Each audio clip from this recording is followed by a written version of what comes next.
All right, guys, thanks so much for being here with us on News Now. As you can see, we do have a shot set up here for you. We are outside once again on the lawn as we get ready to wait for President Donald Trump and his coronavirus task force team. But they did push back the press briefing. Now, it was originally slated for 5 p.m. Eastern time. It has now been pushed back to 5:30 Eastern time. So for those of you here on the West Coast with us on News Now, that will be 2:30 p.m. Arizona time or Pacific time. So we do have a little bit of time here to wait, and as we've known from the past, that could mean also waiting even longer past that pushback time. So right now you can see we do have more than 619,000 coronavirus cases across the United States. We do have more than 3.1 million who have been tested for COVID-19.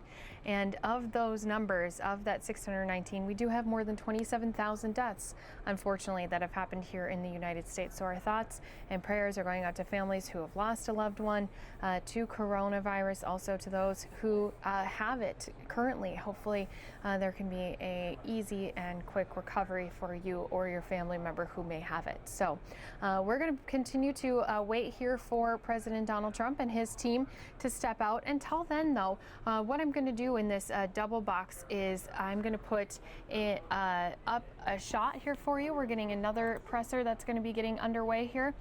This time, it looks like it is the state of Colorado. And so we'll be bringing that to you here on News Now. Also, we do have Kentucky, and it looks like he has already gotten started. So what I'm going to do is switch us on over to that and bring it to you guys, and we'll be getting an update again with the Kentucky governor about their COVID-19 cases in the state. Here's the newest. Hey, Team Kentucky, this is Coach Stoops. As you know, all of us have had to come together to defeat our new opponent in COVID-19. This opponent attacks all of us, and it preys on the most vulnerable. Any coach will tell you, in order to have success, you have to execute the game plan. And our game plan is this: stay healthy and stay home, and keep a safe distance from family and loved ones. That is how you win. That is how you defeat the coronavirus. But much like a team, you also need a strong supporting cast. That is why the governor and the Team Kentucky Fund has put together an initiative and a fundraiser, and you could donate to this cause at donate.ky.gov. Once again, that's donate.ky.gov. Some Kentuckians are being hit so much harder than others, and they need our support. Please join Chantel and I in the governor's initiative to raise funds for these folks. We thank you all so much for what you've done. All the people on the front lines, all the people that are working so hard to keep us safe. We greatly appreciate you. Once again, please help these Kentuckians in need. And God bless you. Stay safe. Thank you. When Coach Stoops sent me that video yesterday, he committed to giving directly to the fund from him and his wife as well. We appreciate him and everybody else that has supported. Now is a new thing that we've been doing the last especially couple days, and I will tell you we have seen a great response, especially from our young Kentuckians. And that is when we learn a little bit of sign language each day, again, believing everybody should be included.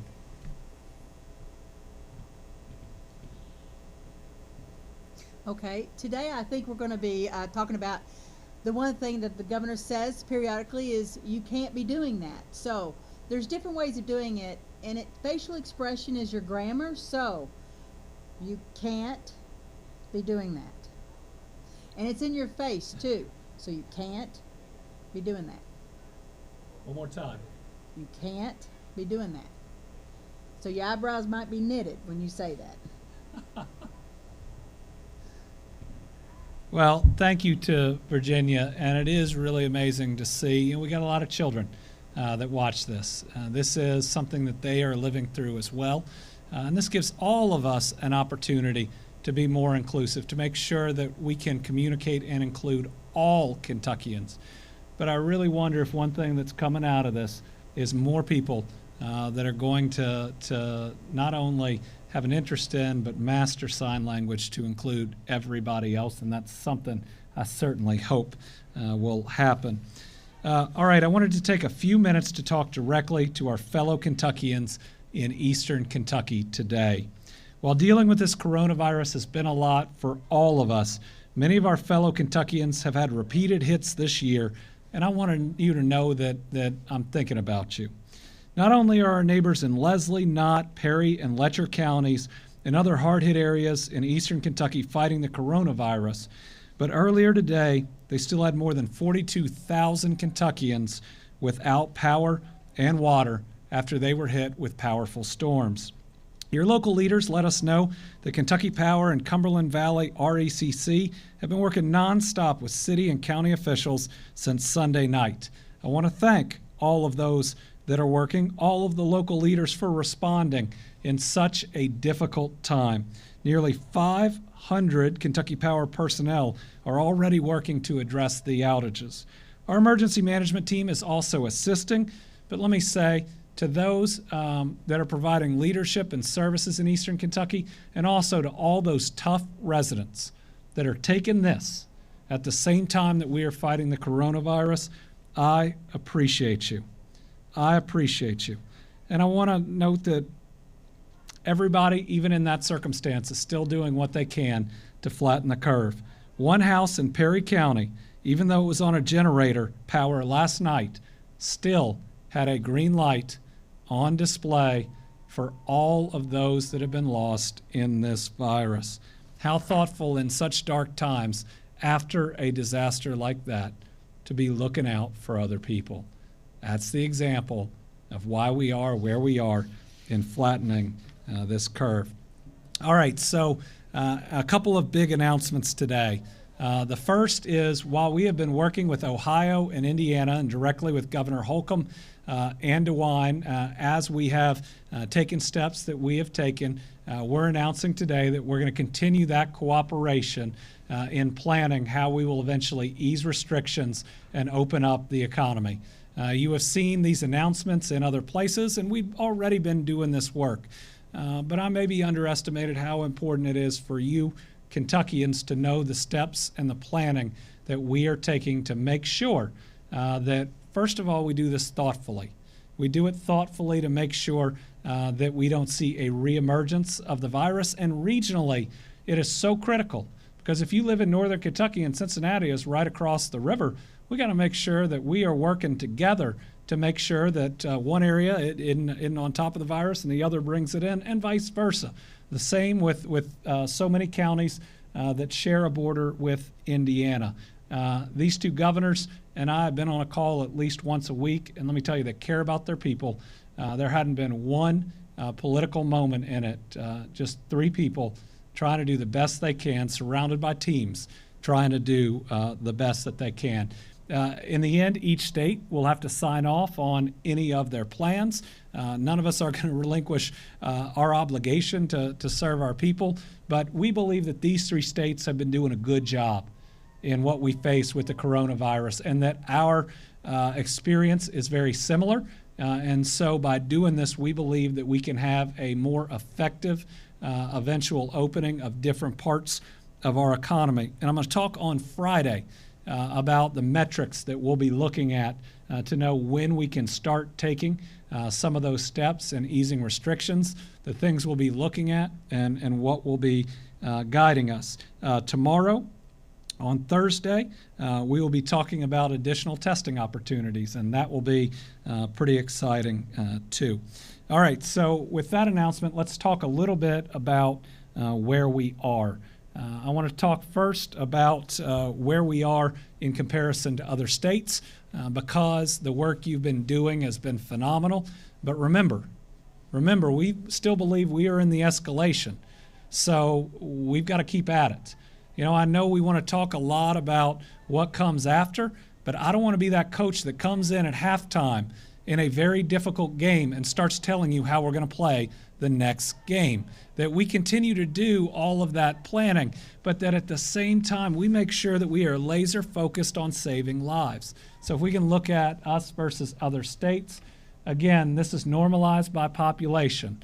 and look at what you're doing. What you're doing there is making sure we have the healthcare capacity to protect one another. I've never been more proud to be your governor based on the sacrifices that you have made for your fellow human being. Look at that. And for those that think that we shouldn't have taken the steps that we have and that everything should just be open and people should be walking around, look at the difference. This is normalized by population. Look at New York or New Jersey. Look at so many other states. And you know what they're experiencing that we're not? They're experiencing significantly more deaths and significantly more cases, even normalized by population. Folks, this is what sacrifice does. And I know some don't want to make the sacrifice, but the rest of us are going to be willing to do what it takes to protect our fellow human being. We have got to keep this up. We have not reached the peak here in Kentucky, and while models are very different, all of us agree on that. So we are not at halftime. We are not. And while we are going to win this game, we are going to get through this together. Let's make sure that we are focused and that we don't let being anxious to get out and to do different things ultimately lead to the death of more Kentuckians. I want to look at Philadelphia versus St. Louis for a very important reason. So when we look at that again, and I know it's been a while, in Philadelphia you see how the cases spike up. There is a huge amount of harm. And then because there have been so many cases so fast, the surge has overwhelmed everything, the virus dies out a little bit faster. But you know what? You've lost a lot of people when that happens. But when we look at St. Louis, a couple of things. First, you're in it a little bit longer. And you're in it a little bit longer, like we're going to be in this a little longer than some of the states that spiked first, because you're doing the right thing and you're protecting people. But for those that are just really eager and anxious, and I get it, to try to go back to where we were before, I want you to look at the second spike in St. Louis. That killed more people than the initial one.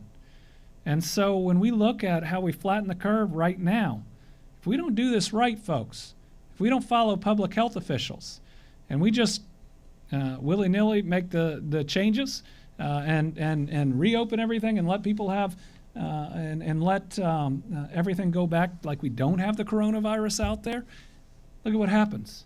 You lose more people based on that decision to not stick with it the right way than otherwise would have happened. And if we can look at Louisville, which is the last one, again, I believe we're more like St. Louis in the first part. But if you have the commitment, then you can make sure that resurgence ultimately does not cause the harm that we want to prevent. So, I know we've been at this a long time, but you view this like we are at halftime, right? And that we are fighting tooth and toenail, as my friend Rocky Atkins likes to say, to make sure we defeat this virus. Let's keep our eye on the ball. Let's make sure we keep going, because that's how we win, and winning is saving lives. All of this is saving lives, and you are doing it. You are all going to be able to look back and say you did things that saved lives directly. All right, one quick testing update, and then we have another big announcement. Frankfurt, where our Kroger testing partnership has now been going on for 3 days. New totals: day 1, we had 100 people tested. Day 2, we had 183 people tested. And right now, at least when we were coming out here, we were at about 155 today. That's really positive. That's going in and adding to the first day was over 201 people tested as I was coming out to do this, and significant sign-ups going all the way. And the University of Louisville, which will be doing this special work. U of L Hospital is going to be in the first stage of a unique testing regimen, starting with frontline healthcare workers designed to save lives and hopefully to provide a type of test that we can get people back to work maybe a little bit faster as we look at what the future looks like. It's called the Co-Immunity Project. The three key elements are: first, comprehensive testing centered on antibodies and focused on our healthcare workers. It'll test for antibodies for those that have been infected in the past and may have developed immunity. So the thought here is, and again, we're still waiting to see this, but if you have levels of immunity and you've had it before, it may mean that we can get you out doing things either to help people or ultimately as we're able to start reopening parts of our economy, we know that certain folks are safer having gone through it. The second element is a lab that allows them to identify subjects with not just large amounts of antibodies, but strong neutralizing antibodies who can be chosen as donors of plasma to treat our sickest patients. And the third step will be to establish a pool of high-quality donor plasma that can be used to treat our sickest patients. And tonight, to talk about this partnership, we have President Benapudi from the University of Louisville. And let me just say, like so many other partners out there, has been trying to innovate, to work. They've gotten their lab and its ability to test and the amounts up significantly, very significantly since the beginning of this. I know CARES has been an instrumental part of what we're doing. President Benapudi.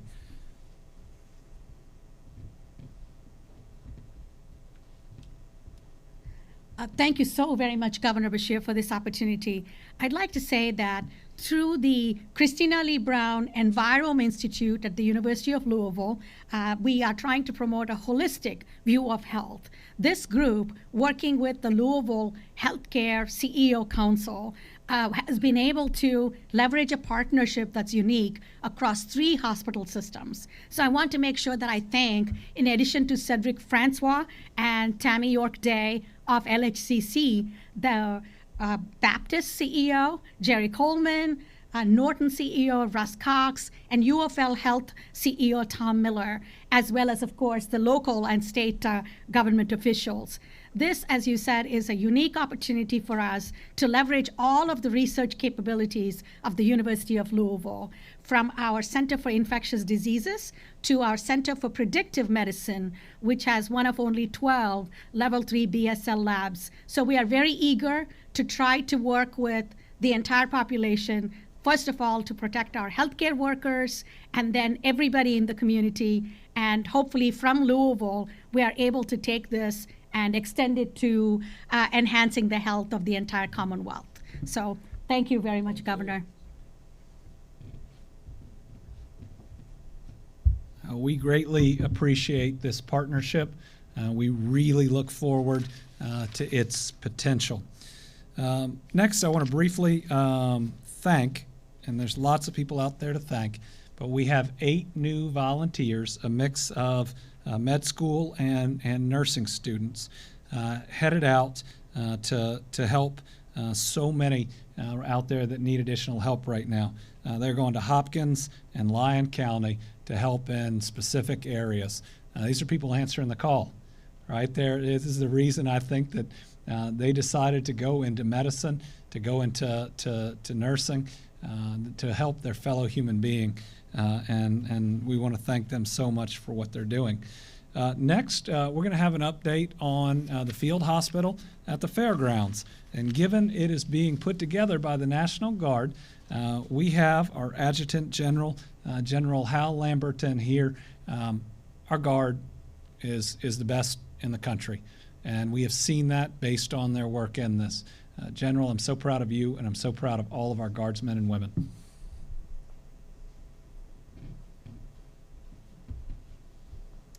Thank you, Governor. I appreciate it. And just to share with each of you at this junction, I'm sure many of you are aware, but at our governor's decision, as just mentioned, we've been into the process of converting the Louisville Fairgrounds Convention and Exposition Center into a hospital setting, or what I call an acute care facility. And at this moment, it is operational. We currently have 250 beds there. We have the potential of expanding that should the need arise with it. And the governor mentioned the hospital capacity in our areas previously, that the intent of this acute care facility is if there's a need and there's an overflow at our local hospitals in the Louisville area, that this is a means to send some of the light medical care COVID-19 afflicted patients. And we can't wait until that need is already there. We've got to have this prepared in advance of the need, thus the operational date now well ahead. And as the governor's also alluded to, that he mentioned, and thanks, sir, I appreciate your comments about the Guard and the quality of the men and the women we have in it, but it sure as heck was a collaborative effort, more than just your Kentucky National Guard, but it involved the National Guard, Emergency Management, the Department of Public Health, Homeland Security, and numerous other organizations at the city, local, county, and state level. Quite simply, this is not only a all of government type of response, but it's an all of community type of response. Thanks, sir. Thank you. So right now, this field hospital doesn't just have the beds. It has showers, other facilities, and even a pharmacy, so is ready to go when needed. One of the most important things in dealing with the pandemic is you have things ready before they are needed. If you wait until the surge is already there, then the harm has been done. All right, the next piece, and it, as promised, is about our Team Kentucky Fund. So many folks that have been coming together to try to help their fellow human being. And we have a special guest that we're going to bring in by Skype to talk us through what we're doing. Hello, Jacqueline. Hello, Governor. Hello, Team Kentucky. I hope everyone is doing well, staying healthy at home tonight. I have some great news to share with the state about the Team Kentucky Fund. First of all, I have recruited 5 co-chairs to serve as the team that leads the charge here, and it is a bipartisan group of folks that you might recognize because they have all held my position as Lieutenant Governor in the past. So our co-chairs are Jerry Abramson, Steve Henry, Crit Llewellyn, Steve Pence, and Dan Mongiardo. A second exciting announcement is that we are going to be partnering with Community Action of Kentucky. And we're going to be partnering with this group because they have a long history of impactful work. And this organization is going to serve as the hands and feet of this mission. We will have an application process that will be released in the coming days, and we are working really diligently to make sure that the Team Kentucky Fund is well organized, accessible, and equitable to all Kentuckians on Team Kentucky. All right, Jacqueline, we appreciate your work. To date, we have raised $1.9 million to the Team Kentucky Fund. More than 7,000 people have donated. Most of the donations were less than $100. We've also had some businesses and private donors step up with gifts from $10,000 to the $1 million announcement we had from the Kentucky Colonels just yesterday. So a couple of different things, the folks that have contributed. Health Tech Solutions, we appreciate your $25,000. We had the Lexington Bluegrass Association of Realtors give $50,000 today. LG&E came through with $100,000 for us. And Brett Walker and Emily Stites, in cooperation with Teespring Inc., who are operating BashirGear.com, have already generated $65,000 for the fund. Jacqueline, you want to talk about some of the ways this money may be spent, rent, and other utility help?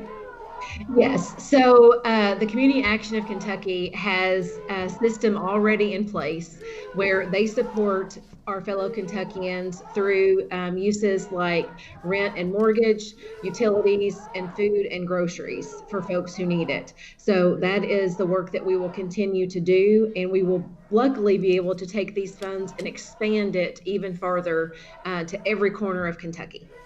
I want to thank everybody for their generosity in this because Nobody's personal finances are in a positive place as we go through this. And thinking about the fact that people would donate already $1.9 million to help out their fellow human being is once again passing that test of humanity. Thank you, Jacqueline. Thank you, Governor. All right. So now we're going to move into the numbers for today. And the numbers for today are going to be a little different. We are moving into a new reporting system where we don't have all of the data from today in. Our hope is that the new system, which is updated, allows us to have some more accurate data as we go. So today, and this number is understated, we have 88 new cases of the coronavirus. And when you remove duplicates and others, our total number is 2,291. We know there are at least 50 cases, 50 positives that came in today that haven't been imported into this number. So we know it is significantly higher. New cases by county are 11 from Davis, 7 from Hopkins, 7 from Jefferson, 6 from Boone, 4 from Callaway, Campbell, and Graves, 3 from Jackson, 2 from Adair, Carter, Christian, Fayette, Garrett, Grant, Kenton, Muhlenberg, Oldham, Shelby, Todd, and Warren, and then 1 from Allen, Ballard, Bracken, Breckenridge, Bullitt, Butler, Floyd, Hardin, Laurel, Lincoln, Marion, McCracken, Pike, Rockcastle, Webster, and Woodford. So what we know is that we are still in that escalation, and that is absolutely everywhere. We have tested at least 28,324 Kentuckians. 807 have ever been hospitalized. 412 are currently hospitalized. Let's be thinking about those 412 people tonight. 367 have ever been in the ICU. And folks, we have 252 people currently in the ICU. That's an intensive care unit. That's the most people that we have ever had in the ICU at one time. So know that Kentuckians out there are in harm's way, and we are doing everything we can, and our hospitals are, to help them. Here's the great news today. We have 862 Kentuckians that we can confirm have recovered. That number has jumped a bunch, meaning a bunch of people have gotten better, and so we are really excited about that. And I don't know, on the broadcast, there's some noise in the background. We do have some folks up here in Kentucky today, and everybody should be able to express their opinion that believes we should reopen Kentucky immediately right now. Folks, that would kill people. It would absolutely kill people. We know we're not to that point. Even New York, with what they've been through, is not to that point. So my job isn't to make the popular decision, but the right decision, and the decision that saves people's lives. Because today we've got a report that we have lost 7 more people to the coronavirus. 7 Kentuckians who are loved by their families, who are loved by their communities. These 7 people are a loss to all of us, so let's make sure that we light our houses up green tonight, our places of business. Let's make sure that we ring our bells at 10 a.m. tomorrow. 7 Kentuckians that, added to everything else, are 122 deaths related to this coronavirus thus far. How it breaks down is a 93-year-old female from Jefferson, 65-year-old male we don't have a county on at the moment, a 48-year-old male in Simpson County, an 88-year-old female in Jefferson, a 93-year-old female in Jefferson, a 94-year-old female from Hopkins, and an 89-year-old female from Jefferson County. Again, those are 6 folks. Hopkins has been hit again, and I know how hard it has been for them. So to all the families that are out there, we care very much about you. How the racial and ethnicity breakdown to total cases. We have 74% of all cases, the data.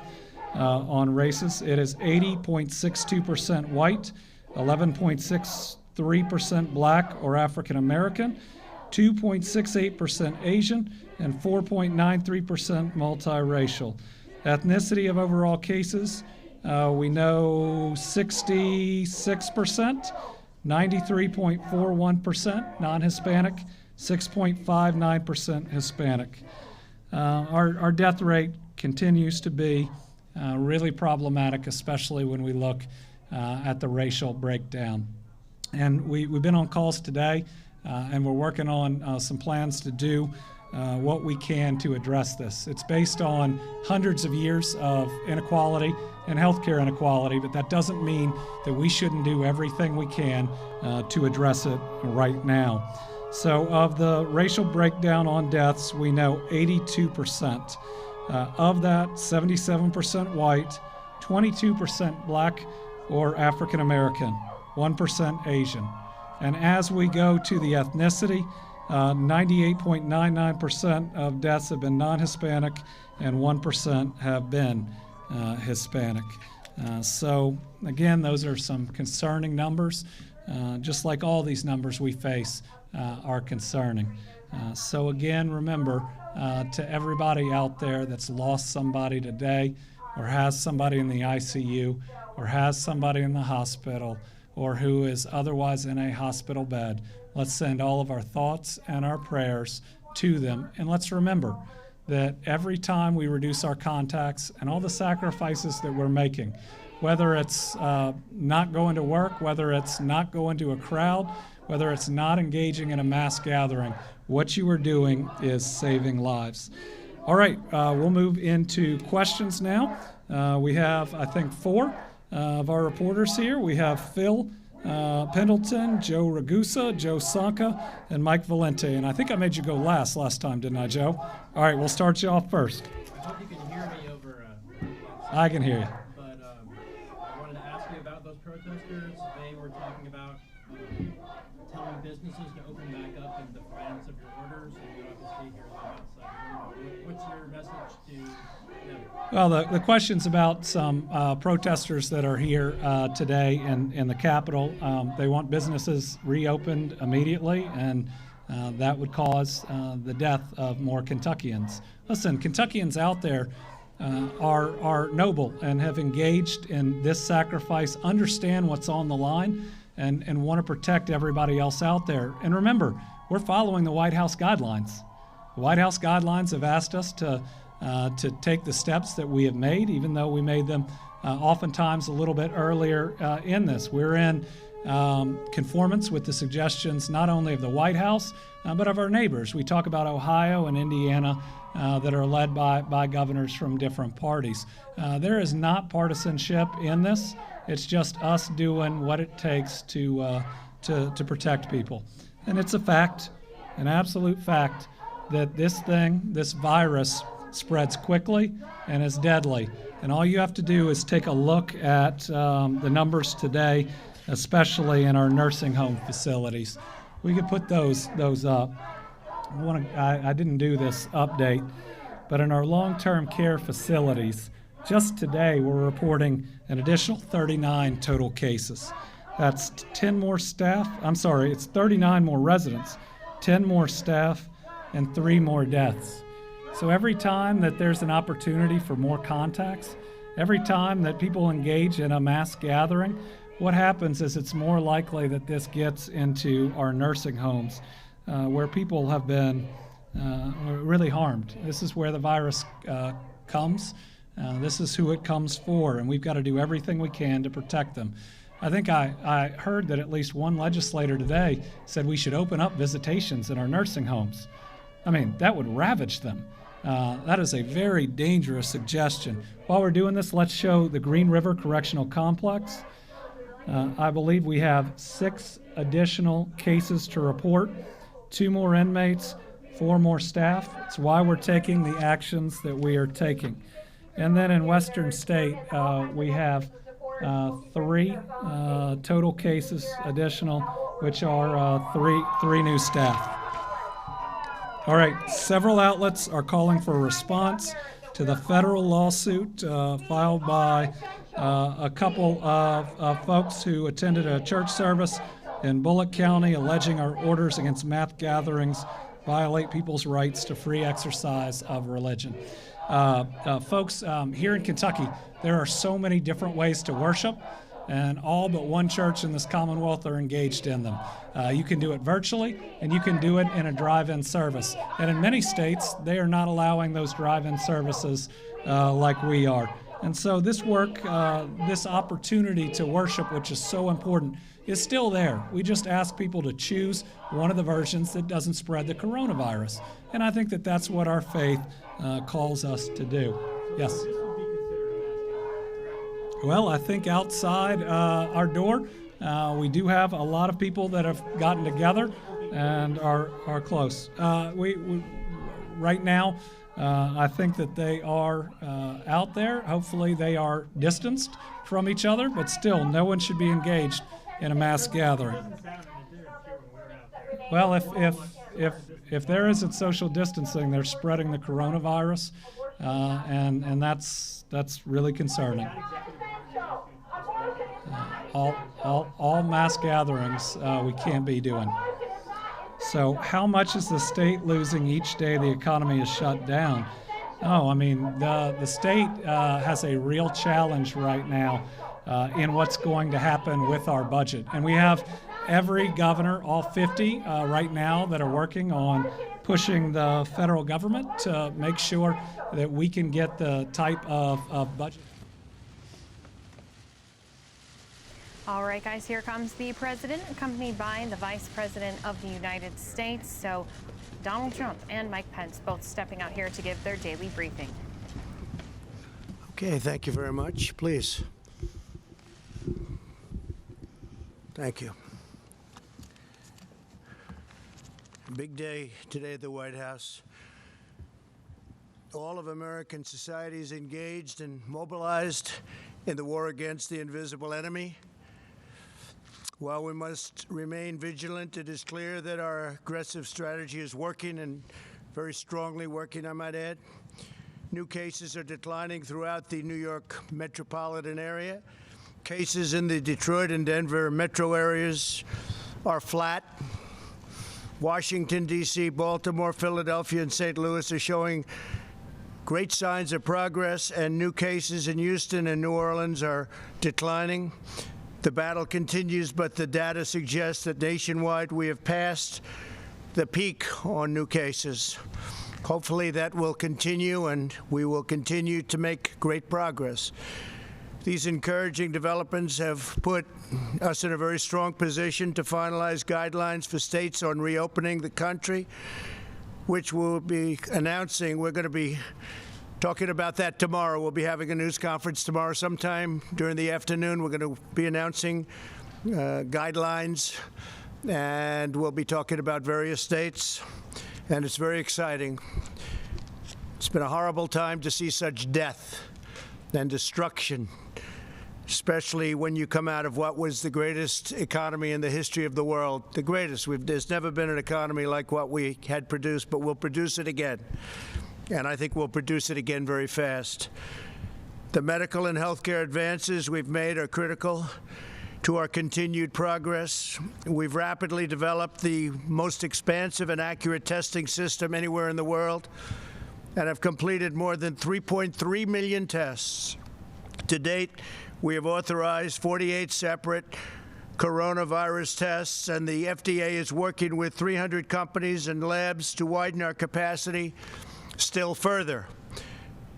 Today, Abbott Labs announced that it has developed an antibody test that will determine if someone has been previously infected with the coronavirus and potentially developed immunity. It's a great test. The company says these tests could be available to screen up to 20 million people in a matter of weeks.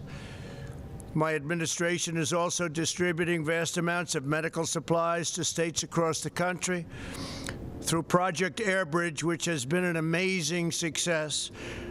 We have completed 44 flights, and these are flights of very, very large airplanes, massive cargo planes. 44 flights of critical supplies as of today, and an additional 56 flights scheduled in the near future. We have some very brilliant people working on this. It's logistically incredible what they've done. And we've also been working on this with the military. And these people have been, the genius of all of them together has been incredible to watch. In total, through all channels, the federal government has developed and delivered 39.4 million N95 masks, 431 million gloves, 57 million surgical masks, and 10.2 million gowns. We ordered 500 million masks, and they'll be coming shortly. And we've distributed 100 million masks. Following our use of the Defense Production Act, GM announced that its first ventilator has come off the assembly line in Kokomo, Indiana. Great place. They did it in 11 days from start to finish, a remarkable testament to the ingenuity of the American worker. GM will ship over 600 ventilators this month alone, with thousands more to come, and we have other companies doing something similar. And I think they said that there's a brief clip that we have of General Motors, sent to us by General Motors, and I think they might be wanting to play that for your benefit. Please.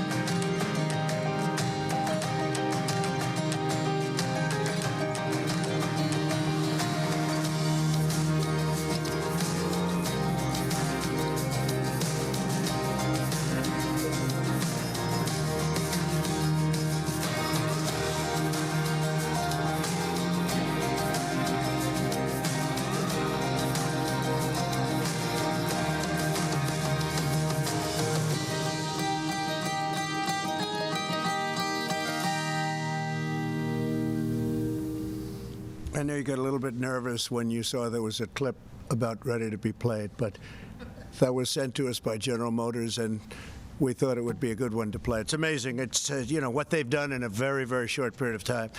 They're now making thousands of ventilators, and they're coming out of the factory very rapidly at a clip that nobody can even believe. But we have others also doing it, and these are very high-grade ventilators. So we're helping a lot of people, and at this moment, nobody needs them. We have to remember, during the surge, nobody's needed them for weeks now. But we'll have them for stockpiles, and very importantly, we're going to have them for other countries, because nobody's able to do things like we can do, and we're going to be able to help other countries that are having tremendous problems, to put it mildly. My administration is using every available authority to accelerate the development, study, and delivery of therapies, so important therapies, treatments, and ultimately what we want to come up with is a safe vaccine. But frankly, the therapies to me are the most important, because it takes care of people right now. The vaccines have to be tested, so it takes a longer period of time. But we have some great potential therapies already, and we'll see how they're working. We'll be able to report on that, I think, over the next week or two. Tremendous progress has been made. At least 35 clinical trials of promising therapies are now underway. So 35 different genius companies. If you look at AIDS, if you look at Ebola, if you look at so many things, they've come up with the answers to so many things. You wouldn't have believed it, and we're very honored to be working with them. They include antivirals and also, and they something which is incredible, keeps the virus from multiplying, a mechanism that keeps the virus from multiplying, immune therapies that prevent the immune system from overreaching to the virus, and convalescent plasma treatments that use antibodies from the blood of recovered patients. So we have a lot of patients who recover, and they're so happy to have recovered that the first thing they do is say, we want to give our blood. And they do that. It's incredible. We have thousands of people that are doing that. They recover. They feel they have an obligation because they've gotten such great care. And a lot of them didn't think they were going to make it.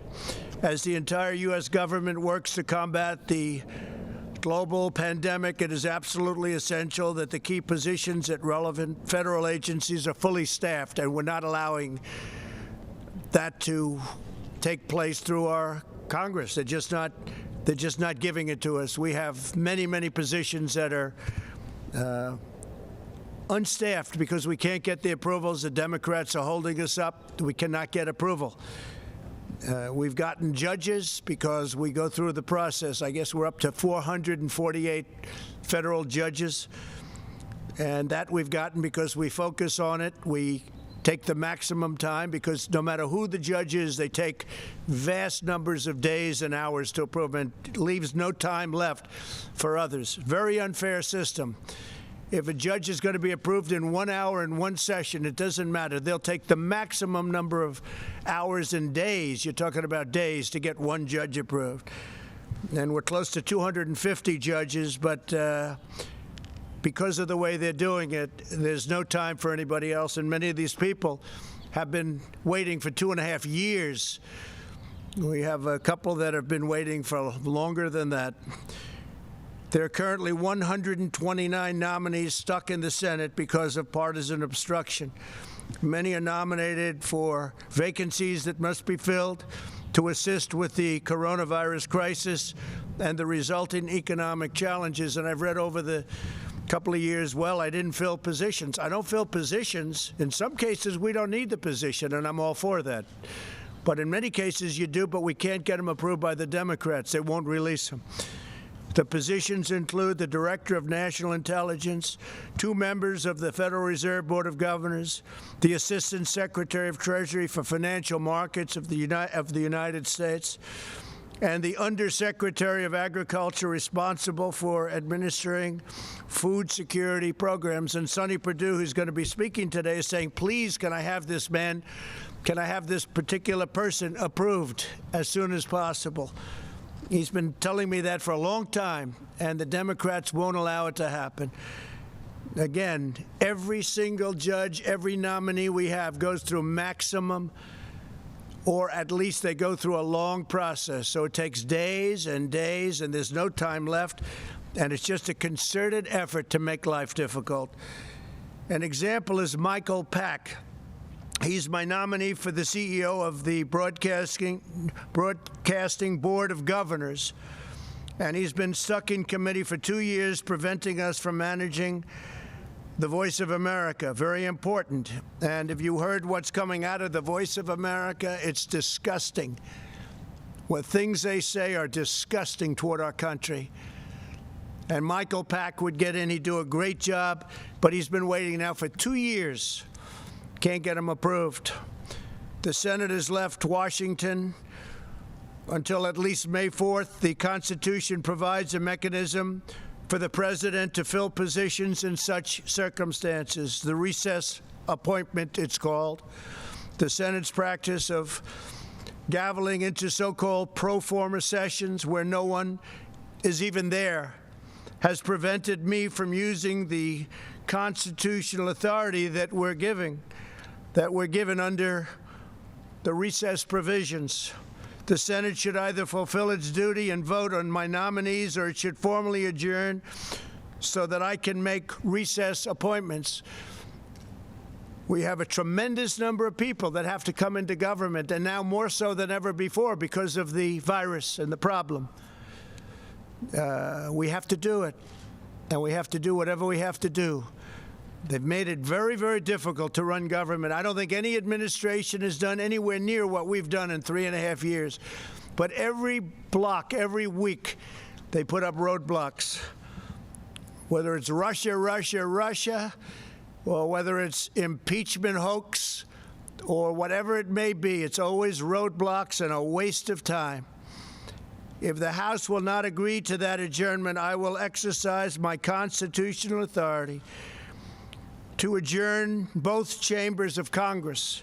The current practice of leaving town while conducting phony pro forma sessions is a dereliction of duty that the American people cannot afford during this crisis.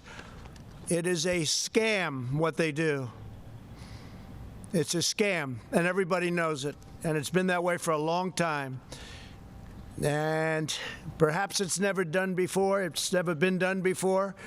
Nobody's even sure if it has, but we're going to do it. We need these people here. We need people for this crisis, and we don't want to play any more political games. I've been waiting for 2.5 years, 3 years for some of these people, and they're great people. They left law firms. They left jobs. They gave up everything to do it, and they've been waiting for 3 years, 2.5 years, 2 years, 1 year to get approved. It's ridiculous. And everyone knows they're going to be approved. But there's only so many hours in the day when you go through judges and you go through lengthy hearings on judges that they know should be approved immediately, and they could do it in one session, and they could do it in 1 hour. And instead it takes them many days.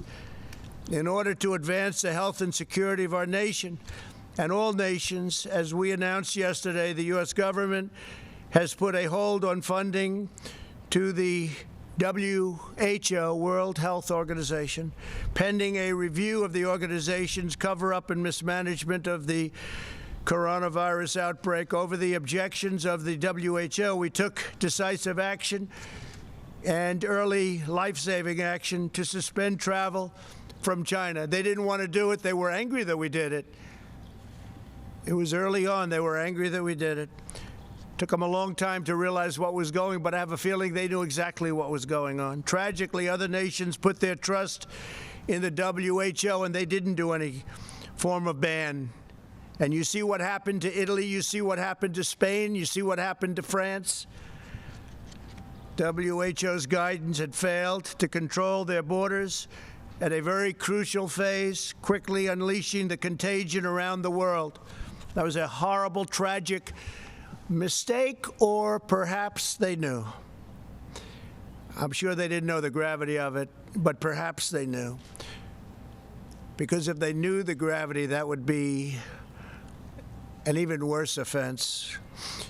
To ease the economic pain of millions of American families, we've now processed $300 billion in loans to more than 1 million small businesses through the Paycheck Protection Program. This action has saved millions of American jobs. It's been an incredible success, and they want to replenish it now, but again, the Democrats don't want to do that. This is money that goes to the workers of our country. Phase 1 was $350 billion, and now Phase 2, we want to do $250 billion. This goes to workers, and it goes to small businesses, so we can save all the small businesses around our nation. Mike McFarland from Nebraska recently said this historic relief has been a godsend for his small factory and the 136 Americans who work there. Save those jobs. Another small business owner, Tim Miller from Oklahoma, called the program a total lifesaver for his auto repair shop's 4 employees. Stories like these underscore why Congress must replenish the Paycheck Protection Program immediately. The Republicans want to do it. They want to do it immediately. They want to do it now. And the Democrats are stopping it. A short time ago, CDC issued public health guidelines for critical industries. In a few moments, Agricultural Secretary Sonny Perdue will elaborate on how these guidelines apply to our nation's dedicated workers in the food processing profession, because it's a profession. It's incredible what they do. Food processing, and they're keeping our grocery stores full. The shelves are not bare like the shelves that I inherited when we took over the stockpile, the medical stockpile, where the shelves were bare. The cupboard was bare, I say. Tomorrow I'll also be leading a call with elected officials who will consult with my administration as we work to restore our economy to full speed. And we really think with all of the stimulus and all of the pent-up demand, we're going to have an economy that really comes back quickly, and would like to see it more than match what we had before. What we had before was a miracle, and we think this is going to be even more than a miracle. We're going to do it because we have the greatest people in the world. We'll also be speaking to America's governors tomorrow, and then we'll be announcing exactly what's happening. You already know we'll be opening up states, some states much sooner than others. And we think some of the states can actually open up before the deadline of May 1st. And I think that that will be a very exciting time indeed. Governors are looking forward. They're chomping at the bit to get going.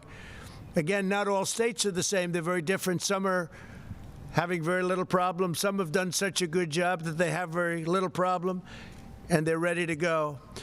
So Vice President Pence and I will be speaking with the governors tomorrow. We'll be discussing procedures. Today I spoke with the leaders of many of our nation's most renowned companies and organizations on how to achieve the full resurgence of the American economy. My discussions included top leaders in health and health care, transportation, technology, financial services, food, beverages, hospitality, real estate, retail, agriculture, construction, energy, labor, manufacturing, and sports industries. We want to get our country open again. We want to have our sports leagues open. You want to watch sports. It's important. We miss sports. We miss everything. We want to get back. These experts and innovators provided extremely productive feedback on how to safely reboot our economy. They gave us a lot of great ideas. We spoke to a lot of very, very smart people. The highest of the high tech. The level of IQ on some of those calls was about the highest you've ever seen on a phone call, that I can tell you.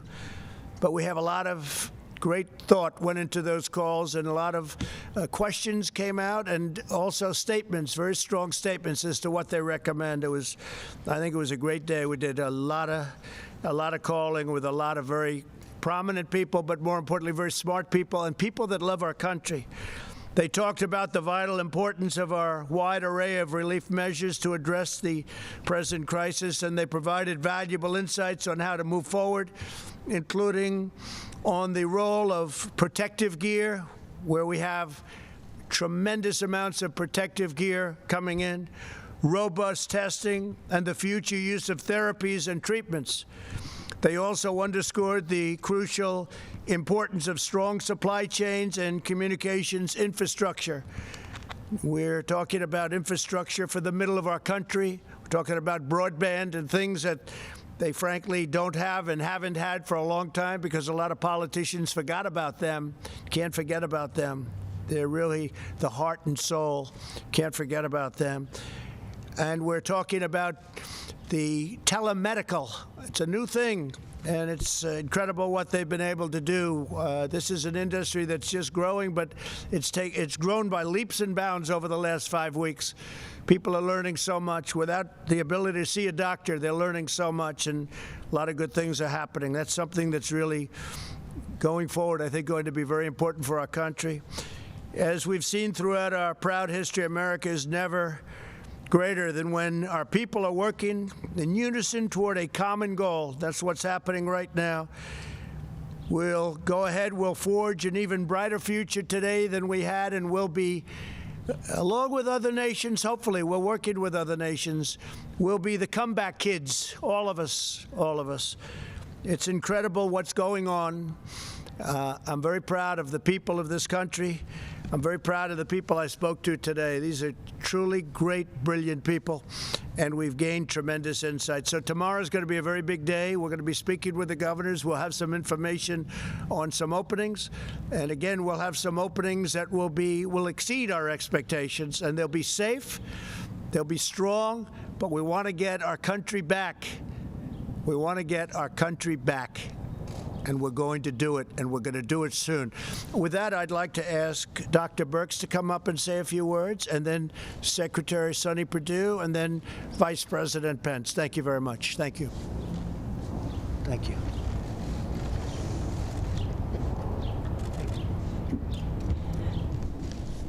Thank you, Mr. President, and thank you for summarizing the states and what we're seeing. So over the last 5 to 6 days, we've seen declines in cases across the country, and this has been very reassuring for us. At the same time, we know that mortality and the fatalities that we're facing across the United States continue. We know the number of people who are still in the hospitals, in the ICUs, and we want to continue to recognize the healthcare workers who are on the front lines and really recognize how low the United States case fatality rates are compared to other countries. And this is really due not only to our technology, but how that technology is utilized to save lives. At the same time, I'm inspired by the American people who continue social distancing.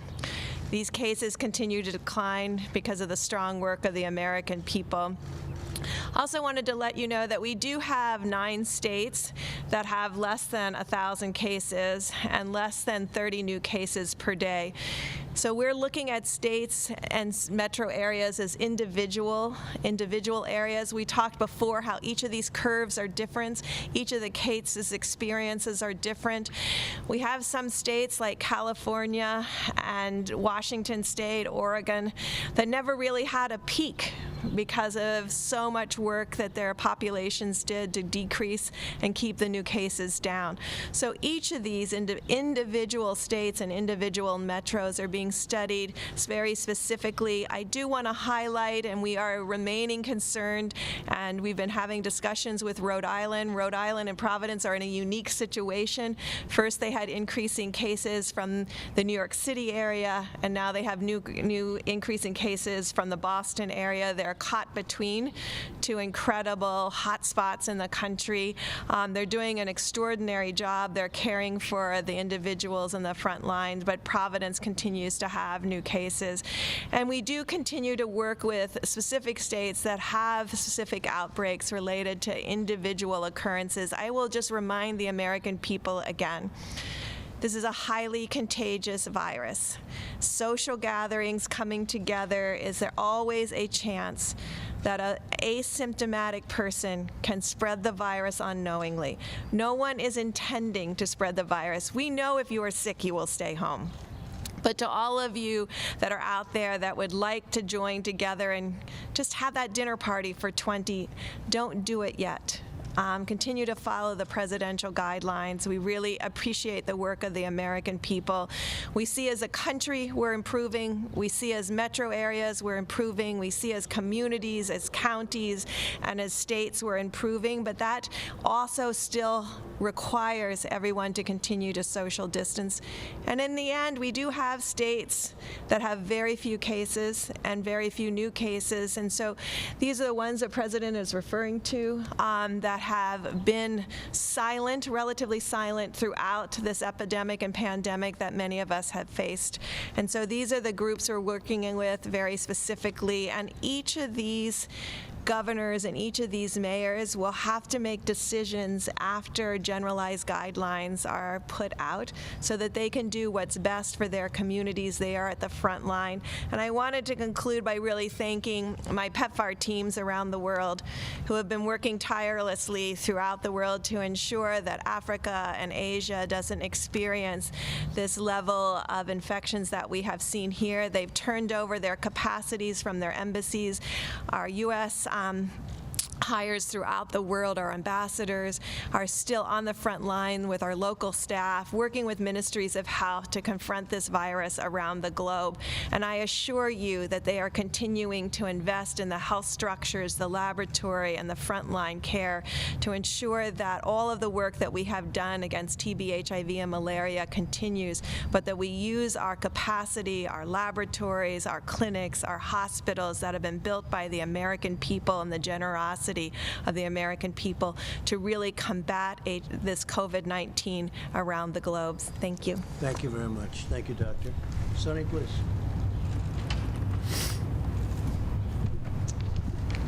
Thank you, Mr. President, for the opportunity to be here with you today. And I want you to know it's an honor to represent you in leading the Department of Agriculture and represent the constituency who are crucial in maintaining our nation's food security, enabling us to keep food on the table of our American families, not only just food, but wholesome and safe food as well. I'd like to start my remarks today by echoing what my colleagues at the CDC have been saying regarding the health and safety of our essential employees across the United States. The CDC's provided strategies there that aimed at helping our most critical workers, both in healthcare and in food processing, to quickly and safely return to work after potential exposure to COVID-19, provided those workers are symptom-free. And this guidance will help these critical industries in the food sector protect the health and safety of essential workers while keeping critical functions working throughout the COVID-19 response. As we know, any employee who develops symptoms while on the job should go home immediately, and the interim guidance is in line with CDC's recommendations for healthcare workers caring for those sick with COVID-19. So we appreciate the dedication and commitment of all the brave men and women working to keep their communities fed, and we will continue to work with the CDC to keep those individuals as safe as possible during these challenging times. In that vein, there's been a lot happening this week as COVID-19 is impacting food processing facilities, as you know. For Americans who may be worried about access to good food because of this, I want to assure you the American food supply is strong, resilient, and safe. And in fact, our food supply chain has shown tremendous agility in shifting production and logistics so suddenly from restaurant and institutional settings to retail settings. To all the employers out there in this sector, it's critical that you follow CDC guidelines and guidance and best practices to keep all of your employees and people safe and healthy. To employees and local public health officials advising them, the CDC has issued guidelines on how to mitigate a situation if you have a positive case in one of your facilities. We need our local health authorities and our state health authorities to do everything they can to balance the demand of keeping our facilities operational and our critical industries going, while at the same time keeping the health and safety of employees as a top priority, as well as our communities. So I want to also take this time to thank all of our critical, essential food supply chain workers. The entire country is counting on these patriotic individuals by doing the work in our food supply chain. These dedicated workers include, obviously, farmers and producers, but also processors, truckers, and grocery store workers, as you know. America's depending on what you have, the food we need to feed our families, and you're the ones who are making that happen. Thank you.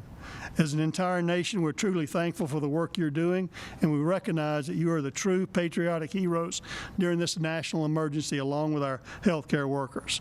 So before I sign off here, Mr. President, I want to remind you and all of us of one more thing. In the United States, we have plenty of food for all of our citizens. I want to be clear. The bare store shelves that you may see in some cities in the country are a demand issue, not a supply issue. The way food is prepared and packaged to be sold in a restaurant or a school is significantly different than the way it's packaged for you to buy in the grocery store. Our supply chain is sophisticated, efficient, integrated, and synchronized, and it's taken us a few days to relocate the misalignment between institutional settings and grocery settings. But that does not mean that we don't have enough food in this country to feed the American people. You might think of it as an interstate when it's flowing along well and you have a crash at one place, it backs up, and that's what's happened in the food supply chain, but we're working through that. Yet through all this, our food supply chain has proven to be very resilient, just like American people. To the extent we have challenges, we have and continue to need to work through it all together, and we can and we will get through this with a whole of American approach, Mr. President, the critical partnership between state and local health officials, management of companies, and the employees, and we will meet any challenges we face by working together. Thank you, sir, for the opportunity. Thank you very much. And before the Vice President comes up, I just wanted to say, speaking of Sonny, China has paid us billions of dollars, many, many billions of dollars in tariffs, which we've distributed some to the farmers because they were targeted. We have many billions of dollars being held by Sonny. and I've told him to distribute much of that money to the farmers. Our farmers were targeted, and now they're benefiting by the amount that they were targeted. And we are very honored to do that. And Sonny, you're going to start that process very soon. You'll let the farmers know. Nobody can take advantage of our farmers. So we have a lot of money that we've taken in from China. We're going to be distributing that money from Sonny to the farmers, and there's tremendous money over and above that. That money was paid directly into the Treasury of the United States. This has never happened to China before. They never gave us 10 cents. Now they're paying us billions of dollars, and we appreciate it. So thank you very much, Sonny. Great job. Please. Mike, please.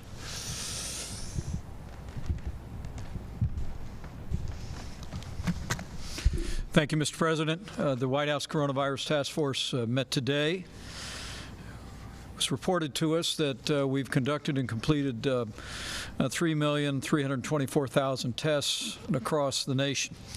More than 619,000 Americans have tested positive. But as you reflected yesterday when we welcomed coronavirus survivors here to the White House from across the country, some more than 45,000 Americans have fully recovered. Sadly, we mourn the loss of more than 27,000 of our countrymen. Our hearts are with their families and with the families of all of those that continue to struggle with the serious consequences of this illness. But as Dr. Birx just reflected, despite the heartbreaking losses, we're getting there, America. Because of the efforts of people all across this country to put into practice the President's coronavirus guidelines, because of their adherence to the direction of state and local authorities.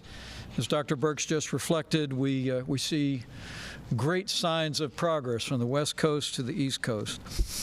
President Trump has directed our team to develop new guidelines that will be presented tomorrow to our nation's governors and released to the American people thereafter.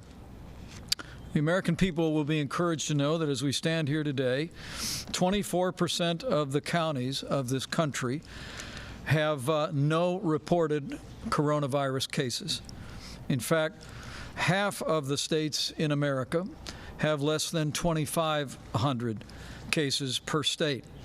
This is a great tribute to the efforts by the people of those communities. But as the President suggested, when we unveil the guidelines that the team has been working to present tomorrow to our nation's governors, we're going to reflect on the fact that, as the President said, there will be areas of the country that will require continued mitigation and strong efforts, and there will be other areas of the country that will be given guidance for greater flexibility. And the President has so directed our team. When we think of more than 619,000 Americans having tested positive, more than 45,000 having recovered, we wanted to announce today that the FDA recently announced efforts to facilitate the development and access to convalescent plasma. Mr. President, you've spoken about this. People who have recovered from the coronavirus have antibodies in your bloodstream that can attack the virus. The Mayo Clinic today is working with the Red Cross to make sure that coronavirus patients have access to the convalescent plasma treatments, and over 1,000 institutions across America have already joined this program. And we want to urge every American who has recovered from the coronavirus for at least 2 and preferably 4 weeks to contact your local blood or plasma donation center and arrange to donate. It's one more way that the American people can do their part and step forward, and thousands have already done so, and we know that tens of thousands will join them. On the subject of supplies, Mr. President, I'll be very brief because you detailed a great amount. As the President mentioned, the air bridge has completed 44 flights, 56 more are scheduled. But on the subject of facial masks, which are so important for the protection of critical infrastructure, I'm pleased to report that the average daily delivery through the commercial network through our air bridge is 22 million facial masks coming into the marketplace. The average inventory in the network over a 7-day period is 80 million masks. And FEMA is actually working as we speak to move facial masks to priority infrastructure, food supply, first responders. There'll be 6.5 million masks that go out before the end of this week, an additional 20 million before April the 20th, and then we'll be adding 6.5 million each and every week. At the President's direction, we're going to ensure that all of those that work in food supply, all of those first responders, have access to masks, and we're increasing those every day. Finally, I know I speak for the President when I say how proud we are of all of our healthcare workers across the country, and how proud we are of the men and women in uniform, our medical professionals who have been deployed across the nation, literally by the thousands. In fact, as we stand here today, 576 doctors, nurses, and other military medical professionals have been deployed to 13 hospitals across the nation, 10 in New York, and 1 in Connecticut, Texas, and Louisiana each. And as the President reflected a few days ago, because we did not have the demand on the Javits Center and on the comfort in New York City. At the President's direction, we have deployed doctors and nurses from those 2 facilities to hospitals. In fact, the President and I were just speaking to Mayor de Blasio just before we came out, and he expressed his great admiration and appreciation for the relief that these medical military personnel have provided to incredibly dedicated people in our hospitals. 258 medical personnel just yesterday were deployed off the ship and out of the Javits Center into New York. With that, Mr. President, I'll step aside, but it's remarkable to think of all that we've accomplished over the last month since you first issued the presidential guidelines for America. The truth is, because of what the American people have done over the last 30 days, we are slowing the spread. We are ensuring that every American family would have access to the health care that we'd want any member of our family to have, with the greatest health care professionals in the world. We're saving lives, and we're healing our land. And so we want to thank the American people for all you have done. And tomorrow we'll be presenting a new guidance to the governors of this country about how we build on our progress and reopen America in a safe and responsible way. Thank you, Mr. President. Thank you. On the recess appointments, Mr. President, if I could. Mr. President. Steve, please. You've mentioned the possibility of adjourning both chambers of Congress. Could you explain what you meant by this? Very simple. If they don't act on getting these people approved that we need, because of we need them anyway, but we especially need now because of the pandemic, we are going to do something that will be something I'd prefer not doing, but which I should do, and I will do if I have to. Caitlin, go ahead. Two questions for you. One, on a call with business leaders today, they said testing has got to be ramped up significantly before they feel comfortable reopening their stores, their restaurants, and whatnot. Isn't that what health officials and state governors have been? That's what I want to, and we have great tests, and we want the states to administer these tests for the most part, but we're standing behind them. We have great tests. We've done more testing now than any country, as you know, in the world by far. We have the best tests of any country in the world. Nobody has the quality of tests. If you look at Abbott, what they've come up with in a short period of time, they've been incredible. Roche has been incredible. We have the best tests in the world, and we will be working very much with the governors of the states. We want them to do it. We're not going to be running a parking lot in Arkansas. We're not going to be running a parking lot where you have a Walmart, which has been great, by the way. Walmart has done a fantastic job, but where you have a testing center and running that from Washington, D.C. The states are much better. But we'll be working with the states. We're standing behind the states. We're going to work very closely with the governors in terms of that, getting additional equipment. It used to be 3-4 weeks ago, 2 weeks ago, could we get more ventilators, right? And we got them ventilators, and you don't hear that anymore. It's been pretty amazing what we've been able to do. Yeah, go ahead, John. Walmart. A lot of those testing centers are still for first responders, healthcare workers who have symptoms only. When is it going to be widespread enough to where these companies can feel comfortable being open? Will that? Well, I think the companies will determine that, and the governors will determine that, and the federal government will do. And if we're not happy, we'll take very strong action against a state or a governor. If we're not happy with the job a governor's doing, we'll let them know about it. And as you know, we have very strong action we can take, including a close down. But we don't want to do that. We're working with the governors, and we're working closely with the governors. The relationship has been very good. Vice President has had a lot of conversations over the last 2 weeks with either 50 or almost 50 governors on every conversation, and they've been really positive conversations.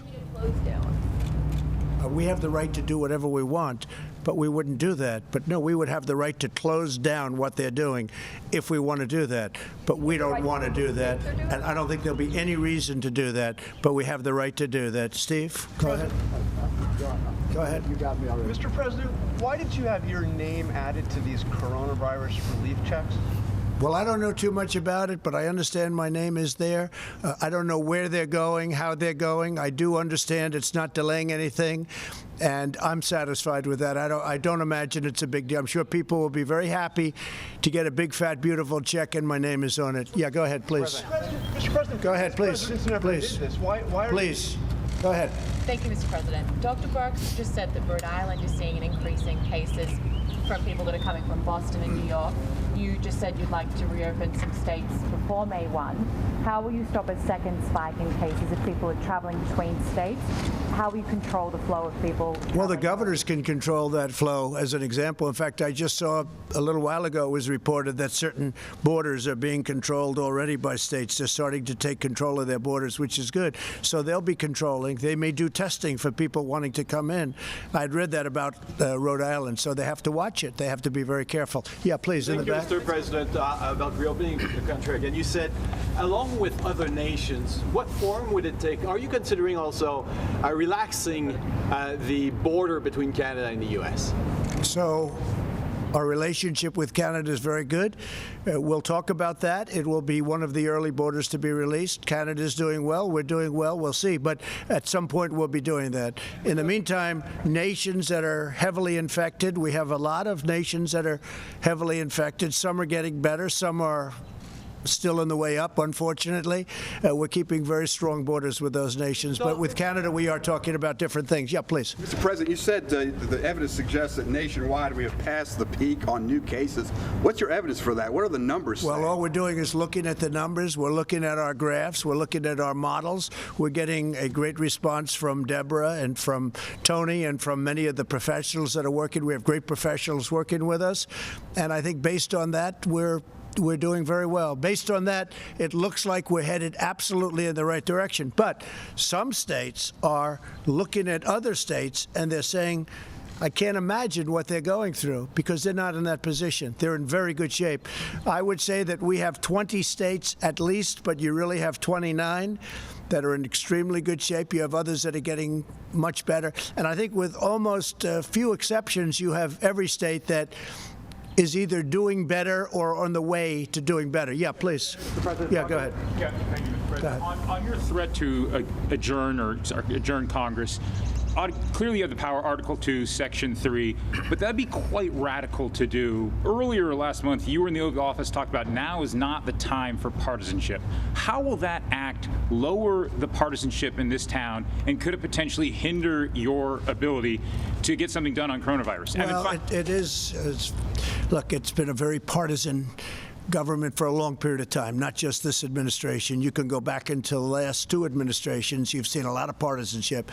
And even now, you would think that we wouldn't have, as an example, with the paycheck plan. That's going so well. It's so smooth, so beautiful, almost without a hitch. All of that money is being distributed to small businesses. They're giving it to their employees. It's keeping them ready, viable, so when we open.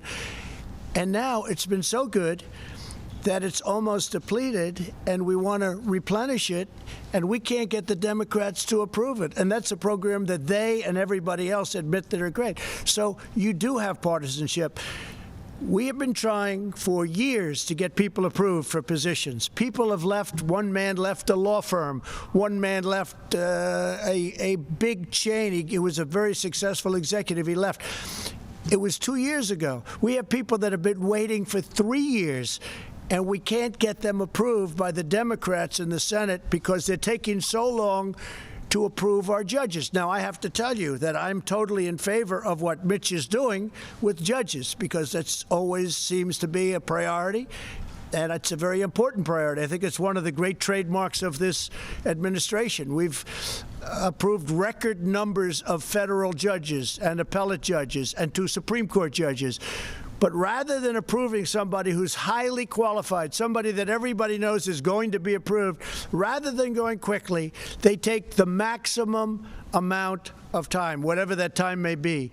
And what they're doing by doing that is taking days to approve somebody that could be approved in a quick vote.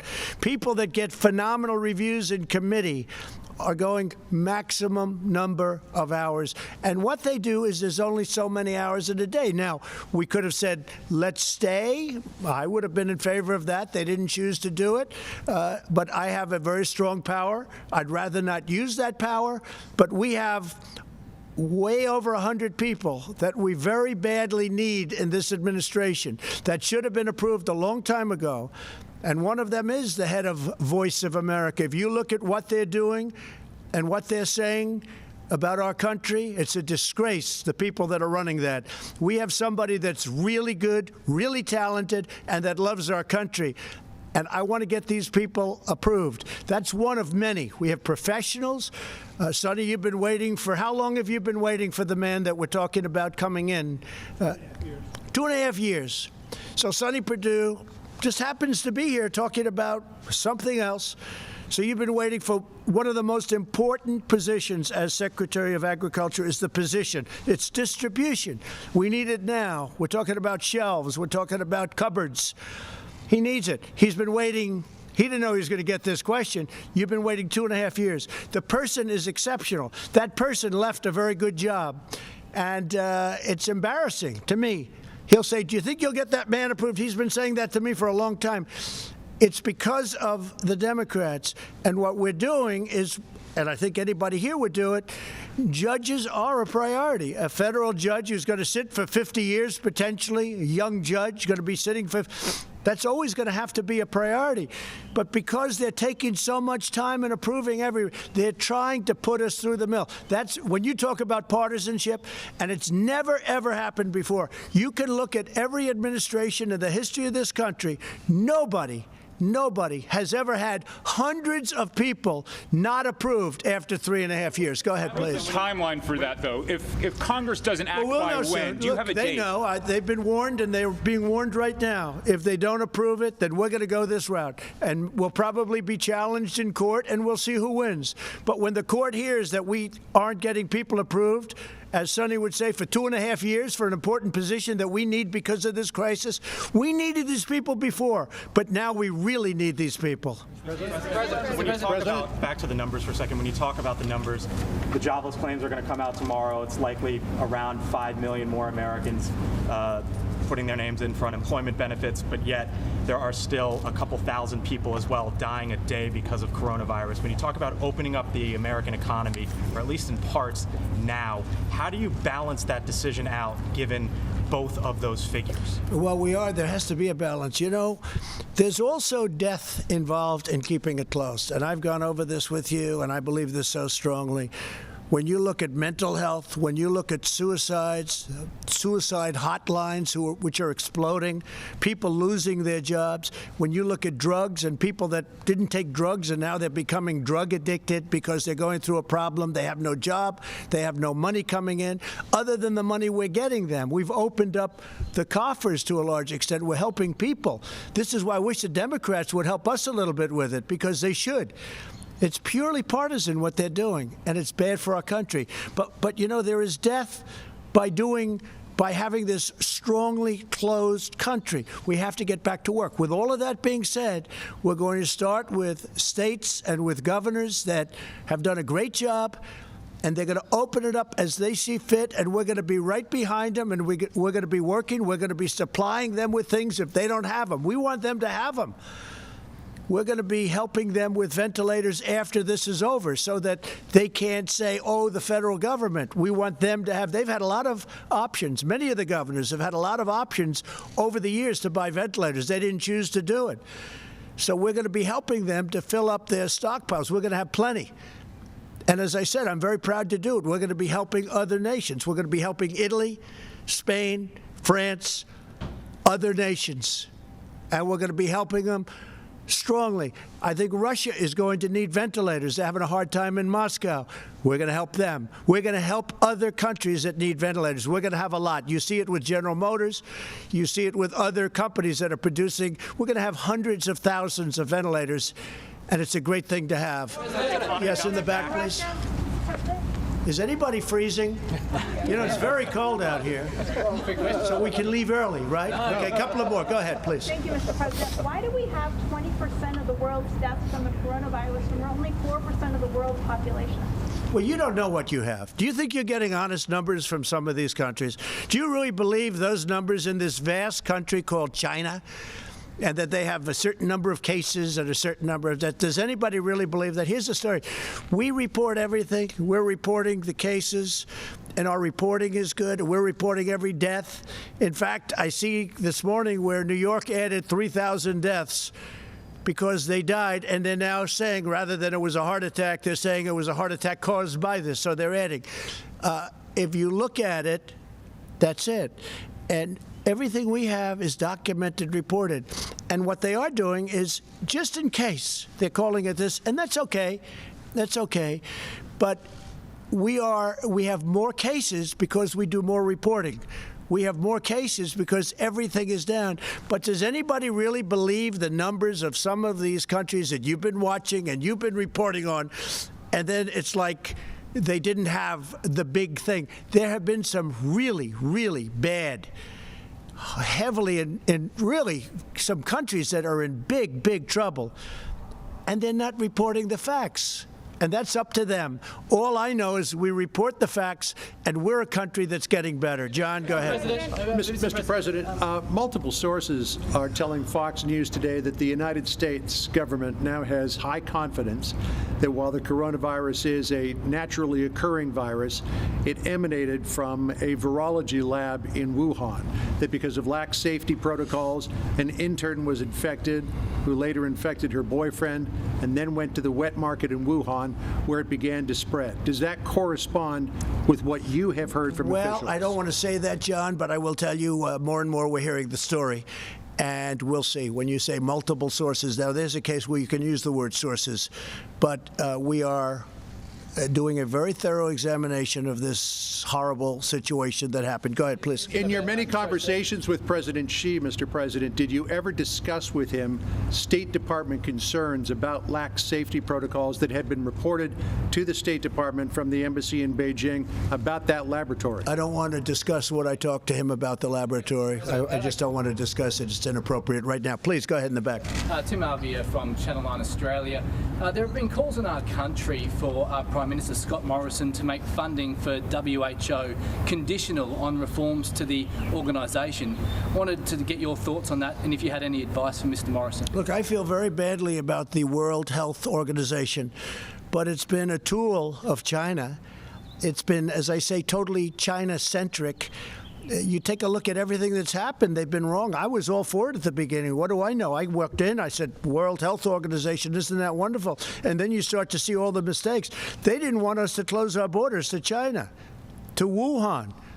Specifically, they didn't want our borders closed. You take a look, Mike was there, we're all there, and they're criticizing me for closing the border. I did that very early. By the way, I did that very early while Nancy Pelosi was trying to have in San Francisco parties in Chinatown because she thought it would be great. She wanted to show that this thing doesn't exist.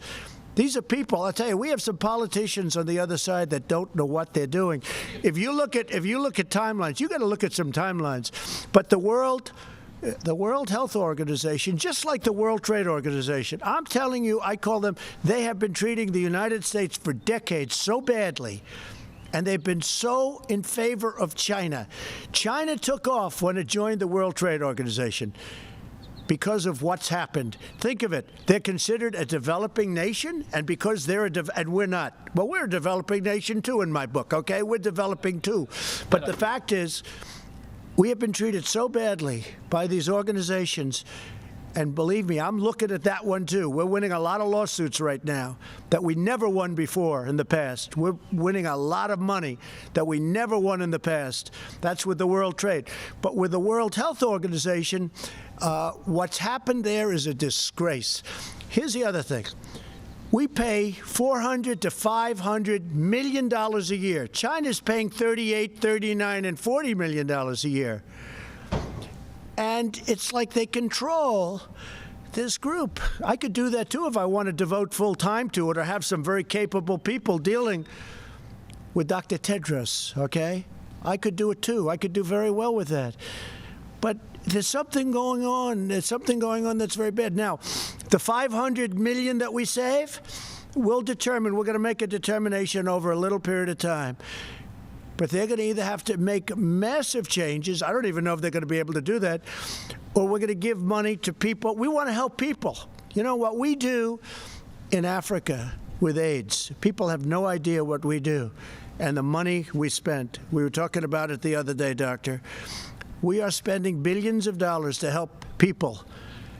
In the case of one that Dr. Birx is very much involved in, AIDS, billions of dollars.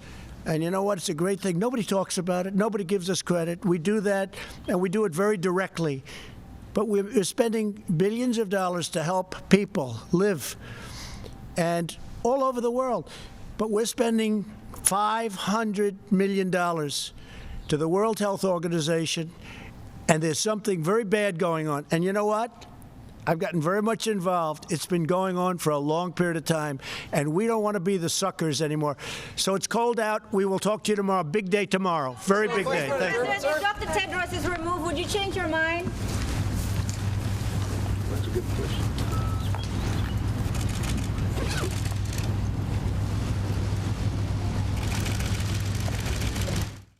All right, everybody. President Trump being much more cooperative with news reporters today, not as hostile as the last 2 days. They're responding to questions, social distancing in effect there in the Rose Garden at the White House. Here's a live look at the Capitol. If you happen to miss any of that news conference, don't worry. I will clip the entire thing on YouTube here. You'll be able to rewatch it as many times as you'd like in just a few moments. But again, thank you so much for being here, everybody. More coronavirus updates from across the country are coming up next here on News Now and on coronavirusnow.com.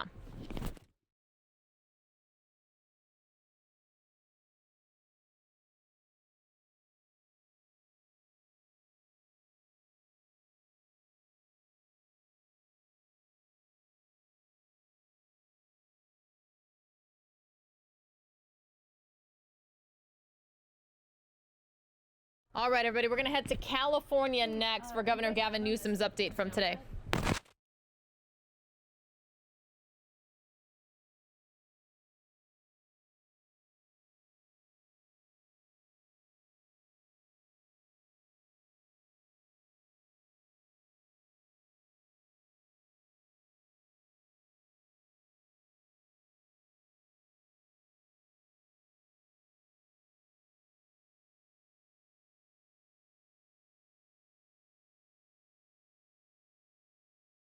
All right, everyone, for some weird reason, there's no audio coming from this record, so we're going to take you out to the state of Washington now for their coronavirus update. This is live.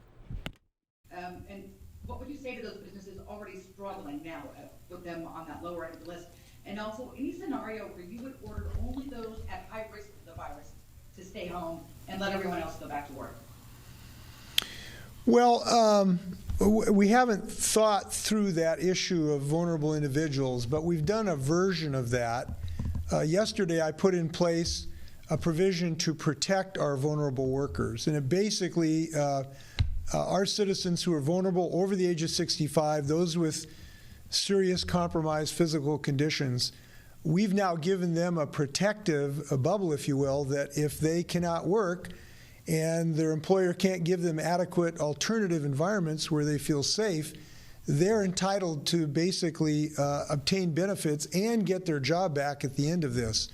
So we, in effect, are giving an option to our vulnerable citizens to be protected. It's not an order, it is an offer of an option to embrace them and protect them. I'm glad we did this. I think we're the first state in the country to have actually done this. And obviously the reason this is important is something like 85–90% of the fatalities have been people in this vulnerable category, or at least over the age of 60. So we really want to protect this group of people. They now have an option to be protective, to weather the financial storm here, and then go back and get their job. I think this is a really good policy. I'm proud that we've done it. The issue of schools versus businesses, I wouldn't take my comment that this would come out as an inverse as for sure saying that schools are going to reopen before any businesses. I was just kind of giving you a general direction, if you will. Schools are going to reopen when they can be reopened safely, and this is again another reason why we have to be so dedicated to a comprehensive testing and contact tracing system, because we can't have a situation that when one child develops a fever and a cough, we have to shut down the whole school in September. We ought to have a better system to deal with that, and that's why we're so committed to getting that job done.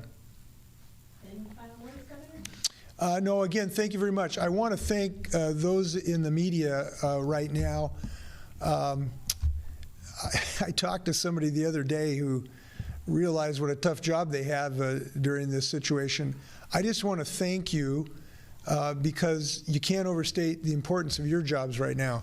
Communication is the single most important asset we have, and the fact that you're spreading good information and challenging the government and governor to share information, really important.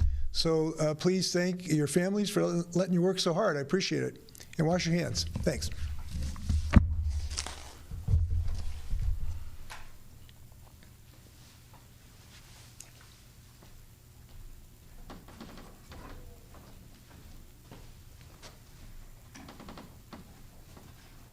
All right, everybody, seems like we got the tail end there in the state of Washington. So guess what? I finally do have Gavin Newsom, and that's coming up next here on News Now and on coronavirusnow.com. Good afternoon.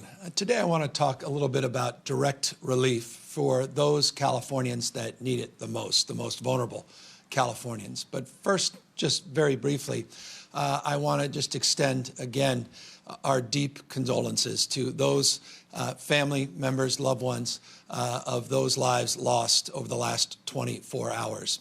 I began yesterday's press conference by making a point that yesterday we had the highest total number of deaths since this disease began here in the state of California, 71 deaths yesterday. Today we recorded 63 deaths, some 821 families, again, every number, not a statistic, but a life being torn asunder. And I just want to extend my heartfelt condolences and also extend appreciation for not only those loved ones and the families impacted, but I had the privilege yesterday of talking to over 150 faith leaders from every conceivable part of this state. And one common thread was how one deals with grief at this time, particularly the loss of a life, and how one organizes funeral services and all the logistical challenges that in the best of the times are difficult, but at this moment are made even more challenging. And so,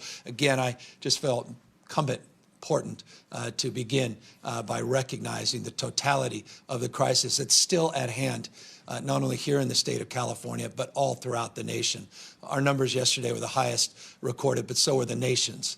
And so by no stretch of the imagination are we out of the woods, despite the fact that we put forward a framework yesterday to begin to consider the prospects of reopening certain sectors of our economy. I want folks to know we need to maintain our vigilance, and we need to maintain the path that we are on, a path that is producing results. But again, we are not yet in a place where we need to be so that we could start reopening.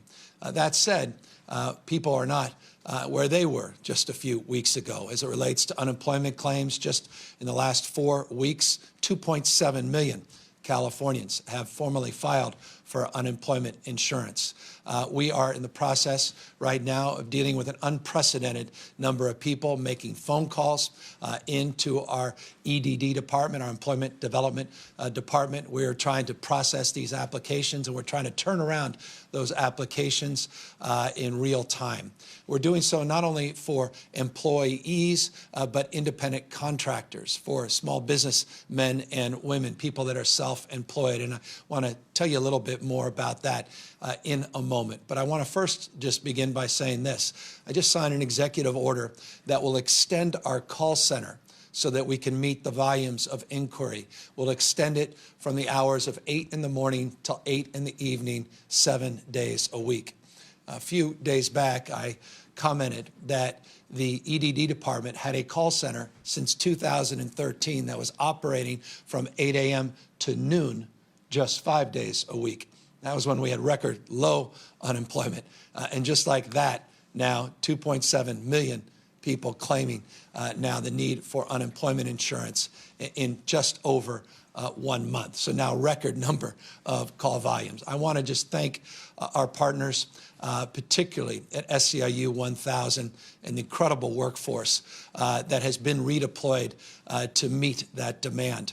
740 individuals within EDD have repositioned themselves, gotten trained, and are now redeployed in a position to address the call volume, but moreover, to be able to answer those calls and give you quality information. 600 additional state employees are being redeployed between now and Monday to do the same.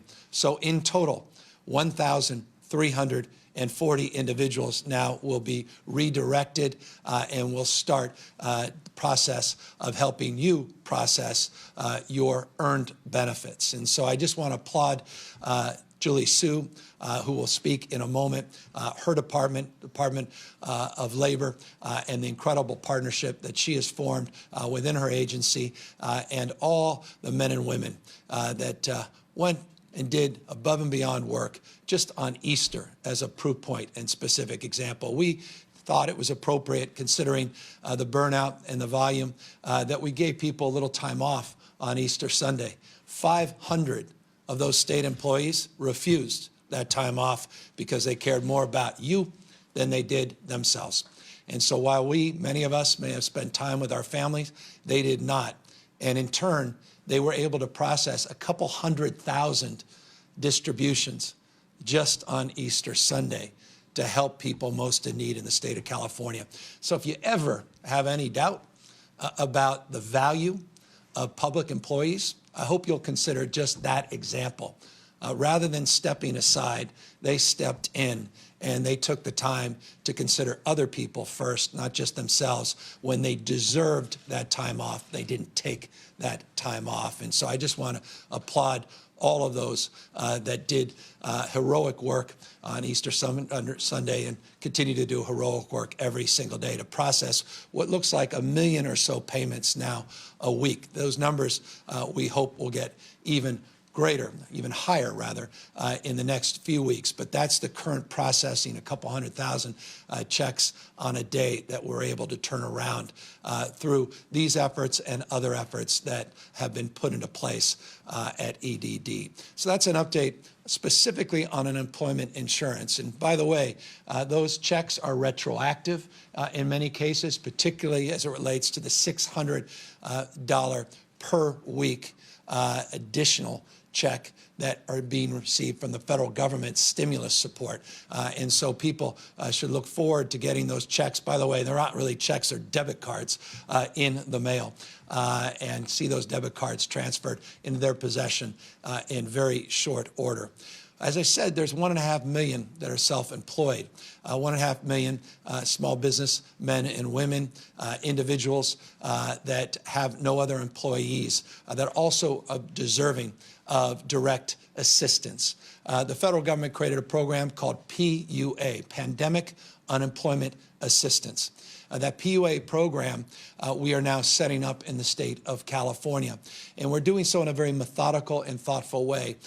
Instead of just putting out applications and having people wait weeks and weeks and weeks for eligibility and for notification around the distribution of payments. We are organizing a very deliberative process in real time to set up our PUA system in a way where we can turn around checks within 24 to 48 hours. I'll ask Julie Su to come up in a moment and talk a little bit more specifically about that. But I want to make this point about the PUA process. This is not a way to avoid misclassification. The state of California prides itself on being a national leader as it relates to protecting our workers from misclassification. And it is not a way of protecting those in platform economy, the gig economy, from not providing wage data to the state of California. They must provide that wage data for the state of California. If we were in receipt of that data, we would use the traditional lines of unemployment insurance, but not all of those employers are paying into the unemployment insurance process, and that's indeed why the state of California advanced what is well known within the state, a decision where we codified through AB 5, a bill that I signed, the Dynamex decision on relationship to this issue, where the state Supreme Court unanimously adjudicated in favor of addressing these misclassifications. So I just want folks to know that their status, even if they choose the PUA process, is not at peril in terms of their benefits and the ultimate determination of their classification. I just want to make that crystal clear, nor does it push us backwards in terms of advancing the cause of righting those wrongs and continuing to transition and implementation of AB 5 itself. Again, I'll ask Julie Su in just 1 second to talk more about that as well. One final thing, I'm a fan of employment insurance. And this is something, when I was a former mayor of San Francisco during the Great Recession, we were able to work with Speaker Nancy Pelosi to get a pilot through the federal appropriations to put together an employment insurance, not just an unemployment insurance program. It's commonly referred to across the country as a work share program. The state of California has a modest work share program. We want to advance that program. We want to expand it significantly, get more employers into that program. I signed an executive order on that as well today to significantly increase the time to application, the time to the creation and development of those programs. And I don't want to moralize this. I don't want to get into a national frame right now, but I can just say this. I think one of the most significant things we can do in the United States of America is reimagine our unemployment system and do more of what you're seeing in countries like Germany and elsewhere doing, and that's provide the employment insurance so people can stay in their status, their benefits included, even with reduced hours in an economy, even as acute and challenging as ours today. The federal government did a version of this in the CARES Act as relates to that Paycheck Protection Program. It's a variant, but I think the opportunity to do this at scale avails itself, certainly in a national frame, but also to begin anew to think about how we can scale that program, our work share program, in the state of California. So that was the purpose of the executive order. Extend those hours 8 to 8 starting Monday, extend our ability to process even more checks, encourage people to fill out the unemployment insurance forms, let self-employed individual contractors know of the availability now of our PUA program, and let folks know that that status as it relates to that determination of your classification as an employer or an independent contractor will not be impacted by the creation of that program. With that, let me ask Julie Su to come in and fill in some of the blanks. Thank you so much, Governor. I just wanted to acknowledge that there is frustration in California over unemployment insurance benefits, and the governor's executive order today is going to allow us to open up the hours of our call center so that those of you who are seeking a live person to talk to get help will be able to do that much more easily. We will be 7 days a week from 8 a.m. to 8 p.m. beginning Monday. Also, on the Pandemic Unemployment Assistance, or PUA, we will be launching that application on April 28th. So in roughly 2 weeks, the application will be up. It will apply to those who are self-employed, those who are independent contractors, also to employees whose wage data is not sufficient, their work history is not sufficient to qualify for unemployment insurance, and to others who have exhausted their unemployment insurance benefits. So once you apply on April 28th, you will be able to certify the next day, and we are going to be turning around payments within 24 to 48 hours. So those first payments should be out by April 30th. I know many of you have been waiting for that. I want to reiterate the governor's point that once payments begin, they are retroactive. The program begins in terms of when you can receive money if you were unemployed due to COVID-19 as of the first week of February. So the checks, the payments that you receive, the benefits will go all the way back to that first week of February if you can attest that you were affected by COVID-19 as of that time. In addition, the $600 per week on top of the regular unemployment insurance benefits will also apply to PUA starting on March 29th. So again, when our applications go up in a couple of weeks, that money will also be retroactive.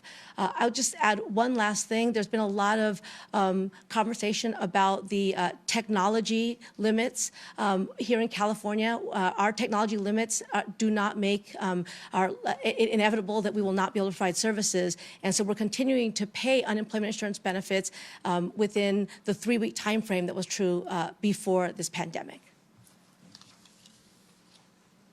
Thank you. We're very proud of our Labor Secretary, and she'll, of course, avail herself to any question. But that last point she made, I think, is a really important point.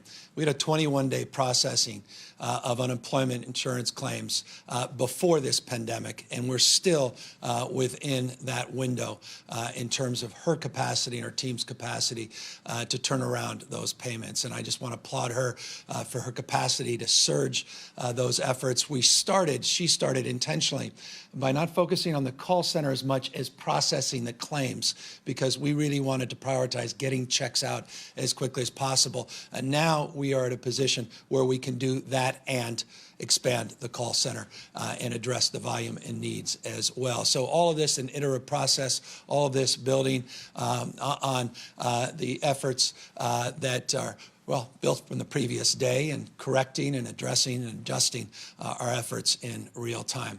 Speaking of addressing real-time need, our diverse communities in the state of California include our immigrant communities.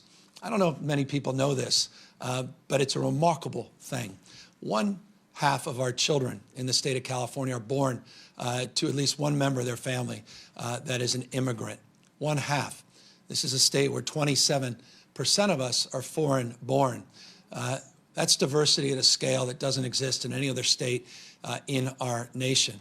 And regardless of your status, documented or undocumented, there are people in need. And this is a state that steps up always to support those in need, regardless of status. 10% of California's workforce is undocumented. 10%. Any overrepresentation of that workforce is undocumented in the areas that are so essential to meeting the needs of tens of millions of Californians today, in the healthcare sector, in the agriculture and food sector, in the manufacturing and logistics sector, and in the construction sector. There's an overrepresentation of people without documentation. By the way, paying just last year over $2.5 billion of local and state taxes.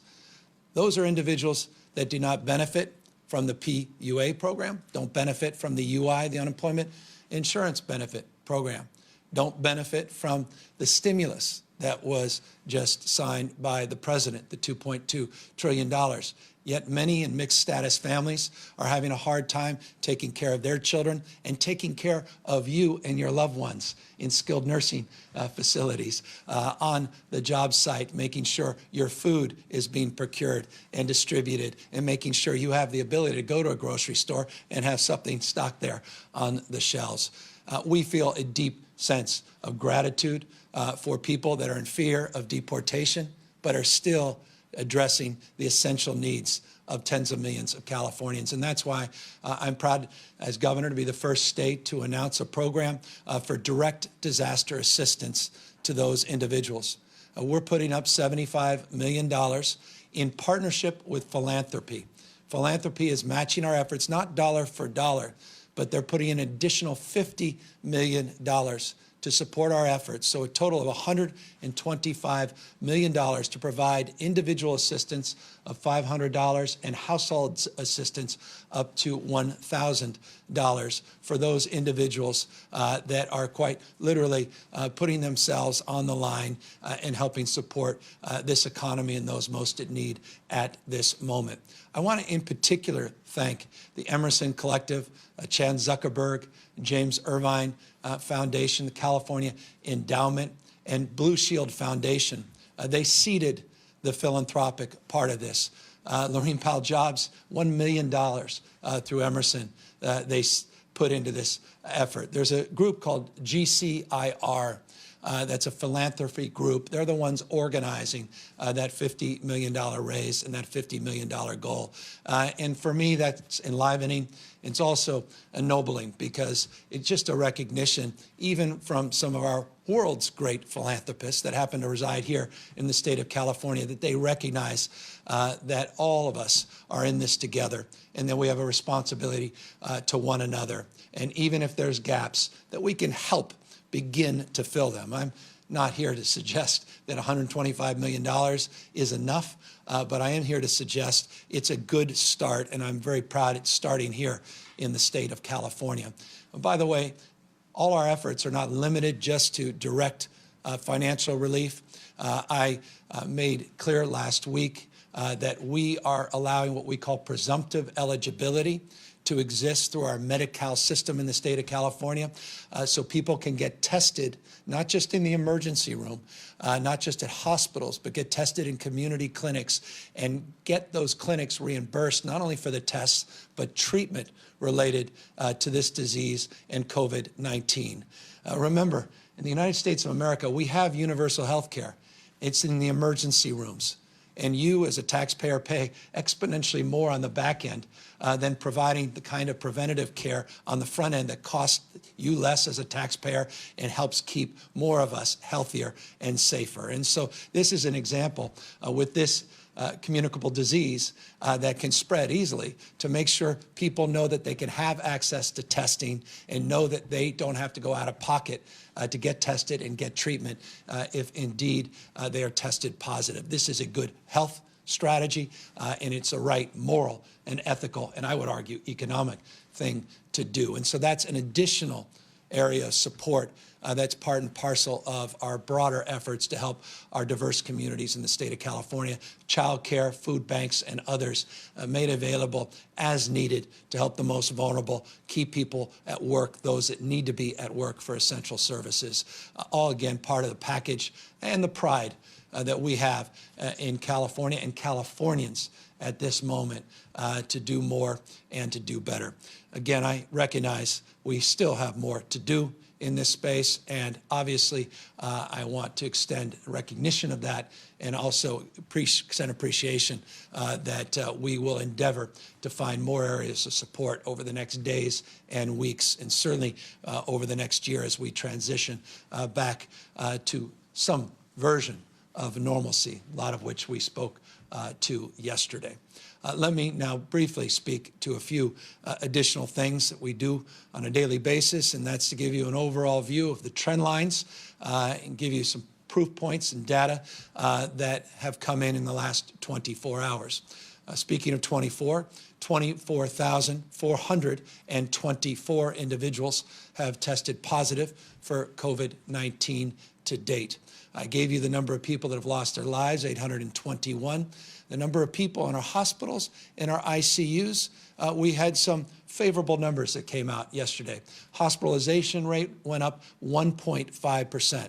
Again, we want to see that declining. We want to now start to see that to flatten, and we want ultimately to see those numbers go down, decline from their growth, flatten, and then go down.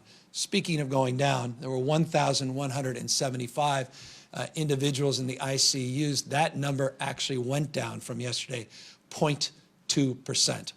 That's a very good sign. The number of what we refer to PUIs, I know we're PUAs, PUIs, UI, a lot of acronyms. That's government. Let me make it a little simpler. Remember, PUIs are the number of persons under investigation in the hospitals and in our ICUs. Those numbers are also trending down by multiples of that 0.2%. So that's good news as well. I'll remind you what I do on a daily basis. Those are the two numbers I look at every morning when I wake up first. And those are the numbers that will guide our decisions when we ultimately expand our testing capacity in the state of California, expand our ability to trace and ultimately isolate and quarantine individuals, part of the 6 specific strategies, the framework that we laid out that will allow us to pull back and ease up as it relates to the stay-at-home order. But we are not there yet. And it is absolutely incumbent upon all of us to continue the appropriate practices that have put us in this position, that have helped support those lines beginning to flatten and now beginning to decline. Let's stay at it, stay the course, and continue to do everything we can to meet this moment head on. So that's broad strokes, what I wanted to share with all of you today. Of course, we're here to answer any questions and provide additional insight and data to the extent we have it with those that may be on the line that have queries. Andrew Sheeler, SecB. Governor, can you hear me okay? Perfectly. Can you hear me okay, Governor? Yeah. Yes. Hello? Oh, we're here. Sorry. Oh, okay. Yeah, Governor, thank you for your time. So temporary hospitals are being set up. There's a 900-bed temporary hospital in a gymnasium at Cal Poly here in San Luis Obispo. But there's no indication that they're going to be used anytime soon. Do you think that we're over-planning and or overspending on these? Do you think that these are going to be used? And if so, can you explain why? Well, I don't know that the word over-planning in a pandemic applies. I think we are appropriately planning. We have been appropriately planning in this surge phase to meet the needs based upon modeling that would require us to find an additional 50,000 alternative care sites beyond our licensed hospital bed total system. We are doing more every day to secure not only the sites, but to secure the PPE and the personnel for those sites for this reason. We're not out of the woods. I told you those death rates, the highest recorded yesterday. The hospitalization rates are still too high. The rate of concern continues to permeate systems all across the state of California, large and small. And let me extend a consideration as well. The announcement we made yesterday around our phased strategy based upon science, based upon health data, also assumes that if people go back into the community and begin to have contact where they're not putting on face coverings, where they're not always practicing the kind of physical distancing that they currently are with the stay-at-home order, that we could see an increase in the number of people infected. We have to provide the capacity in the system and make sure we procure that capacity before we enter into that next phase. So every one of those beds, from my perspective, are important in terms of our capacity to deliver on the hope and promise that we can start to ease up on the home orders. And so I don't think it's an overcorrection. I think it's an appropriate adaptation to the current new normal and provide us the kind of relief valves if indeed we need them without having to be in a crisis mode, but having already planned in that respect. Bob Agelko, SF Chronicle. Thank you. Governor, different subject. I see that a state legislator has asked you to halt all sales of firearms and ammunition statewide.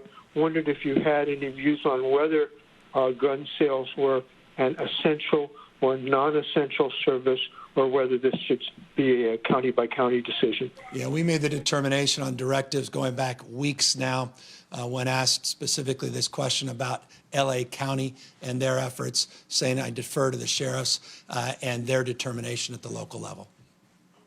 Ibarra, Cal Matters. Hi, Governor.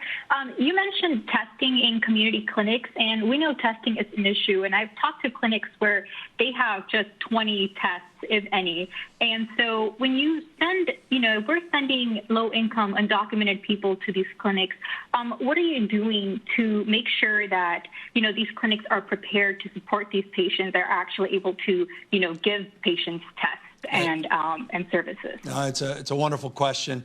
It's the right question. It's one we anticipated a week or so ago with the creation of a testing task force led by leader of one of the largest insurance companies in California, as well as leaders in academia and research from Stanford University, RUCs, among others. We set out very specific and prescriptive goals in terms of increasing our testing. I was very adamant that we needed to improve this space and took responsibility as it relates to doing more and expecting more of our entire team. Last night, we got new numbers back that showed 12,200 additional tests were conducted in the last 24 hours. That's within the prescribed framework of our announcement a week ago. The goal was to get to 10,000 tests a day by April 14th. The goal at the end of this month is to get to 25,000 tests and then to grow exponentially from there into May and June. That is using the totality of strategies, not just traditional PCR testing, but the new serology testing, the blood-based testing. And now with that as a primer, I think it only appropriate, because he's standing right in front of me, that I asked Dr. Galley, who's led this effort, to talk a little bit more specifically about the granularity of community clinics in relationship to the testing protocols as well.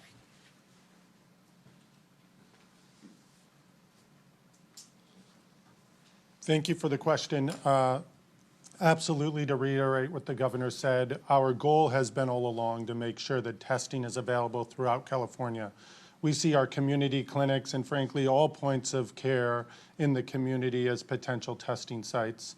In fact, I've been on emails and phone calls today with some of the clinics about ramping up this capacity so we make sure certain communities that are traditionally underserved do get the testing that they need. Over the weekend, we received a shipment of swabs here that we did distribute throughout the state. And targeting some of those clinics, some of those healthcare delivery system centers that don't traditionally have the supplies first. We plan to get some of those to community clinics so that specimen collection, which is the first step in getting a test done, can happen throughout the state. We will be working with clinics to make sure that that is available, and part of those additional up to 100,000 test swabs a week that we'll be receiving will get distributed to those clinics. I will tell you also, by way of additional update, that we have identified at least 637 sites, testing sites across the state. Many of these are affiliated with the big hospitals, but then additionally, these are the drive-up test centers that are popping up throughout the state through the leadership of counties, cities, and other entities. We also know, after doing a complete look at many of the different labs across the state, that we have the capability today, with instruments that are already acquired and working, to do up to 94,000 tests a day in the state of California. So as we identify our capacity, we start to move some of the important parts of the testing continuum, whether that's swabs, test kits, et cetera. And now the plan to really accelerate the number of testing sites across the state. We look forward to not just meeting that 25,000 tests a day goal, but exceeding it as new technologies, as the governor mentioned, with serologic tests, additional instruments coming to augment that 94,000 a day. We look forward to seeing that number increase, and community clinics and communities that don't traditionally get tests first are a priority at this moment. Thank you, Doctor. And speaking of tests, I neglected to mention there's no income-based tests for individuals to receive the disaster relief regardless of their status. And I think that's important to know as well, is to know that their personal information will not be required to get those supports. We're building that disaster relief program through community-based organizations geographically dispersed throughout the state of California. They will collect the grants directly in every community, a minimum of $5 million in grants, and then substantially more in higher density communities. And the CBOs will be responsible for distributing those dollars. And by the way, I want to extend both in the terms of the testing question and more broadly on the disaster relief fund itself, let people know that the covid19.ca.gov website, covid19.ca.gov website is now operational in Spanish and will have the capacity to have 7 languages where it will be translated very, very shortly. And information and guides are available as it relates to testing in community clinics and the reimbursement under the Medi-Cal system to those clinics and the need for our diverse communities to not worry about going out of pocket. If you are feeling symptoms, don't worry about not quote unquote getting tested. Get the kind of help and health care you deserve in those community clinics. We'll worry about the paperwork. We'll worry about organizing the reimbursements through the Medi-Cal system. Rachel Bluth, Kaiser Health News. Hi, Governor. I was just wondering if you've been in contact a lot with leadership in the legislature about what they're prioritizing going forward as far as legislation and the budget, and what those conversations are looking like, how you're discussing that with them. Well, I had this morning a call with the Speaker, Anthony Rendon, with our pro tem, Tony Atkins. We are in constant contact and communication. My teams are available as needed to both caucuses in the Assembly and the Senate, including a Republican caucus, not just the Democratic caucus. We try to be as responsible and responsive as we can be. I'll be on a Zoom call today with the Latino caucus, talking precisely about issues related to the budget, expectations and needs related to legislation, and the legislative calendar, which, as you know, has substantially changed as a consequence. So we're in constant contact and communication. We will be more formally engaging. They'll start their budget oversight hearings as early as tomorrow. We'll get the feedback and guidance on the basis of those dynamic hearings. And then we look forward to opening it up to the public, because the public, of course, is most essential in a representative democracy in terms of their voice being heard through this process as well. Tanu Henry, California Black Media. Thank you, Governor. I have a question about testing. Dr. Rodney Hood, who is the past president of the National Medical Association, he serves one of those underserved communities you mentioned. His patients are mostly African Americans at risk for many of the conditions we know that contribute to the high mortality rate for African Americans. It's in one of the census tracts, one of our most underserved census tracts in the state. He reached out to a private lab that could only commit to get him 10 tests, and they promised him they'll do the best they can to get him those tests. Who does Dr. Hood reach out to right now to make sure he's in the queue when those tests start to come available to medical centers around the state? Does he reach out to the county, to the state, to private labs? What's the process or some of the protocols around that? I'll ask Dr. Galley to talk about the detailed protocols, but let me, in this specific instance, let you know, I referenced a moment ago my conversation with faith leaders all across the state. This specific example, this specific doctor, this specific request actually came to our attention yesterday. So you have, and individuals on that Zoom call also brought this directly to me, and as effort to be as responsive as I can, I also have my doctor, Dr. Galley, with me to talk a little bit more about it. Thank you. Thanks again for the question. Dr. Hood should certainly work through his local public health department to determine the best way to get access to testing and to make sure that the collection of the swabs and the specimens do get to the labs that can run the tests as quickly as possible for his patients. And all clinics should begin to think about what are their protocols, procedures to be able to do testing in their sites and be able to get those tests to places to process the specimens quickly so patients and families and communities can get results as quickly as we can provide them. Next question. Carla Marinucci, Politico. Hi, Governor. You mentioned Amy. A lot of folks were surprised last week by the sudden resignation of your appointment on business and economic issues, letting in DACA.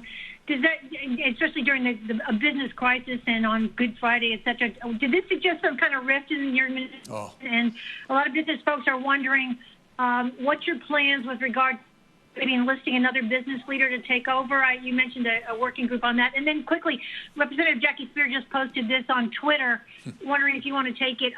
Can someone explain to me how Texas has been approved for $1 billion more in SBA loans, more than 30,000 loans more than California, despite our economy being $1 trillion? Yeah.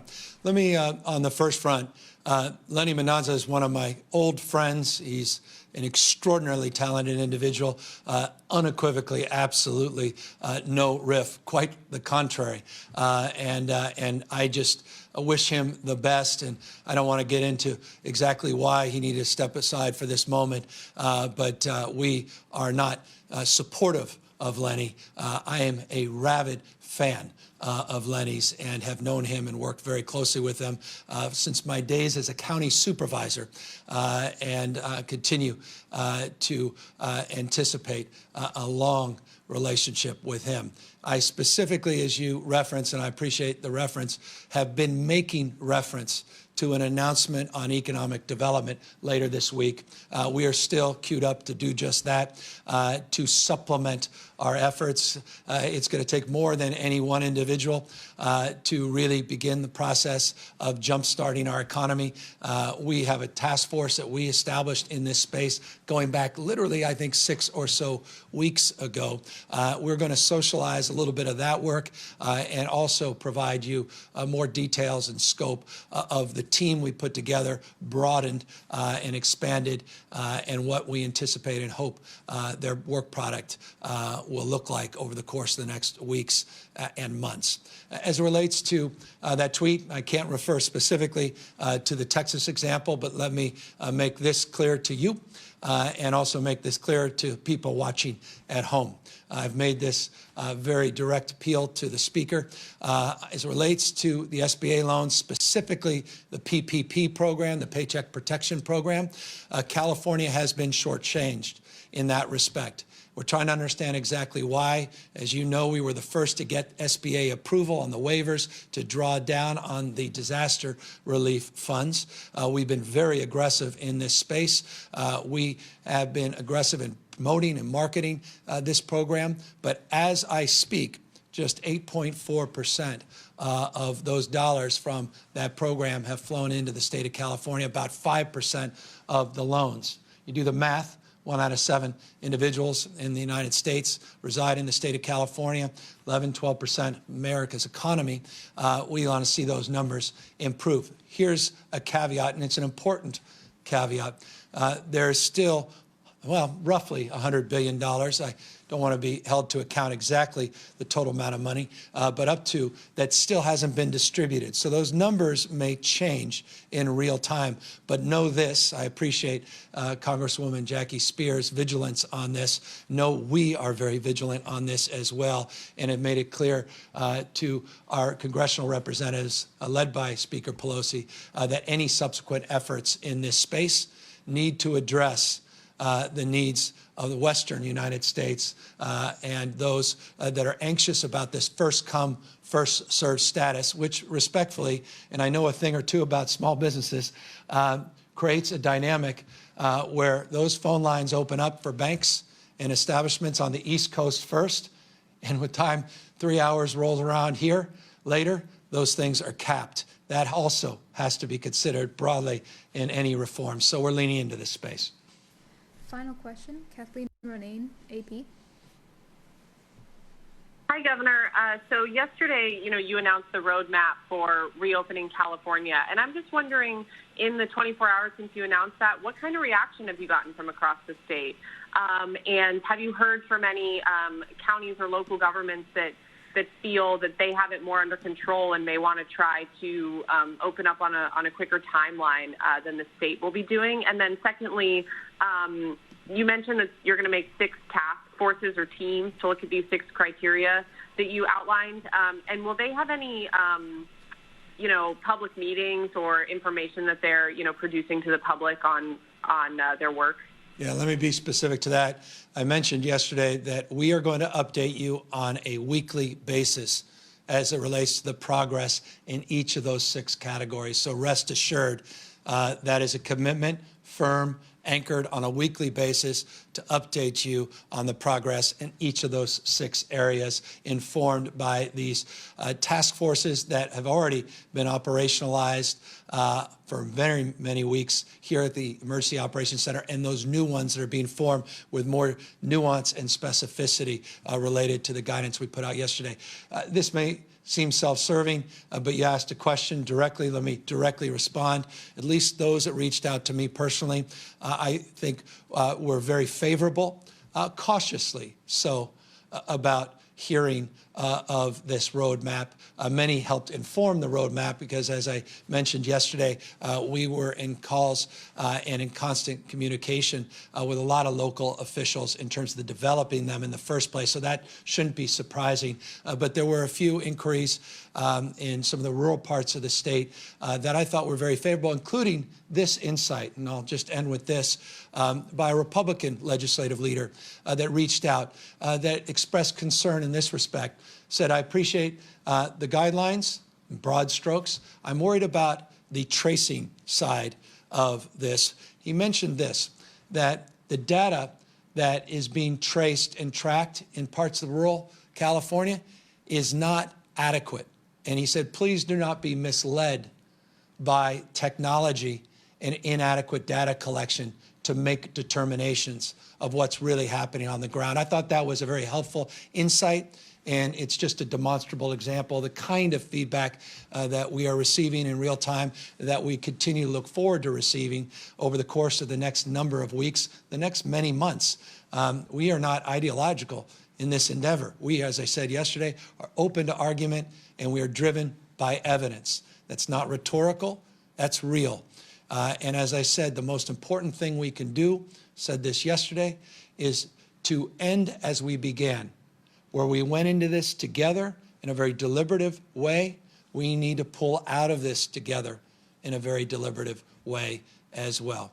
And speaking about everybody being in this together, I just want to continue to compliment and thank all of the incredible workforce that has been assembled to help support not just the applications and the distribution of disaster relief funds and unemployment insurance, but now setting up this new PUA system, the Pandemic Unemployment Assistance System. I want to thank our frontline employees again, the heroes every day on the front lines, our nurses and doctors, our police officers, our firefighters, and then the unsung heroes, all of you, that every day are practicing physical distancing, that have put us in this position where for 2 out of the last 3 days, I've been able to say the following: our ICU numbers are beginning to decline. Thank you for a job well done.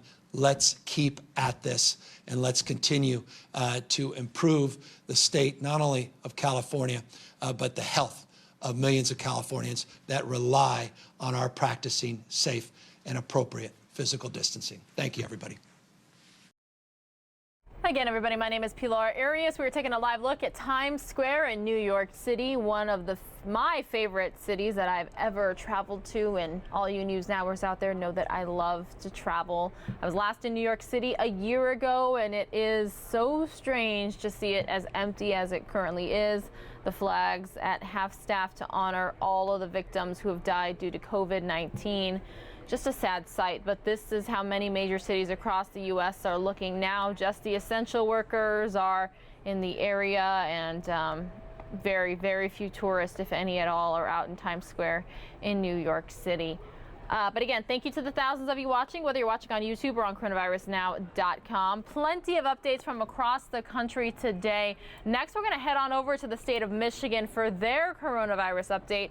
And don't worry, if any news conferences happen live, we will bring them to you right here on News Now and on coronavirusnow.com. For those of you watching on coronavirusnow.com, I know it has such a wealth of information, a bunch of different articles linked in one spot, which is great. And you've got the stream here, but I do invite you to come join us on YouTube. All you have to do is go to youtube.com/Fox10Phoenix. Again, that's youtube.com/Fox10Phoenix. And that's because you would get to watch the stream with the more than 13,000 people who are currently watching. And guess what? A lot of those people chat. We have a chat feature on YouTube, and so you can introduce yourself, where you're watching from, how you found the News Now stream. You can also subscribe to us while you are there, and then you can also sign up for notifications and be alerted anytime we go live. And since normally News Now, when we're not in coronavirus mode, we're covering everything national that you need to know about, all the breaking news is, so all the fires, all the police chases, everything, anything of importance.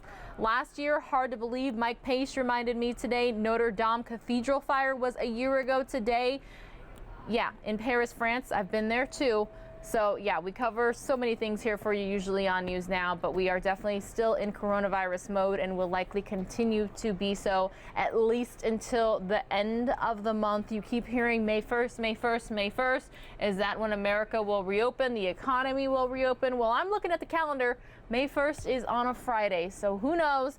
But the stay-at-home orders continue, social distancing continues. The White House saying that they're going to release new guidelines for social distancing tomorrow. We will have that news conference for you as well. So yes, thank you for being here, regardless of where you are watching from. We are certainly happy that you are here. Again, we're going to head out to the state of Michigan for their COVID-19 update from earlier today.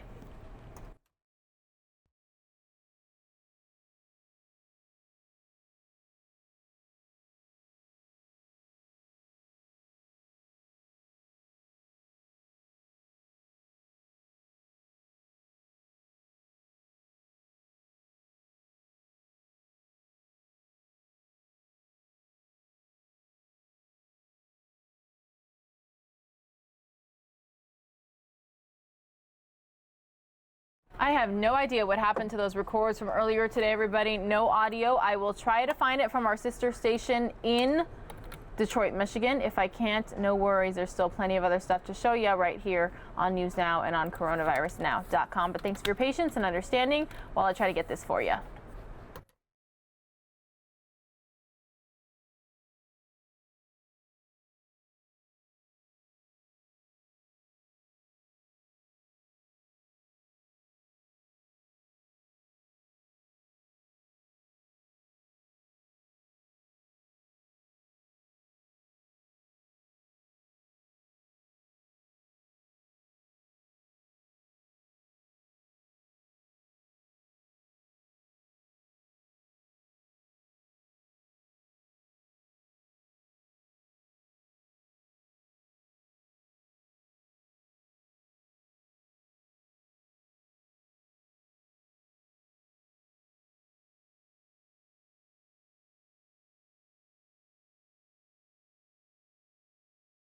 All right, I found it, everybody. So again, we are going to Michigan.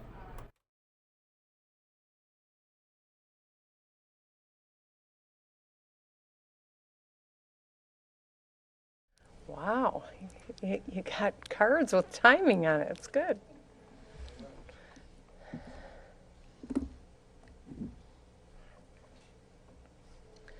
What is it? The 15th. Wednesday the 15th.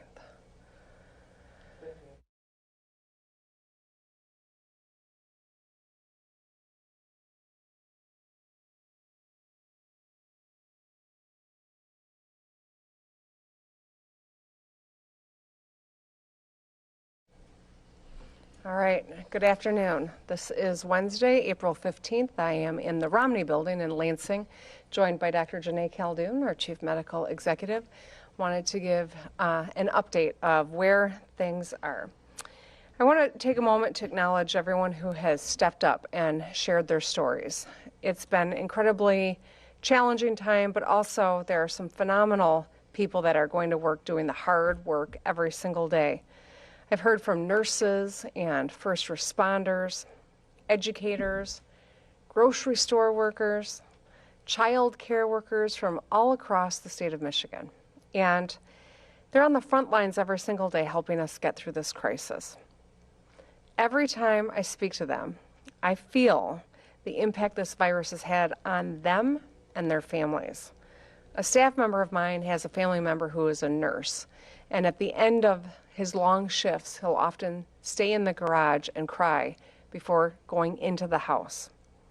Another friend of mine has multiple sclerosis and a compromised immune system. She has been in her apartment for 5 weeks. We've all missed birthdays and celebrations, whether they were weddings or holidays with our family and friends. Incredible sacrifice has been made by the people of Michigan, and it's really paying off. These are hard times, but we are going to get through this together. I know that there are many who are struggling with their mental health right now. People are lonely and isolated and frustrated and would give anything to return back to normal. And I have to tell you, I would too. We're going to get there.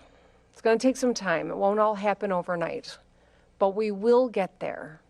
If we are smart, we do what we need to do, and everyone plays their part. We have to mitigate risk. And so, while we will be reunited with our friends and loved ones again, it's important that we continue to double down on our efforts today. For those of you who held your Easter brunch or your Passover, your Seder dinner over Zoom instead of being in person, thank you for doing your part. For every teacher who's instructing your students online, thank you for doing your part. For every grocery store clerk who is working incredibly long hours so that special hours can be available for our older Michiganders, thank you for going above and beyond and doing your part. And for every healthcare provider who's putting their own lives on the line to save others, thank you for doing your part. This is a hard time, but the good news is that the vast majority of people in our state are doing the right thing. And it's pushing the curve down. It's working, saving lives. Yesterday, I went to Novi to inspect Suburban Showplace alternate care site. I want to thank the owners of Suburban. I want to thank Ascension Health System. I want to thank the International Brotherhood of Electrical Workers, the Army Corps, the National Guard, the Department of Health and Human Services, and FEMA. Something remarkable happened while we were there, and the head of Region 5, our person that we work with so often from FEMA, acknowledged that the build-out of Suburban Showplace, which is originally slated to be a 1,000-bed facility, is now a 250-bed facility. We'll have the capacity to increase that if it's necessary, but because of this stay-home order, it might not be, and so we're only building it out for 250 at this time. He also showed me his phone, a text from someone in another state asking how they can replicate what is happening here in Michigan. People are taking notice. We're working incredibly hard and well with our partners at the federal level.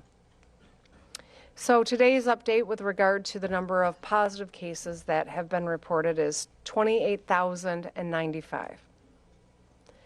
In those numbers are also 1,921 deaths. We must continue to stay home whenever we can so we can protect our families. Yesterday, the president met with a number of people who have recovered from COVID-19. One of them was a man from northern Michigan, Mark Campbell, who was telling the president how he believes he caught the virus. He was explaining that he and his family decided to go up north and go skiing, which seemed like a safe activity because very few people were traveling or going north and no one was around. He told the president, quote, "The only thing I can think of that was out of the ordinary is that I touched a gasoline pump handle." I share that story because what we know is that COVID-19 can live on a stainless steel surface for 72 hours. Think about how many people touch a gas pump handle in the span of 3 days. And that's why we don't want anyone on the road who doesn't have to be there. A couple of weeks ago, I'm going to give you an update on PPE now. A couple of weeks ago, we had less than a day's worth of PPE in Southeast Michigan hospitals. We were working day to day.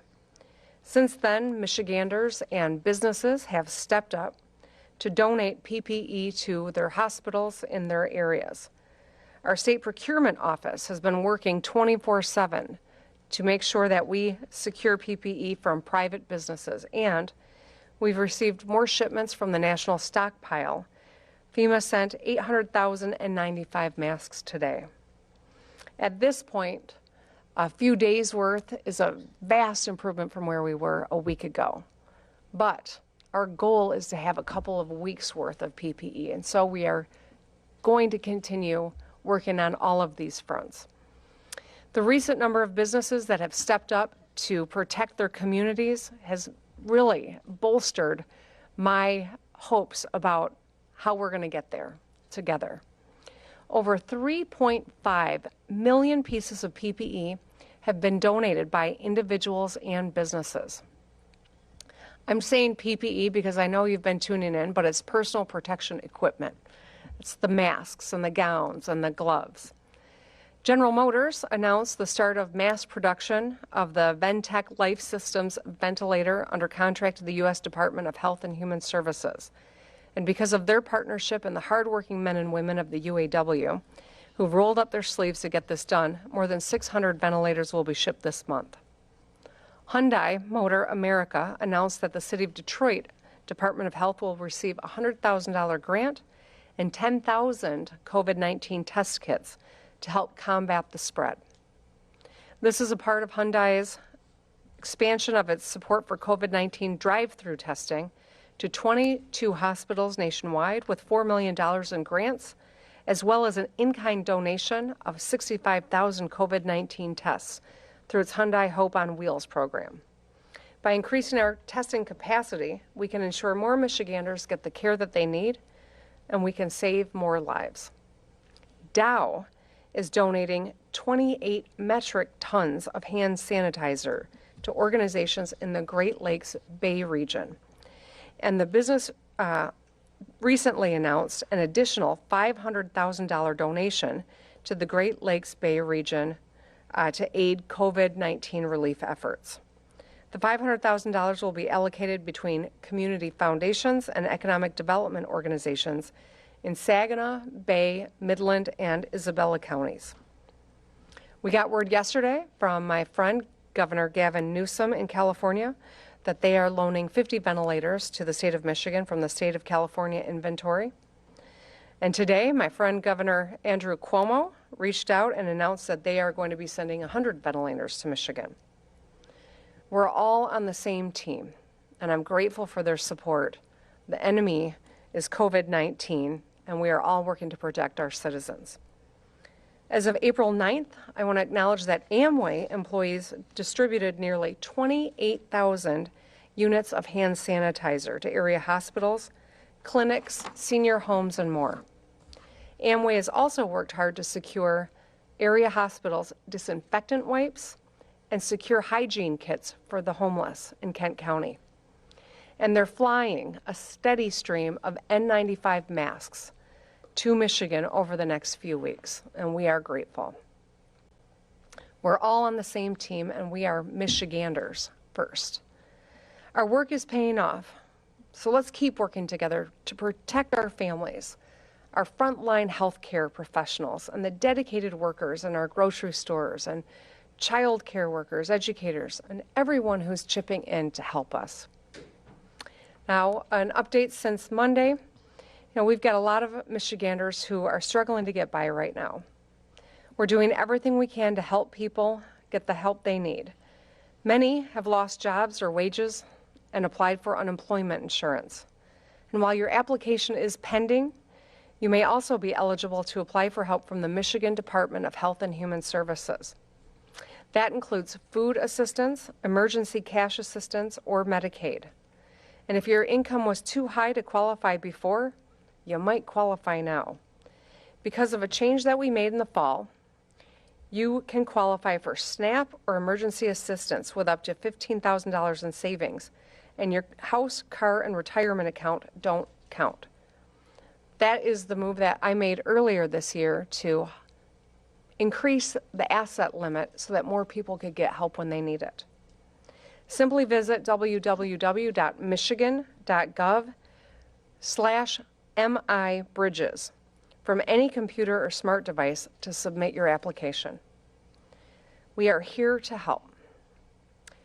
Food insecurity is a terrible reality for a lot of people in our state right now. And I'm really pleased to announce that Pfizer has made a $500,000 contribution to the Michigan food banks to help our families during this difficult time. And the United Health Foundation has contributed $250,000 to the Food Bank Council of Michigan. These donations will amount to hundreds of thousands of meals for Michigan families. And I'm hopeful that more Michiganders and businesses can chip in and donate to their local food banks. If you can make a monetary contribution, that's incredibly helpful. At this time, because of how COVID-19 spreads, actual food donations are not ideal. But if you can chip in, please, please do.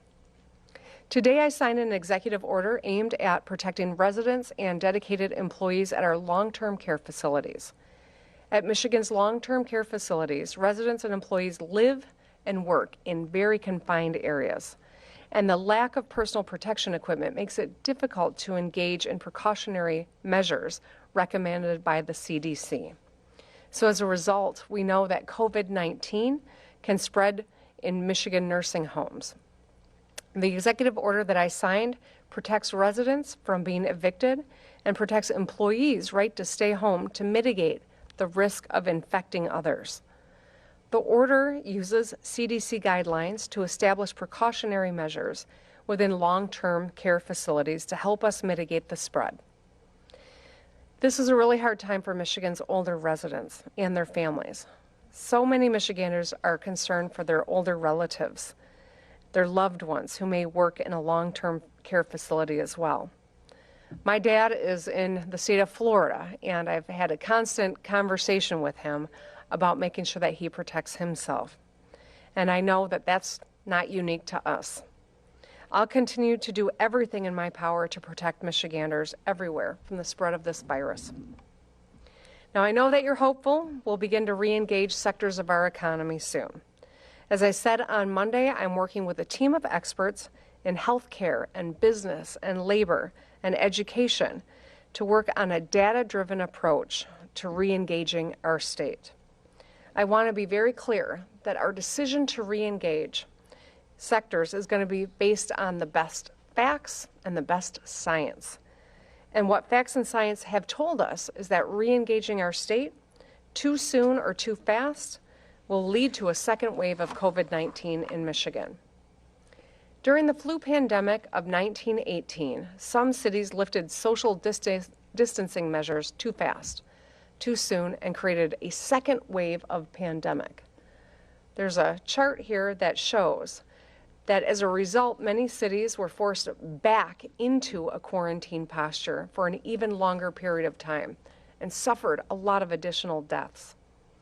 As tough as this is right now, we know we don't want to go through this again. It's so important that states and regions and the country as a whole get this right, because getting it right saves lives and it'll be better for our economy in the long run. I want to acknowledge first the superheroes in our hospitals and then acknowledge the protest that was going on outside today.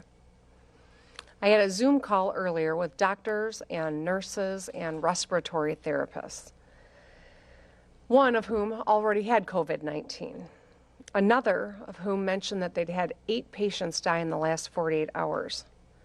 Another talked about going home to her 6-year-old and undressing in the garage and being worried about the health of her child as she takes care of others during this crisis. She also acknowledged that caregivers are scared to take care of her child because he's the son of a doctor. All of these people are managing as well as they can, but they all recognize the incredible toll this is taking and the PTSD that they're going to have to address after this crisis abates. I told them about the rally outside, and I asked them what would they want me to convey to people. And the first answer was, make sure they understand how serious this is. Another said, tell them that they can get COVID-19 and have it for days before it even shows up in a symptom. That they might survive, but someone else in their house might die from it. And tell them that the people that do lose their battle with COVID-19 die alone. Make sure they understand how serious this is. So I think about the demonstrators here today, and I understand the frustration that people are feeling. I'm frustrated too. None of us wants to be here in this moment, but we are, and we have to do the best that we can. I think about kids who should be at school and miss their friends, for parents who, like me, want to see their child walk across the graduation stage in a month.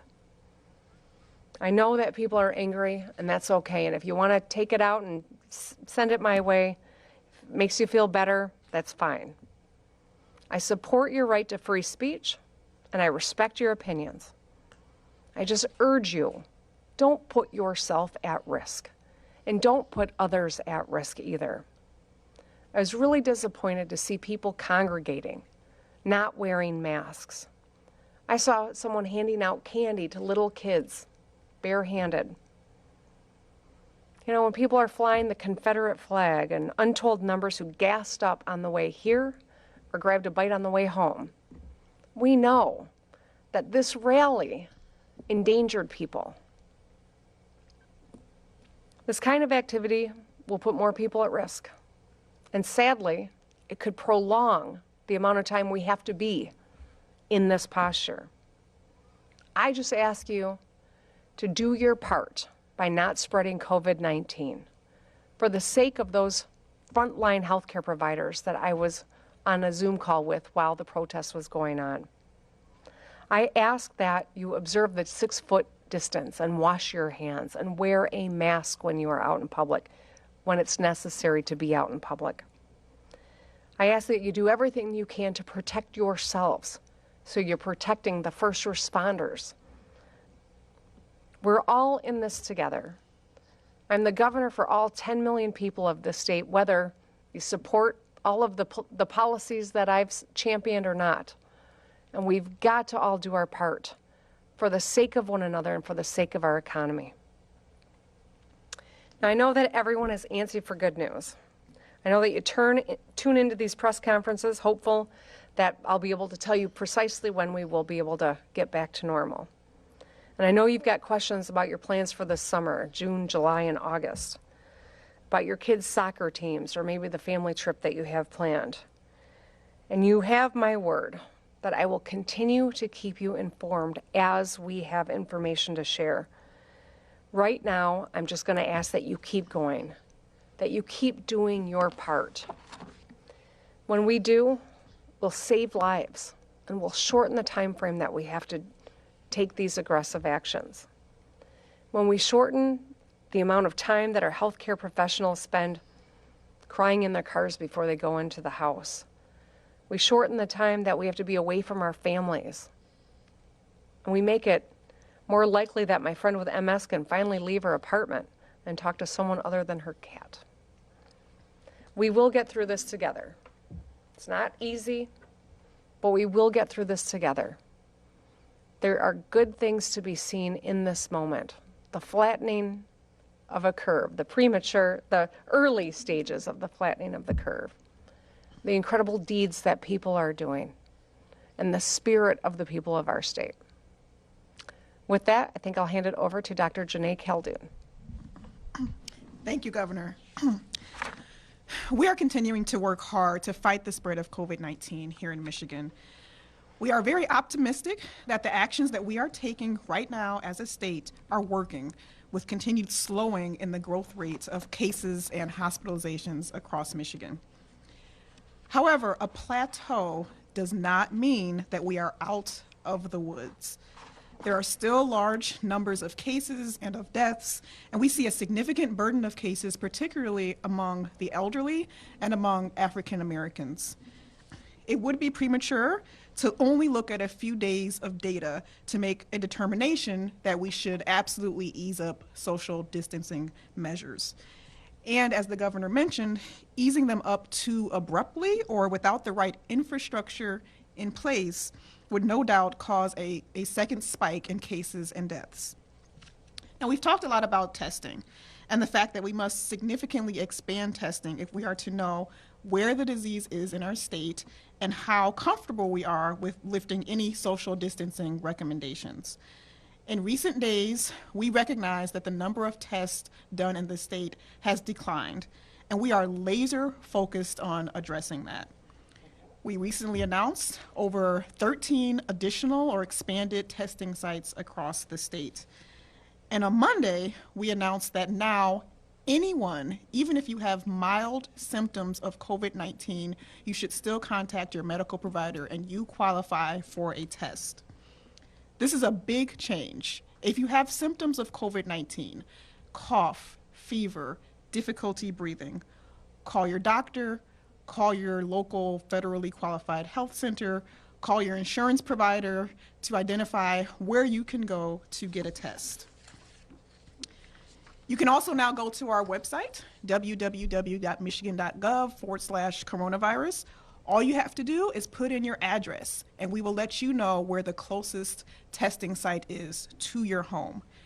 We want anyone who needs a test to be able to get it done no matter where they live in this state. So please seek out a test if you have symptoms. And finally, when testing identifies that someone does have COVID-19, we need to quickly reach that person and the people that they came in contact with to provide public health guidance. We're working closely with our local health departments to expand this capacity. This is very important. Our public health workers may actually be calling you to identify if you have COVID-19 or if you've been in contact with someone who has the disease. We need to give you important public health advice. If one of these public health workers calls you, please answer the phone or call us back if you are not available at the time that we call. We won't ask for anything like bank information or social security numbers, but we will ask you about your symptoms and where you've been so that we can protect you and others. Please continue to work with us so that we can keep you and the community safe. We've also been working very closely with our hospital leadership and meeting with them every day to understand what's going on the front lines. Hospitals are doing a great job of working together to ensure that patients are being cared for in the most appropriate setting. We're pleased that several of our hospitals are starting to see a plateau in the number of COVID-19 cases they are caring for, and every day they're discharging more and more patients. That is great news. The greatest barriers that our hospitals are still facing, though, is with staffing. So if you are a medical provider, and particularly if you are a registered nurse or if you are a respiratory therapist, we still need you. Please go to our website, www.michigan.gov/fightcovid19 and sign up.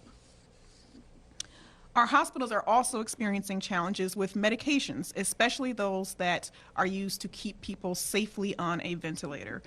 And the state continues to work very closely with the federal government to ensure that hospitals are getting the medications that they need to take care of patients. The bottom line is social distancing works, and it is working, and we need to stay the course. At MDHHS, we are going to continue to do everything we can to protect Michiganders from COVID-19 and to save lives. And I'll turn it back over to you, Governor. All right. With that, happy to open it up.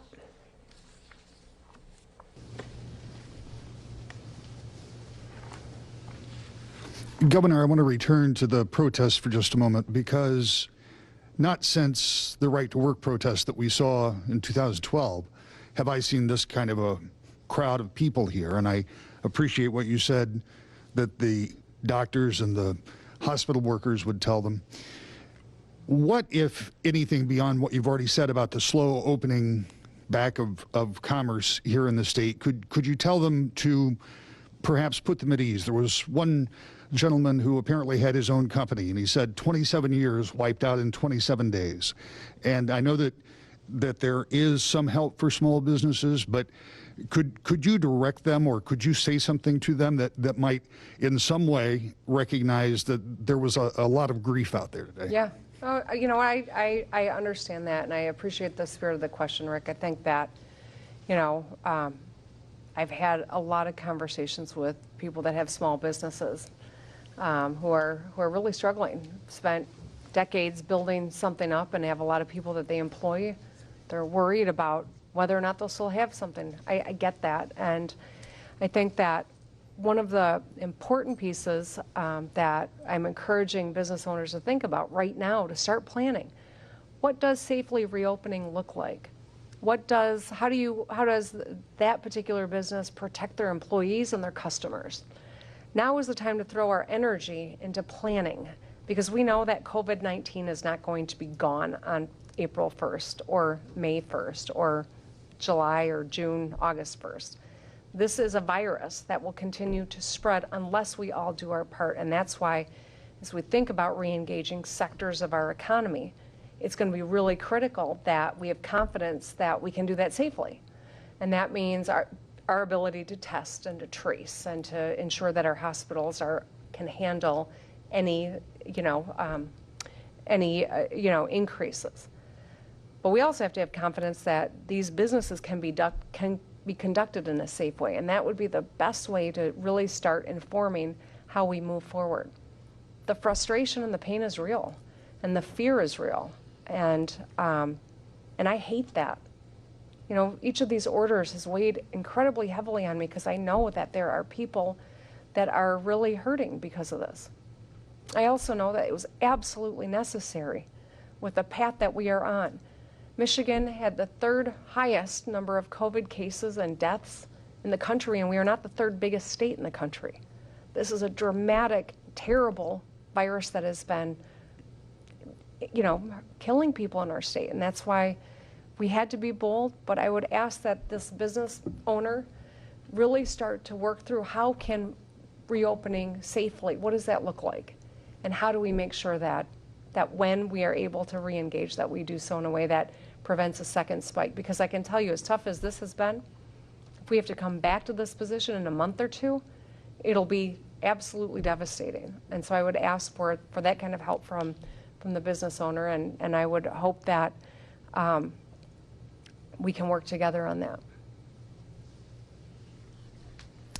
So many Republicans, as well as the people outside protesting, have urged you to reassess any of these executive orders. Have you given it any thought, or what would be your response to that? So, you know, these are not political decisions. This is about public health. You know, I am the governor for all 10 million people, whether they voted for me or against me or didn't vote at all. I'm the governor that is focused only on public health when it comes to decisions around COVID-19. We know that this is a virus that doesn't discriminate on party line or state line, that has no cure, no vaccine, that is deadly, highly contagious, and you can be carrying it for a week and not even know it. What happens in your household might be one person gets a fever and some sore muscles for a few days, and for the other person, their body might react, you know, it might be fatal for them. And that's precisely why we have to be so aggressive here. So in terms of you know, any partisan efforts to get me to change policy based on politics, I'm not focusing on politics. I'm trying to save lives here. I'm happy to work with, you know, people on both sides of the aisle, and we need to. We have to remember the enemy is the virus, not one another. I think that there's, you know, going to be a need for us to find common ground on a variety of issues as we are moving forward, and I welcome that and put my hand out in partnership. The enemy is the virus, not one another, and we have to keep that straight. We have to keep our eye on the public health, and we also have to make smart decisions about what re-engagement looks like. I know you don't know a date. We don't know when this is all going to happen, but we do know that this order, this current stay home, stay safe order, is through the end of the month. and at that point, there'll be some other directive. Do you have any feel at all if this is as we are today, is going to continue beyond that day, understanding that you can't say certain when things will start to reopen? Well, I'm hopeful that it's not, Rick. You know, I'll tell you that that's what my hope is. Where we are, what the science is telling us, I can't predict what things are going to look like next week, much less 2 weeks from now. But I will say that we are doing the hard work of bringing in, you know, under Dr. Janae Khaldoun's leadership, the best minds in the medical field to help advise and help us chart our path toward a safe re-engagement. We are bringing in some of the best leaders in the business community to really think through how do we make sure our workplaces are safe? What actions need to be taken so that when it is safe to start re-engaging, that we keep people safe. And so we are not just waiting to see what happens on that day. We are planning the return. What the date looks like when the phases begin, I can't tell you right now, but I can tell you we're putting a lot of work into assessing regionally, assessing by you know, sector of our economy. And of course, you know, staying very attuned to doing everything we can to keep flattening the curve in the interim. Were you surprised by, if there's not maybe hundreds, if not thousands of people outside, are you surprised by the number of people that turned out today outside the Capitol? Well, as I said, I'm disappointed. I think that, you know, we saw a number of posts about people blocking the ability for an ambulance to get into Sparrow Hospital. We know that CATA bus service had to put out a special bulletin because they weren't able to help people get to their essential needs, whether it's getting to the grocery store or to the pharmacy. We know that this demonstration is going to come at a cost to people's health. It already did in those two examples. But we know that when people gather that way without masks, they were in close proximity, they were touching one another, that's how COVID-19 spreads. And so the sad irony here is that the protest was that they don't like being in this stay-home order, and they may have just created a need to lengthen it, which is something that we're trying to avoid at all costs. I'm not saying that's what's going to happen, and I'm not predicting that a certain percentage of people get sick, but I know that just by congregating, they've made that a real possibility, that they've endangered other people's lives. I told the story about the man who met with Donald Trump, the President Trump in Washington, D.C. yesterday. The only thing he could think of was that he touched a gas pump, was how he got COVID-19. That's the visual I invoke all the time because our nurses and our doctors and our grocery clerks have to gas up when they go to work. We need them to go to work. We need them to do their jobs. And the more people that are touching that one gas pump, the more likely they're going to get sick and not be able to do these critical jobs. And so I thought that was quite the revelation, you know, that played out in Washington, D.C. yesterday. And I think it's important to share so people really understand what they're risking by being out when they don't need to be.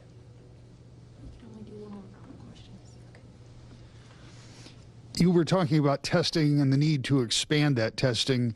Could you talk a little bit more about that with a little more specificity about who might be eligible to be tested? And secondarily, is there or being developed or has there been developed a reliable antibody test so people may know what their condition is if they were mildly sick and didn't have a test in the first place?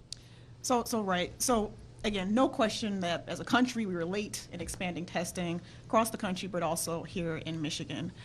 We know that even people who have mild symptoms should be tested, as many people as possible. That's the only way we'll be able to understand who has the disease. We're building that up significantly. We think we'll need at least 10 to 20,000 tests to be able to be done every day in the state. We're getting there. We've got a plan that we're implementing, again, expanding capacity even this week, expanding the priority for individuals who can get a test. So we'll keep working on that. When it comes to the antibody testing, I think the antibodies are an important part of our broad public health strategy, but we also have to be careful. We've got our lab experts at MDHHS who are working on studies about this antibody test, and we know that there are people both in the state and around the country that are working on this. We have to be careful to make sure, even if someone has an antibody, that is not diagnostic for whether or not they have COVID-19.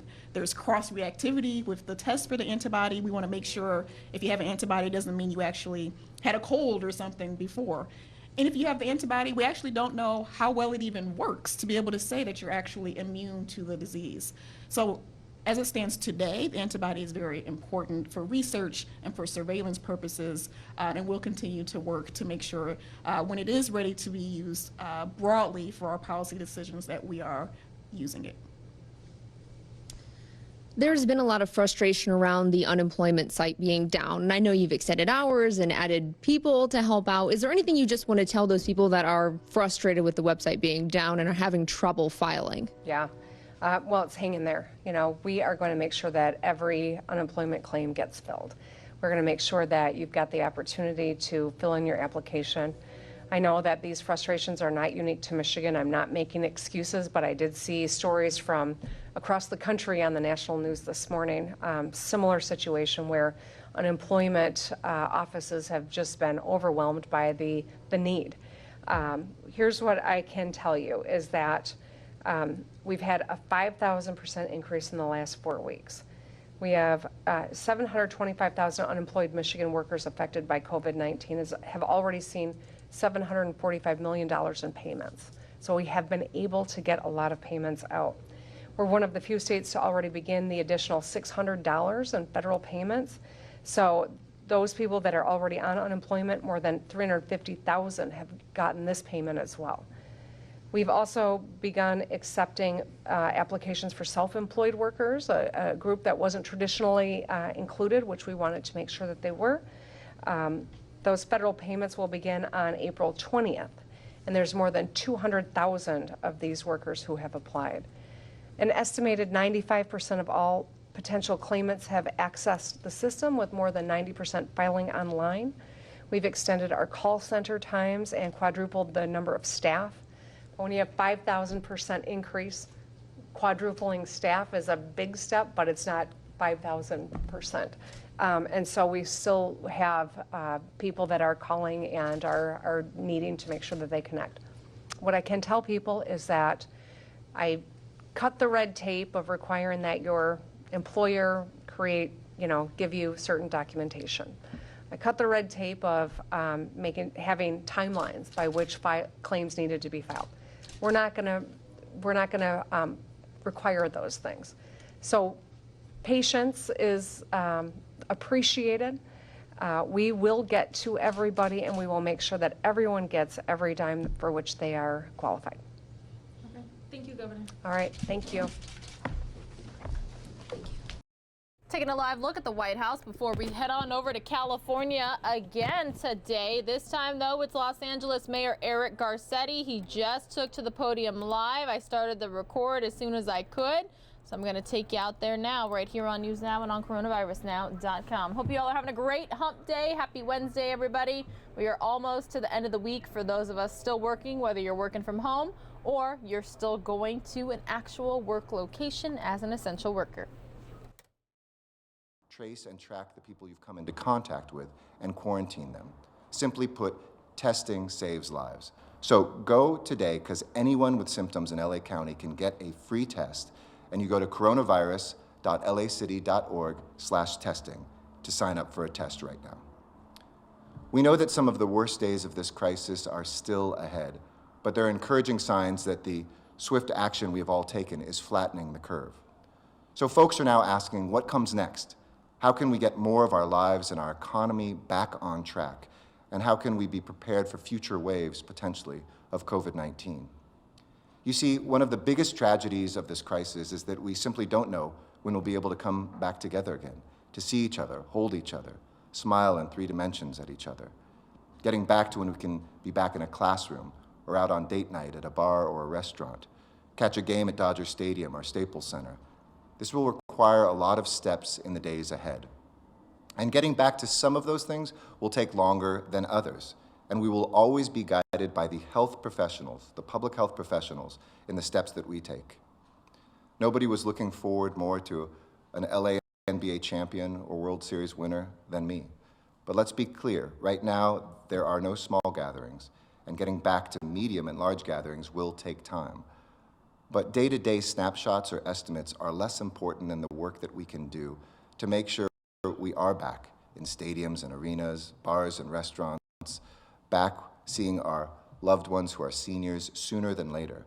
And while we don't know what any date will be today, we do know that the more we do now, the sooner those dates will come.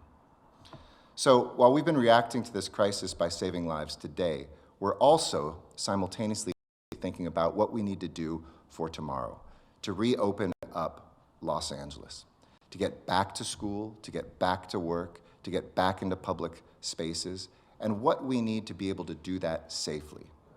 Yesterday, Governor Newsom, along with his counterparts in Oregon and Washington, unveiled thoughtful and necessary goals that are required to reopen the economy.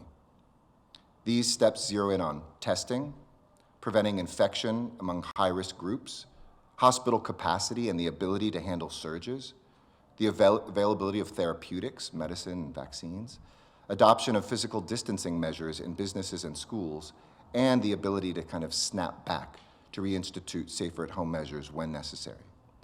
We need these clear guidelines in place to restore a sense of normalcy and prepare for a second and even potentially third wave of COVID-19.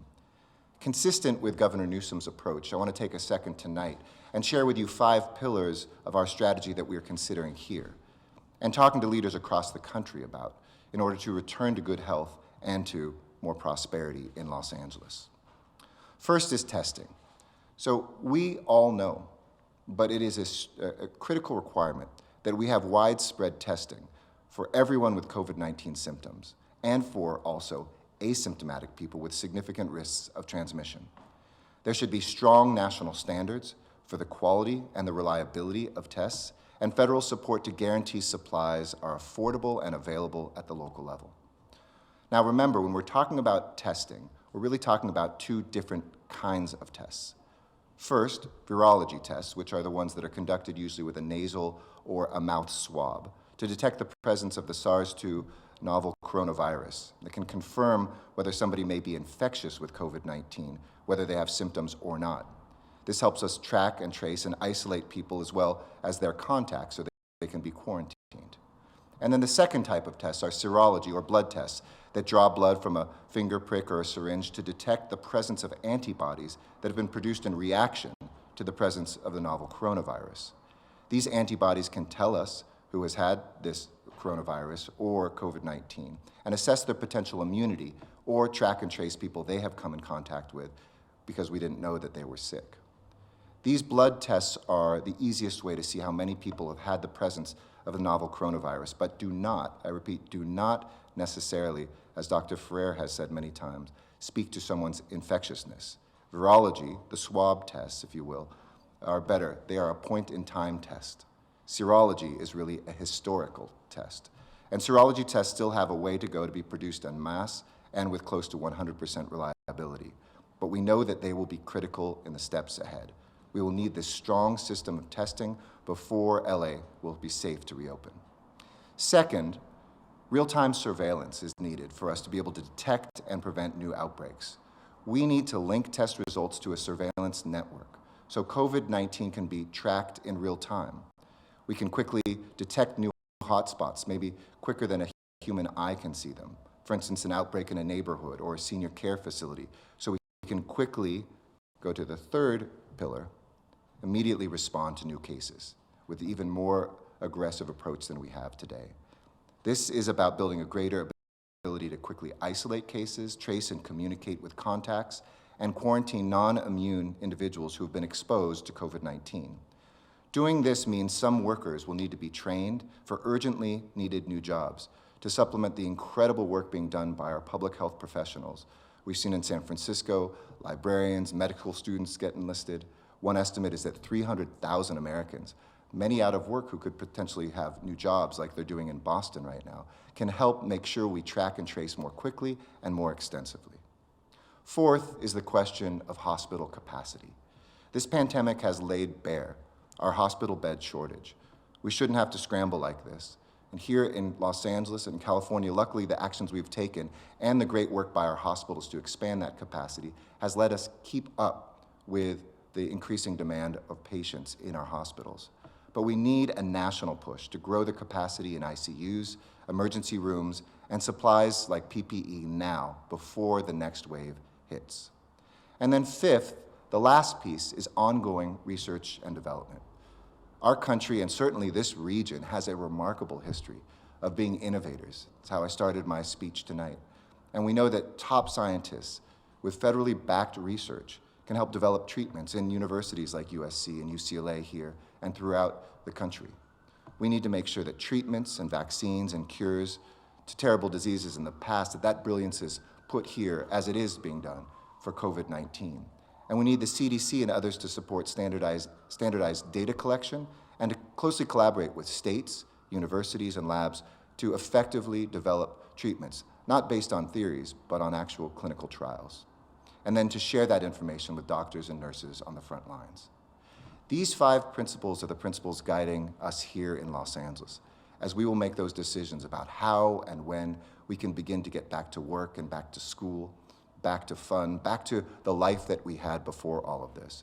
But together with the key measures our governor outlined and that we are exploring, namely how do we keep protecting those high-risk members of our society even as we open up parts of it, are going to be very important in the days ahead.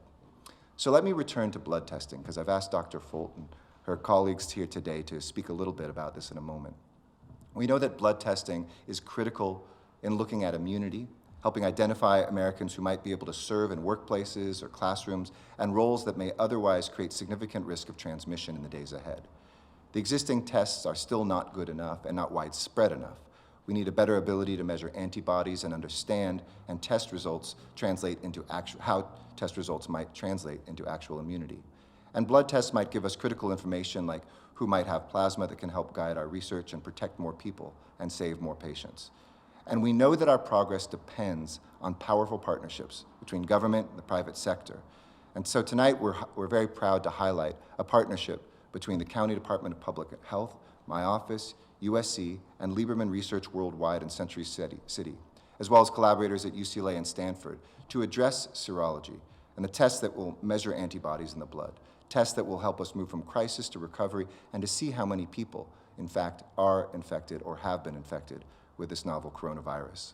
This partnership will accelerate research and development and help us answer questions that are key to what you want to hear. When, Mayor, are we going to get back to normal? So to say a few words, I'd like to turn it over now to a great leader. As I mentioned, she's been a leader not only in education, in higher education, but here already in Los Angeles. Somebody who's been extraordinary in everything from the environment to ensuring that her workers have the dignity that they need and the resources they need in this crisis. I want to thank you, Dr. Folt, and ask you to say a few words. Madam President. Thank you, Mr. Mayor, for your leadership and for your partnership.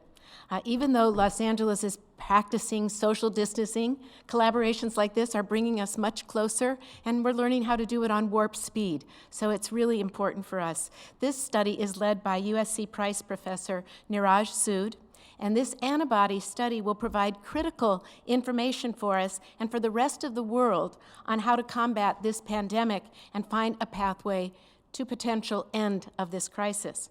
It's a unique partnership between USC and the Los Angeles County Public Health Department, and it shows how much can be achieved when we work together. Since last weekend and just over the next few weeks, Professor Sood and his team are already testing a representative number of people across Los Angeles County to determine what proportion of Angelenos have been infected with COVID-19. And I want to have a special thanks to the Keck USC medical student, Peggy Ebner, because she jumped right in with a number of her fellow medical students to volunteer to assist Dr. Sood in performing these tests at sites around Los Angeles. The data that they are gathering will absolutely help us better understand just how contagious and deadly the virus is so that our hospitals, our public officials, and the public can plan accordingly. The study will help us identify people who can also donate their plasma to fuel new treatments for COVID-19. In the future, Dr. Sood and his collaborators hope to make antibody testing available to every Angelino. And this would be so helpful. It would help ease anxiety for people who are worried about contracting the virus, and it will also be an important fundamental step towards restarting our economy. And I just want to thank everyone who's been working on this amazing collaborative effort, Dr. Sood and his team, including his collaborators at Stanford and UCLA, Mayor Garcetti and the Los Angeles County Department of Public Health, LA City Council member-elect Kevin DeLeon, and U.S. Schwarzenegger Institute. Since the crisis began, USC has been so proud to be on the front lines with healthcare workers at Keck Medicine of USC, at the LA County, and other hospitals to support our neighbors in this difficult time and to partner on vitally important studies and initiatives like this. Thank you, Mr. Mayor. Thank you so much, President Folt, and thank you for everything that USC is doing and our incredible academic community across Los Angeles. We've had so many, not only offers of help, but people that are working on our most vulnerable folks and financial assistance, economists who are looking at our current unemployment, who are suggesting policies to move forward, and we look forward to those robust partnerships growing even more in the days ahead. And as I reminded folks who are from the media, the two doctors that are here are available for questions at the end too. So they're not just here to sit and to smile, but I hope that you'll ask them some interesting questions that we can dig in a little further on some of these medical issues. With that, let me share a couple last updates as well on our ongoing work to provide relief to folks, because while we look at the medical aspects and the public health aspects of this, we know folks are suffering out there in Los Angeles. All of our work is focused on saving lives, but we know that seniors have been particularly hard hit by this crisis. Every day under normal circumstances, our Department of Aging provides meals to our low-income, older adults across the city. And many seniors who receive those meals, usually at our community centers and senior centers, obviously couldn't go anymore to those places. And while they can't have those conversations with their friends and some of the great memories that they have through our usual program, we have continued through our Safer at Home directive to feed those 5,000 seniors across this city. And this pandemic is disproportionately causing stress to the population, pushing more seniors into food insecurity. And our office has heard from so many people who relied on this service who are now struggling to secure food on a regular basis. These are our grandparents and parents. These are our friends and neighbors. As I mentioned, prior to this crisis, we were feeding about 5,000 seniors a meal a day. And tonight, I'm proud to announce a new initiative that we've already started with help from the Mayor's Fund for Los Angeles to bridge the gap for these seniors and others. And this is our Emergency Senior Meals Response. This initiative will double the number of meals that seniors already enrolled receive in the department's program. And to get this, we will formalize a partnership with an amazing LA entity, Every Table, which is going to make this food. But we're also excited to say we're going to double the number, more than double the number of seniors that we will serve. 7,000 plus additional seniors, meaning that 12,000 plus seniors will now be a part of this program. Thank you also to Access Services, our service providers. Access Services, which traditionally provides transportation for people with disabilities, are stepping up to deliver these meals along with our traditional service providers as well. So whether it's St. Barnabas or Watts Labor Community Action Committee, folks at home can make sure that they are safe from COVID-19 and at the same time make sure that that doesn't come at the cost of receiving food. And so we will now be sending 10 meals a week to more than 12,000 homebound seniors. And there's really only 2 requirements for this. It's really easy. Doesn't matter what zip code you're in the city of Los Angeles. There's 2 requirements. You have to be 60 or over and live in the city of LA. That's it. So if you're interested in joining, and thanks again to our providers, Every Table, Access Paratransit, and more, please call, starting tomorrow between 9 and 5, 213-263-5226. If you need meals and you're 60 or over in the city of Los Angeles, call 263-5226 beginning at 9 o'clock tomorrow. And stay tuned for more, because we've been talking to the governor and the state to see how we can expand food security even more for our seniors, and we hope to have some exciting announcements in the days ahead. These are just the first steps that we're taking to expand our capacity and to meet the needs of our senior population, but I'm committed to making sure that Angelenos of every age and at every stage of their life have the resources they need to take care of their basic needs. That includes financial well-being. Today is April 15th. This would usually be a stressful day called Tax Day, but this year I want to remind you that the deadline to file your taxes has been moved to July 15th to provide more flexibility and time as Americans confront a new financial reality. We've heard from Angelenos who are worried that a later tax day will mean that they won't receive their stimulus money from the federal government. Don't worry. The two are not related. You will still receive your stimulus check. And here's what you should know. First, if you are eligible for those funds from the federal government, even if you haven't filed your taxes yet for 2019. The IRS will make a calculation based on your 2018 filing and send it with the information on file. And second, if you don't ordinarily file federal income taxes because your annual income is below the requirement, you can still file a simple return for this year and make sure that you get the money that your household qualifies for, up to $1,200 per adult and $500 per child. You're entitled to this money. All of us who have paid taxes over the years, this is our money coming back from Washington at a time of need. And we have partners here to help you at Free Tax Prep LA to make sure that they can answer your questions on this or anything else. So go to lamayor.org/freetaxprep, and tools and information are there available for you, as well as people who can follow up. Delivering economic relief is part of our responsibility to all Angelenos, and I believe nobody should be left behind. This includes nearly 700,000 DACA recipients across the United States whose fate hangs in the balance at the Supreme Court, and the more than 82,000 of those DACA recipients who call the LA area home. As the grandson of an immigrant who came over the border, fleeing war, his mother carrying him in her arms as a baby, I shudder to think about what would happen if they were separated, or if this country hadn't given him the opportunity to join the US Army, become a citizen. I literally wouldn't be here today as your mayor. But in the midst of a pandemic, we can't let anyone's fear about immigration policies or anything else let them be afraid to seek medical care. And we can't afford to have healthcare workers feel fearful to show up to work.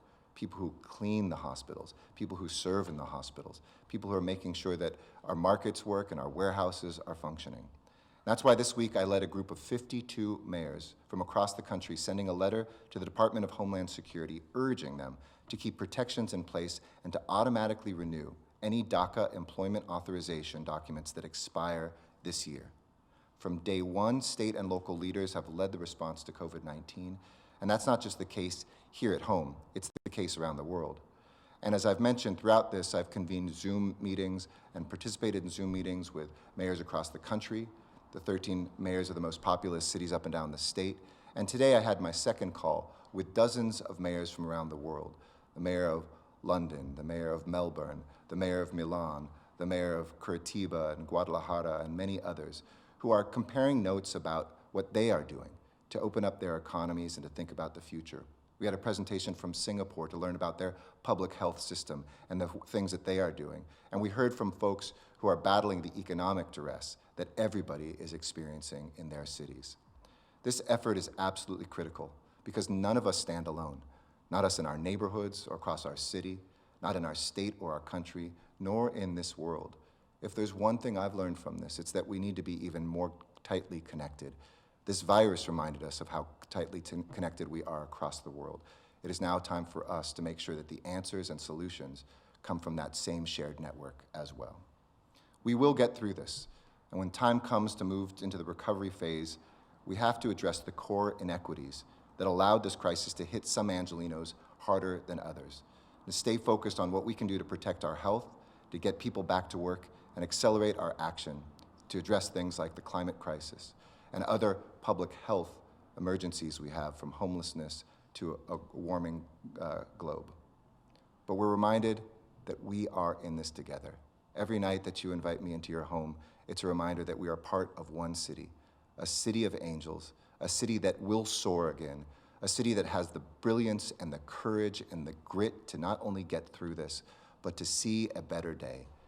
My commitment to you is to fight and to work every single day for that, to make sure that your city government continues to function, to meet your needs around COVID-19, and then to rebuild this great city, and to look back and say, while this was one of the toughest chapters, it was one of the strongest and greatest chapters that this city has ever seen. So, as I always say, let's keep it up and stay safe, stay healthy, and stay at home. Strength and love to each one of you in Los Angeles.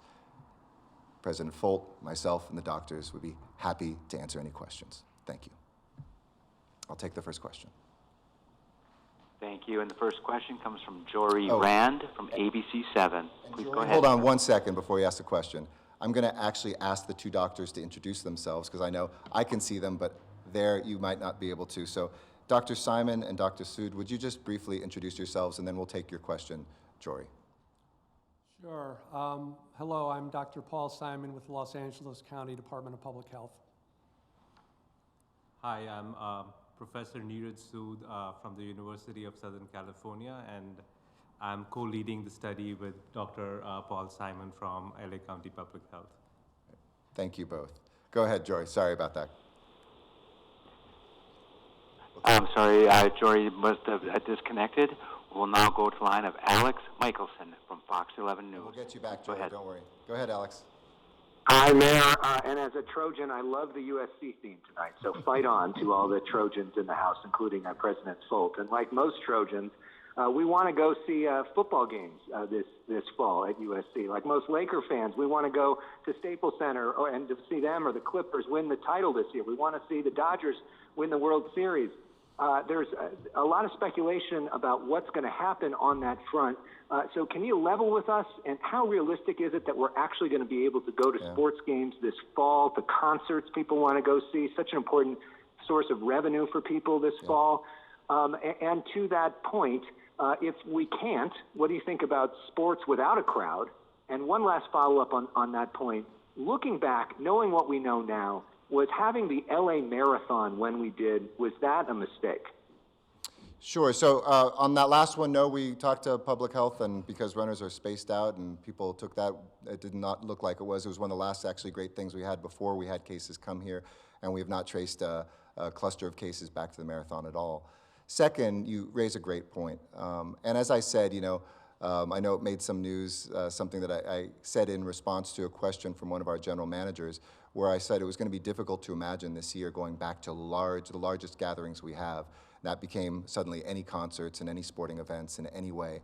All I know is while we don't know the date when those things will return, I know that they will be sooner the more that we take these actions. And not just of physical distancing, but getting a testing regime up from our federal government, from making sure that we have not only the virology tests, but the serology tests, that we develop rules of the road for schools and for workplaces to get people back, that we figure out whether things like immunity passports will work, that we make sure that we keep our most vulnerable safe. And I certainly would love to see some sports games and concerts later this year, whether that means that those are athletes playing by themselves. President Folt and I were just talking about this before the press conference, because that's the recommendation of our public health professionals that allow us to see it on TV, or whether that can be potentially in person. But I think we're a long way off from huge gatherings. We are not as long away from medium-sized gatherings, and we're still today not at a place of even small gatherings. So these are steps that we will have to take. I will always level with people to let them know that things aren't coming quickly, and we can't reopen things simply because our hearts say that we want to. I will always listen to the doctors. I will always listen to public health. I don't know if Dr. Simon wants to add anything to that, or Dr. Folt, but I'm happy to have them. Dr. Simon?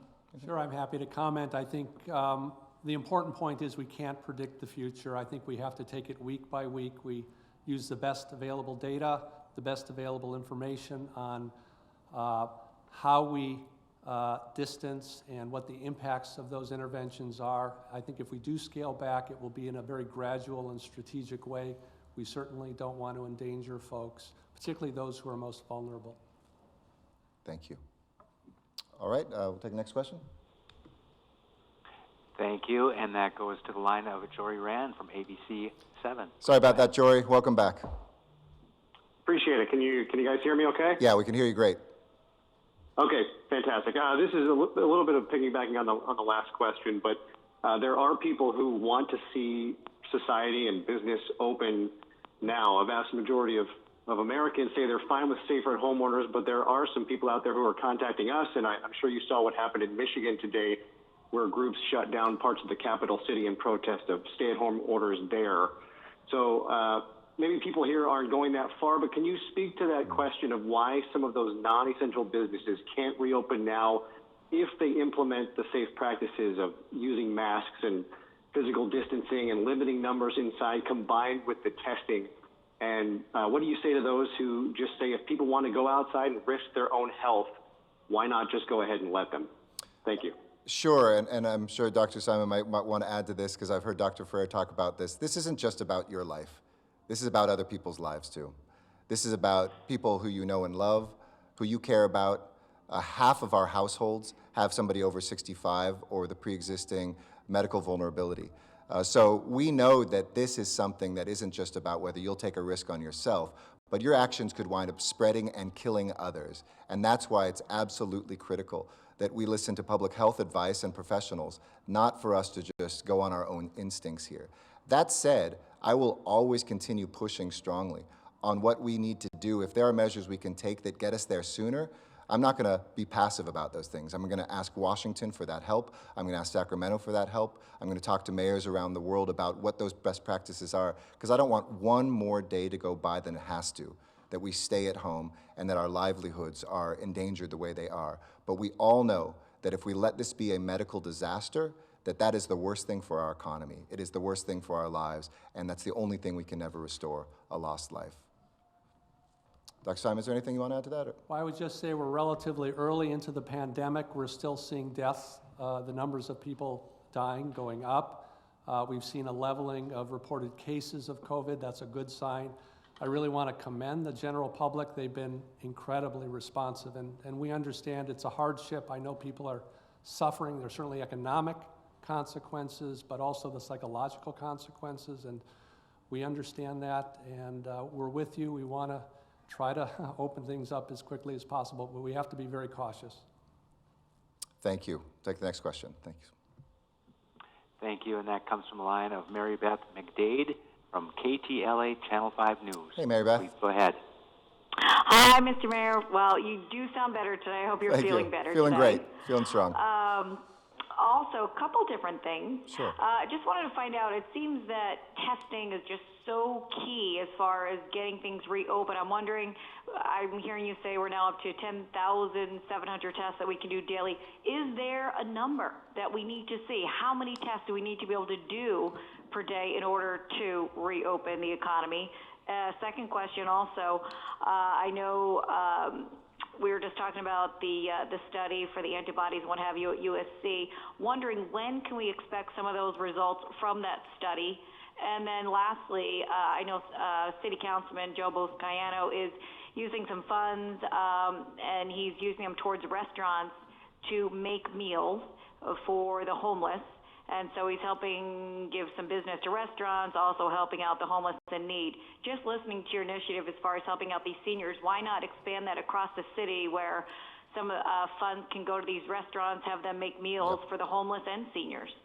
So let me start with that. I think probably Dr. Sood can speak to the study and the timeline.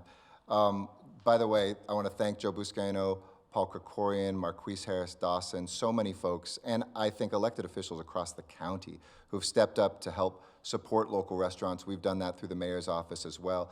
And like I said, hold tight for just a couple more days because we're finalizing some negotiations with FEMA and the state, something that will be good news for folks who need meals and good news for our restaurants. as well as our hospitality workers, many of them who are out of work right now. But it can't announce tonight, but we have been absolutely doing that. I think Joe's program isn't just for the homeless, but for families that are facing food insecurity and making sure they get restaurant-delivered meals, and it's been a real model. And Paul Krikorian is really playing a strong role in leading overall our city's response to helping that happen and looking at those workers that are out of work right now, whether they're hotel and restaurant workers, whether they're taxi drivers. We think that in the next couple of days we'll have, I've given you enough clues, but something good to announce that will expand what we talked about for seniors even further. The first question let me take, and then I'll hand the second one to Dr. Sood. Look, it's not, the tests and the number of tests don't lead to reopening. There isn't a magical number of tests that lead to reopening. For instance, there's many more tests in New York City. They have the most probably per capita of any city, though we're coming close. But those tests are showing many more positive cases. To put it in perspective, as many cases as we have in LA County is the number of deaths that New York City has had. It's devastating there. I was in communication with Mayor de Blasio today, and we talked, and it just, my heart goes out to that city and to him and to Governor Cuomo and everybody who's dealing with that. So I think Dr. Simon, Dr. Frere would be the first to say it's not the number of tests. Tests can inform, but that won't lead to the opening. It's the number of cases and then the protections that we have. And one of the protections that we may have is knowing what is the incidence of cases out there, which is exactly what the study is. So I hope I've queued that up for you, Dr. Sood. Why don't you take it from there? Yes, so what we're trying to do in the study is try to measure the true extent of COVID infection in the population. So we not only want to understand how many symptomatic cases there are, those are the ones that are typically reported to LA County Public Health. But in partnership with LA County Public Health, we want to also track the asymptomatic cases or the mild cases with mild symptoms that were never reported. So the true goal of the study is to really understand the extent of the infection today, and also to trace it over time, so that we heard questions about when is the economy going to open. To really answer that question in a scientific way, we need to track what's happening to this epidemic. Are the number of cases rising over time? Are they falling over time? When will the number of cases start to kind of go down? So that's what we're trying to do with the study. And there was a question about, when are we going to see the results? Well, as soon as possible. I know the numbers from the study are vital for guiding public health decisions and public policy decisions. And therefore, it's important to really vet those results, make sure other scientists look at them before we start making decisions based on those results. And that's the process we are undergoing right now. We've completed the data collection, but we're analyzing the data and sharing it with other scientists and making sure the conclusions we are drawing from the data are accurate before we start making decisions based on them. Thank you so much, Dr. Sood. And I want to thank Dr. Folt, because when I heard about this from Dr. Simon, and I think originally it was going to be funded to do once a month, I called Dr. Folt. I said, this is something we need to fund more often. She stepped up, and I want to thank USC and the USC community for agreeing to do that, so that this is something every couple weeks now that we can get this data. Because for decision makers like me, knowing those percentages are going to be critically important. And one last thing I'll add that I think I talked about 2 nights ago was there was one projection that was shared with me recently that said that if we keep on where we are today, this is about managing our hospital capacity, right? We don't ever want there to be somebody sick who needs to get to an ICU or use a ventilator who can't. And so far, we've been able to keep that flow going. But if we keep with what we're doing, about 30% of people, was one rough estimate, would have contracted this by August 1st in Los Angeles County. Now, we'll be able to see whether that projection is actually accurate as we begin to have these blood tests. This projection also said if we stopped and opened up the economy right now, 95% of us, that's 9.5 million people, would have COVID-19 before August or by August 1st. Needless to say, that would be a disaster and overwhelming for our medical system. It would cause deaths unnecessarily. It would be extreme suffering. We could tighten things up even more than what we have today. Sometimes people ask, why aren't you doing more? And that would lead to only about 5% in this projection of people having been COVID-19 positive by August 1st. What that would mean is it's probably slower to reopen up the economy because 95% of us would still be vulnerable to a second spike. So this is about balancing that, and this information is going to be absolutely critical for us making these decisions. I hope that's all helpful. We'll take the next question. Thanks. Thank you, and that comes from the line of Leslie Marin CBS KCAL. Please go ahead. Hey. Hi, How are you, Mayor. Leslie? Just wanted to talk about the Angelino card that you talked Yep. about. We know that the website has had some issues with people just trying to log on, maybe too many people trying to get that. Can you tell me if you plan to extend that deadline? So the deadline will stay the same. That's through tomorrow. We did initially have such an overwhelming response, which speaks to just the need out there for folks to make their most basic needs met. And I was very glad to see the governor, by the way, announce another charitable undertaking to give cash assistance, including to undocumented Californians and others that they're seeking to raise, which would also be about $100 million throughout the state. And I think they've raised $5 million so far, and they're going to continue forward. All of these things are incredibly helpful. I know they're being done in the Bay Area as well. But we had 133,299 applications yesterday. 159,052 today. That's a total of 292,351 applications. We want to make clear it's going to be one per household. If there's more than the cards available, that will be done at random, so it will be done in a fair way. And people shouldn't be worried if they haven't gotten through yet, whether it's on the phone or the internet side. That will stay open through tomorrow at 4:30, and that's when we will close it. That will be, it's already more than there is money. That's why I want people to continue giving to help Angelinos, whether you can give $1 million and you're listening and call us, or whether it's somebody who can give $5 and you log on to mayorsfundla.org and give to the Angelino Fund. We're not going to stop just after that first round, but we will start that money being given out as early as the beginning part of next week, and it just speaks to the need. And I hope that our federal government is listening too, because while we get the checks that many people who are taxpayers will get, folks who haven't paid taxes in the traditional way or too low in the poverty line to have received that, and others who are hard workers and pay taxes but are undocumented also deserve to make sure their families are fed. So that is something that will stay. We're not going to extend that for this round, but I hope if we can replenish that and raise another 10 million, we'll do it again and again and again. Thank you. Next question. And that comes from the line of Robert Kovacic from NBC. Hey, Rob.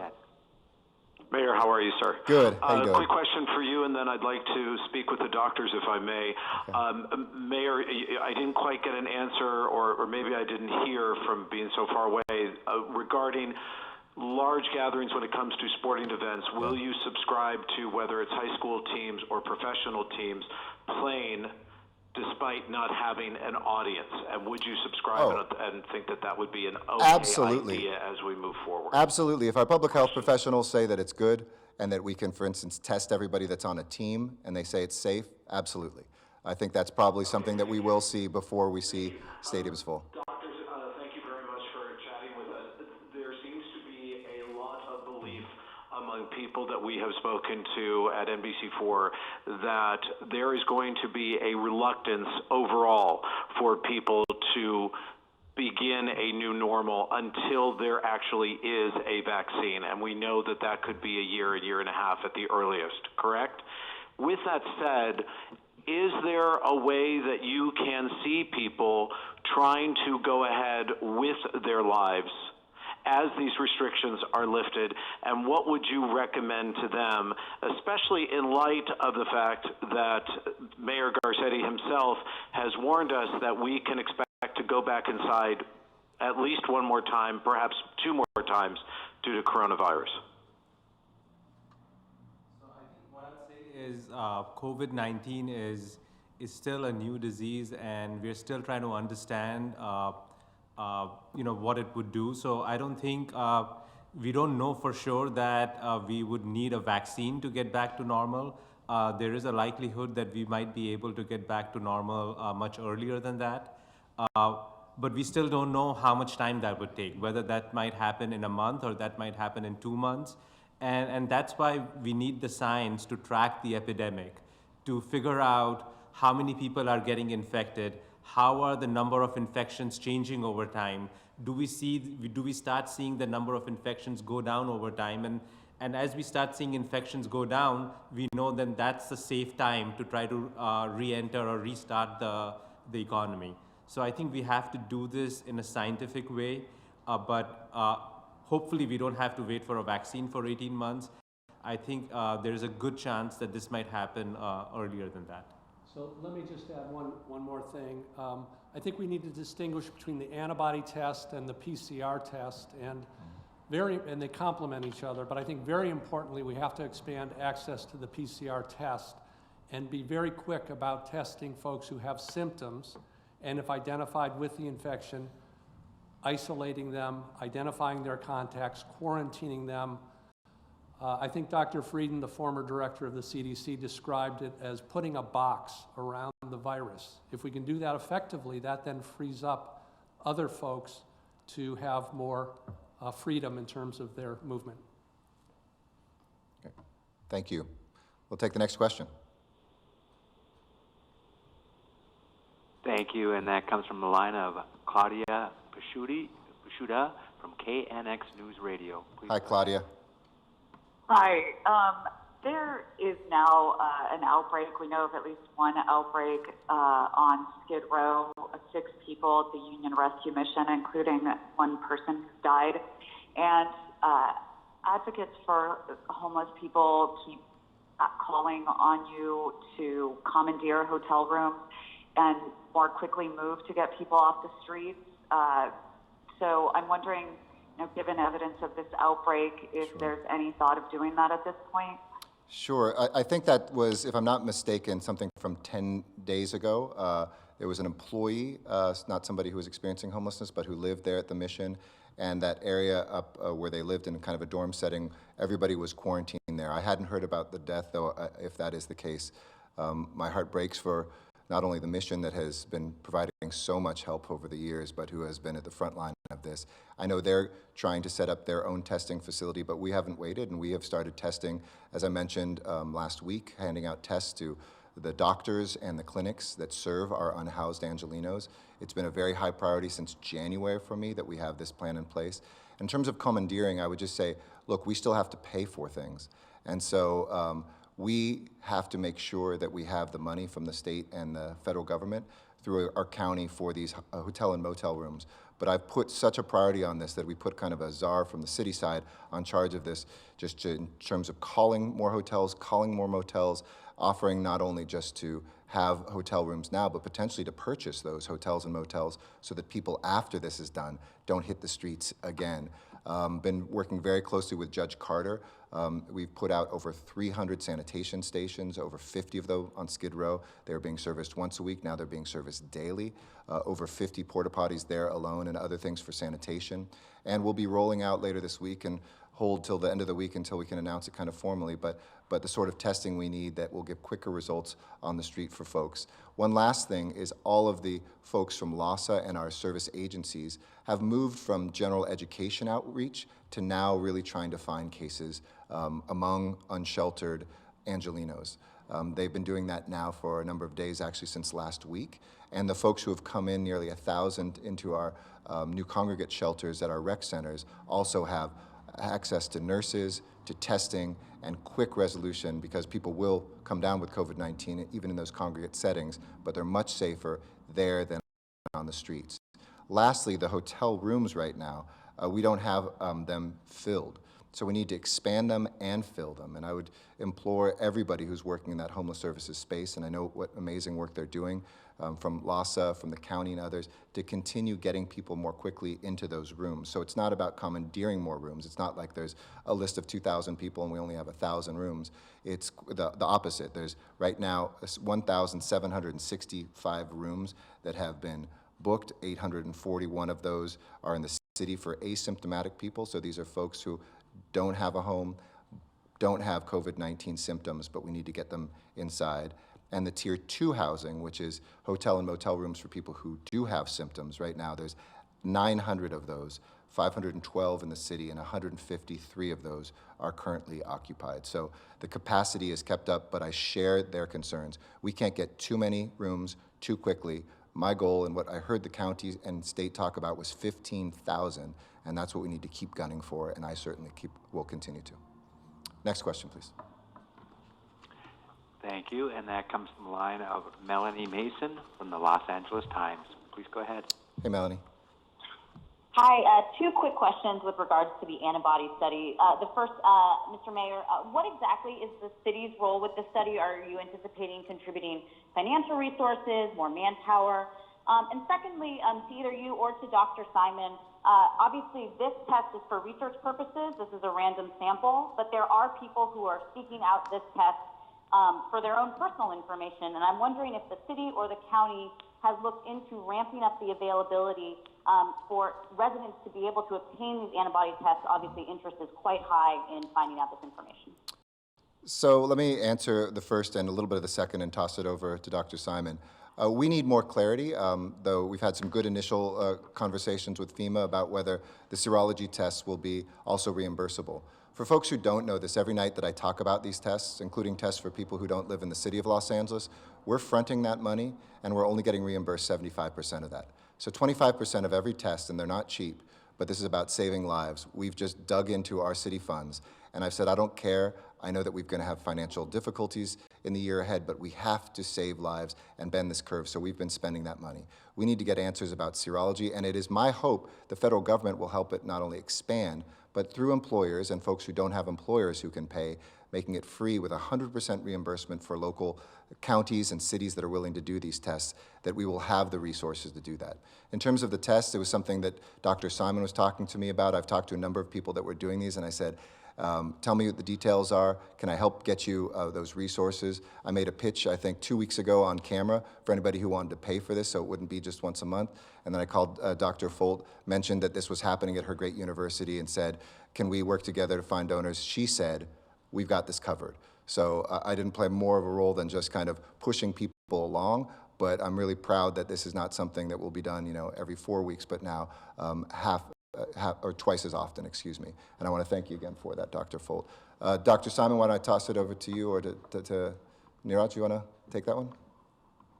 Well, I'll just talk briefly about the scaling up in the population. I'll let Dr. Sood talk about the study, but I would say an imperfect test works fine in a research study because in the analysis you can sort of account for that inaccuracy. But when you're dealing with an individual patient, you have to be right. And so I'm very concerned that the quality of the tests out there right now are highly variable, very little oversight at this point. We're looking to the federal government to give us some guidance on which are the very best tests. And I think once we do have confidence that these tests can deliver results to patients and others that are accurate, we see much value in trying to expand the testing. I can just say that, ever since word got out that I'm involved in this study, my email is filled with requests from Los Angelinos saying they want to participate in this study, or they just want to know, they want to peek inside their immune system and they want to know whether or not they have these antibodies. There is a lot of anxiety around COVID, and I feel that once we have validated tests, it is really important to provide access to these tests to every Los Angelino, so that every Angelino, so that they know what's going on inside their body, they know how much protection they have from a potential reinfection from COVID. So I think this is important both for easing anxiety as well as eventually reopening the economy. We want people who are potentially immune from this, or at least have significant protection from COVID-19. And as the mayor said, we want to do the PCR test at the same time to make sure they don't have the ability to infect others. So if we can identify a population that doesn't infect others or has a low risk of infecting others because their PCR test was negative, and with a valid antibody test, we can identify a population that also is potentially immune. These are the individuals who can actually be on the front lines, take care of the elderly, take care of people in ICUs, and restart our economy. So that is the long run hope for what we hope to achieve with this study and beyond. Thank you, doctors. And just to that question, the point that Dr. Simon made, there are so many of those tests out there. We keep hearing about the reliability. I believe only 3 of them have been approved for diagnostic use in the United States, 9 of them for diagnostic use around the world, 24 for surveillance and research only, not for diagnostic reasons, and there's 11 that are under development. There's a website at Johns Hopkins that is monitoring all the serology tests. where I got those numbers, but we want to make sure that they're reliable, we want to make sure that they're available, we want to make sure that they're affordable, and we need to have them quick. That's what we're all gunning for. Next question, please. Thank you, and that comes from Dennis Freeman from News for Us Online. Please go ahead. Hey, Dennis. Good afternoon, Mayor. I have two questions for you. The first question is, in regards to social distancing, what is the city's approach when it comes to the two major summer holidays that's coming up, Memorial Day and the 4th of July holiday? And the second question is, what is the city's approach, what has been the city's approach as far as testing the homeless? Thank you. So in terms of social distancing or physical distancing, as I sometimes refer to it, it's too early to say for Memorial Day or the 4th of July. We're trying to get to May 15th, which is when the county and city's safer at home order is extended to. And we're going to be talking closely to public health the entire way. And those of us like Supervisor Barger, myself, the 87 other mayors of other cities in LA County are in constant communication about, okay, is it time to take any baby steps, either forward or backwards? So I wish I could answer that, but it is too early to say for those both of those occasions.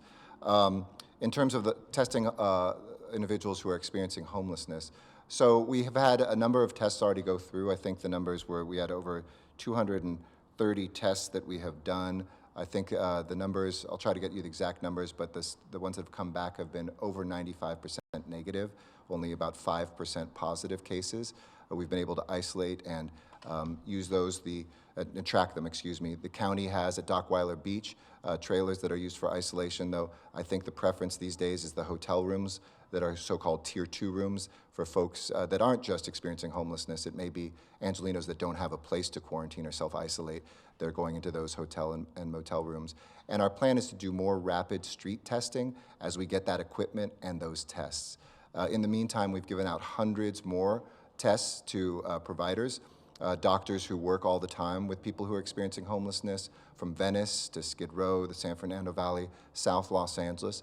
And remember, the walk-up centers we're opening, we have now 2 of them. It doesn't matter if you don't have a car, obviously, you can come to that. And even the drive-through centers, we've had some people walk up to. So we are making sure that anybody who's experiencing homelessness knows they deserve a test, it's free, you can get it, and if necessary, we can even arrange for transportation through one of the drive-through sites. So I'll get you more numbers of the overall. The county has also confirmed a number of positive cases. I believe it's 24 positive cases of people who are experiencing homelessness now. And it shows us, as I've said each day, just statistically, this was something that started and was found first with people who were housed and has gone to the street. I know a lot of times people think that people experiencing homelessness are the ones that bring public health issues to us, but it's been vice versa. We've brought it to the street, those of us that are housed, and I think we owe everybody who's on the street the same protections we're affording those of us who are indoors and have a place to go to home. Thank you. Go to the next question, please. Thank you, and that comes from David Zahner from the Los Angeles Times. Hey, Dave. Go ahead, sir. Hi. How are you? So last month you told us that crime was down 23%, in large part because there's a lot of people staying inside, behaving themselves. And I'm wondering, given those kinds of numbers, does it make sense right now to scale back spending at the LAPD, particularly given the city's financial problems? And if you're not planning any cuts at the LAPD, where are you going to find reductions given the police make up such a big piece of the budget? So there will naturally be less overtime used. There'll be savings when we don't have the resources that we need because people are staying at home and safer at home. But that's across the board.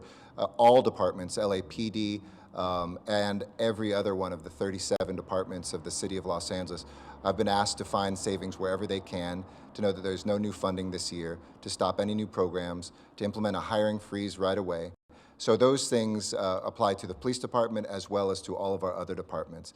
And we'll have to figure that out as we go. I have to release a budget this coming week. I mean, talk about the most difficult timing. In 2008, when we faced the Great Recession, we had to sit down. We had to cut programs. We had to reduce hours. I talked with those mayors internationally. I talked to the mayor of Vancouver, where they already laid people off. Some cities are so dependent on sales tax or on hotel taxes, even more than we are, for instance, that they are going to see deeper cuts, fundamental services cut in cities across the country and across the world. We're going to try to protect as much of those core services as we can. This city will never stop functioning. We're going to pick up your trash, your lights, your water will be there. We're going to make sure that your 911 calls are answered, et cetera. But we will have to look at that, and we'll have to sit down with our labor partners. We'll have to look at our services and what we think is absolutely critical in the year ahead. But make no mistake, there will be big cuts. Thankfully, one last thing, we have double the reserve fund that we had before 2008.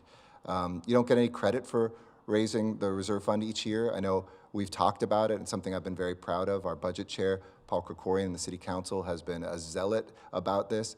And thanks to him and the other council members and the work that we've done, we now have dollars that at least can soften that blow. It won't mean no cuts. It won't mean that we don't have service cutbacks and other things that we'll have to look at with shared sacrifice. But it does mean that we're in a much better place than we would have been had we stayed at a level that we were just a few years ago. Thank you. Next question. Thank you, and that comes from Steve Gregory of KFI News. Hey, Steve, you got a question for President Folk? No, I'm sorry. It's going to be She's for doing you, such a great Eric, job. Okay, and, no problem. It's sort of touching on the my colleague from the Times question as well. You Sure. were talking about budget cutbacks and savings and what you're going to have to do along the way. But at what point, though, essential employees, essential services, you've got the parks closed, you've got the golf courses closed, things of that nature. At what point where you'll have to start furloughing employees, and do you expect any of the higher paid employees and staffers to take voluntary pay cuts? So, the pay cuts have to be something that can't be just voluntarily done, that has to be negotiated. Certainly, if you look at the Great Recession 2008, furloughs were a critical part of balancing that budget. Right now, everything is on the table, and us putting together this budget in the next few days and finalizing that. So I don't have anything to announce on that yet, but I think that these are the things every city government around the country is faced with right now. And I'll tell you one thing that would help us not have those cuts and not have as deep furloughs or any other measures we might have to take is if Congress, as has been proposed by both Speaker Pelosi and Chuck Schumer, and this should not be a partisan issue, even though they're the ones who have pushed this, don't think just about federal government and businesses, but think about state and local government, because we've been the ones on the front line. It is our firefighters who are putting their health on the line at our testing centers. It is our folks who are going out there from the public health agencies, making sure that they track and trace this. And if we let our city governments and our county governments and our state governments go down some sort of financial hardship, we will see not only job loss, we will see further blow to the economy. These are folks that are breadwinners for their families, and we want to try to protect all jobs, whether they're private, public, whether it's undocumented workers, folks that are citizens, people who are independent contractors, or whether they work for a big company. If we don't put those all together and not leave any of those out, we will certainly see a much tougher climb out of this in the days ahead. So I would urge every member of Congress, no matter what party you are, no matter which house, and our president, to make sure in this next round, as is being proposed in what was put forward, that there be not just assistance to reimburse us for what we're doing with COVID-19, but direct fiscal assistance for our cities and counties. Thanks. Next question. Thank you. And our final question in English comes from the line of Jacqueline Cosgrove from the Los Angeles Times. Hey, Jacqueline, how you doing? Hi, Mayor. Thank you so much for your time. Of course. I wanted to ask you about something you said earlier in the news conference. You said we have not traced a cluster back to the marathon, and I was curious about how we know that information. I didn't know if that was because of contact tracing that's being done with people who test positive in Los Angeles, or how exactly we know, because this is a topic that we've gotten quite a few reader questions about, and so just wanted to understand how we knew that there weren't any clusters associated with the marathon. Thank you so much. Sure, that was something that I raised with our county officials early on, and I was told that by one of our supervisors. I don't know if County Public Health and Dr. Simon wants to say that, but we always say in science, you don't know that something hasn't happened, but we have no evidence of that happening. And we've had nothing in terms of the tracing that I was told about that went back to that. But I don't know if you want to add anything more to that, Dr. Simon? That you can't prove a negative. We can only try to acknowledge a finding, and we've not been aware of any clusters or outbreaks associated with the marathon. And remember, that was before, I think, I have to look at the dates, before there was any community spread. I think our first case of community spread came shortly after that. It was the same weekend as we had NBA games and other things, so the marathon wasn't unique. There was still a lot of things that were happening, but as Dr. Simon said, we can never disprove that negative. I'm sure people will still theorize about that, but that wasn't the only thing that went on in the city, but it came just before we became the first big city in America to shut things down after Seattle on March 15th, the date we shut down most of the city, and 4 days later put the full safer at home order in place. Thanks for that, and I think we might have one Spanish question as well. Next question. We do have a question for the Spanish at this time, and that goes from the line of Victor Cordero from Estrella TV. Please go ahead. Hey, Victor. Buenas tardes. Victor, are you there? Victor? All right. I don't know. I think we lost him. Okay. We can move to the line of Denora Perez from Telemundo. Please go ahead. Hi, Denora. Hi, Mayor. We got a call from a viewer telling us that she had seen many folks sunbathing in public in one of the local parks in Los Feliz. She said that there was many people gathering around, kids playing. And what would you tell those folks? Should they be wearing masks if they're biking, going for a run, or just sitting in a grass area? Mm-hmm. And then also if you can comment in Spanish in regards to the public gatherings and the possibility of these being suspended until 2021. Yeah. So I'll ask it in Spanish as well. Una televidente nos llamó y nos dijo que había gente tomando sol en trajes de baño públicos, sentados en áreas verdes de parques, muchos sin máscaras. ¿Qué le diría usted sobre eso? ¿Y tienen que andar con máscaras si andan corriendo, andan en bicicleta o simplemente sentados en los parques? Y también si puede comentarnos sobre los eventos públicos, si se van a ver suspendidos de aquí al próximo año. Thank you. Let me start by just thanking again Dr. Folt, who has been here this whole time. I'm going to let her also, as I go into Spanish remarks in a second, get back to the important work that she's doing at USC, and thank again both of our doctors for the exceptional work that they are doing to understand this, to track this, and to save lives. I want to thank you both. So I'll answer both those questions in English. I'll go to Spanish, and then I'll give my Spanish remarks as well. So first of all, in English, our parks do remain open with the requirement. All of our, of course, facilities at them are closed, whether it's playgrounds, whether it's our rec centers. No sports are allowed, team sports or group sports. We don't even have our golf courses or our tennis courts open, but you are permitted to be in the park. I don't know what the spacing was, but if people felt that people were closer, not from a family unit or something, than 6 feet, please do let us know, because we have park staff monitoring that all the time, 3 times a day actually at all our parks, measuring the number of people, reporting that back, so that we can help our business ambassadors, our park rangers, and our Rec and Parks folks let people know about what safe distancing is. In terms of wearing masks, the facial coverings, the non-medical masks, no, it has not been the recommendation from Dr. Ferrer, from us, that when you're biking by yourself, running by yourself, or walking in your neighborhood by yourself, or with the person you're cohabitating with, that you need to have that on. This is for when you go to interactions closer than 6 feet with people that you don't usually interact with, whether that's an employee or other customers at a grocery store, whether that's somebody who's working on a construction site, whether you're a driver or rider in a taxi or ride share at a hotel, and the other places that the county and city orders specify. So I know there's a lot of people who say, hey, I see all these people and they're not wearing their mask while they're jogging.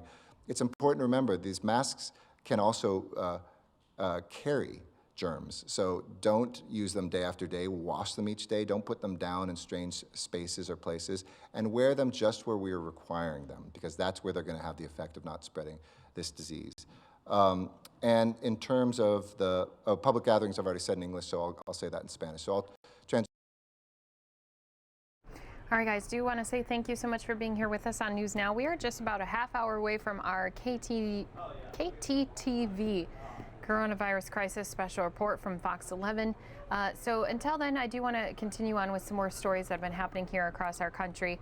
An interview done by KTVU, they're our Fox 2 San Francisco station out in California, did a great interview about kids at home. Not all of them are going to be needing the same amount of activities or education. So we did talk about how to help keep different stages of kids entertained, and that interview is going to be playing for you right here on News Now. And again, just about a half hour away from our KTTV coronavirus special. My name is Gassia Mikaelian. I'm a reporter and anchor at KTVU Fox 2 News here in the Bay Area. I'm happy to welcome to this discussion Dr. Sandra Stone, Professor Emeritus at Northern Arizona University. Thanks for being with us, Professor. Oh, it's my pleasure. Thank you. Of course. So, Dr. Stone, we're talking about parents and children. This can be a very difficult time. Oh, it is. And it's very hard for parents to have their children all the time during the day. And what do you do with those children? It's a very interesting time, for sure. So, let me tell you. So I'm a parent of two little boys. Thank goodness my husband is home with us. Yes. We know a lot of schools are in spring break time right now, and that was us last week. Yes. We had nothing to do for a whole week, and that was probably a lot harder for us than when the children are back to their studies. Yes. So if we're talking about play, it's this time where you as a parent can take part in that and realize how important it is for children to be able to play. And how old are your children? My little boys are almost 10 years old and about 11 and a half. So, okay, great ages. We've moved out of the, puzzles and board books, yes, and, that sort of thing. But they still very, very much want my attention, and not just my attention. They want me physically there without my phone in my hand. Is that part of it? Oh, yes, it is. And to realize how important play is for children, and that you recognize it, and that you are willing to be a player with your children, not in control of it, because it's also important for play that the children are in control of it, but that you become part of it. I'll give you an example. I was playing with my 7-year-old grandson, a little younger than your children, but he decided to set up a store. And so he got a bench and he got snacks from all over the house and put them all over on the bench. And then he opened up the store. And so we were going to come by and pick up things, he said, you need to come and order things and take things from the store. Okay, fine. But then he did something unique. He said, by the way, we have phone orders. So he gets a cardboard, little piece of cardboard and pretends it's a phone. And now he is having me call him and order what I want so that he can deliver it. And then he delivers it and I pay him. But all in the sense of, we're in this world right now, which is very strange world, but he accommodated all of that so he can continue his play. And as grandparent, I'm part of the play, but the play is his play. And it's just interesting to watch. So I think for parents, have those opportunities. And it didn't matter that all of that took place in the living room and there was stuff all over the place, that we're not concerned with how, the house being clean, so to speak, but that we allow those kinds of things to unfold, like building the fort, using your toys, and you create dinosaur land, and it's all over the dining room table. Those are important things. Let's go back to the example of your little grandson opening up a store. As soon as he mentioned it'll have to be a phone order, I immediately felt a pang in my chest of, oh no, he's aware of the crisis. He knows people are suffering. Should parents feel bad when children put real life scenarios into their imaginative play? No, actually, it's very, very important, because part of their emotional response, their problem solving, they're figuring things out. And it's important for them to play those things out for that sense of emotional security. So it wasn't a warning sign for you? No, not at all. And also as a parent, and a grandparent, I'm observing, oh my goodness, how creative is that play? that he figured that out, that he was solving this problem. Oh, you can't come to my store. He didn't say a word, but it was underlying, and I knew what he was doing. But I think parents can be, if they listen and watch, can be amazed at what their children are doing. Can you help parents? I've talked with, frankly, I've texted with a lot of my peers in the newsroom, and we all have children about the same age, right? 7, 8, 9, 10, Sure. 11 years old. And a lot of us are pulling out, the Scrabble board game or working on a puzzle. And sometimes the children want to bend the rules so they end up winning or getting ahead. I can't tell you what crazy words my boys try to put down on the Scrabble board. And I'm torn between letting them so they can get all the points and actually saying, that's not a word, or, you can't use a name on the Scrabble board. How do you recommend that parents and grandparents go about sort of gently regulating the play without, squashing their joy? Okay, that's such a great question. Well, it really depends too on the age of the child. So if the children are below 7, the role playing, it's very difficult for them to comprehend that because they do want to win. 8 and above, they're usually more apt to say, oh, these are the rules and this is the way we play it. So I think it'll be, at your discretion to choose how you're gonna do that. If you want to play by the rules and they're 8 and above and role playing makes sense to them, then stay with the rules. But if they're younger than that and they want to make up their own rules, I would not worry about that at all. How do you suggest that adults, parents and grandparents, deal with a child who is upset because he or she didn't win, or because the pillow fort collapsed, or, this sort of very everyday disappointment that can feel somewhat magnified in the time that we're living in? I think it's important. I think one of the great things about play is that it builds resilience in children. And so to allow those scenarios to play out, because that's part of that learning process, that things don't always work out, but, we could fix it. We can do something about it. And it might be just a comforting word, or how can I help you? Come alongside, let's rebuild the fort, those kinds of things. But that is part of that learning process, and it is incredibly important for them to walk through that.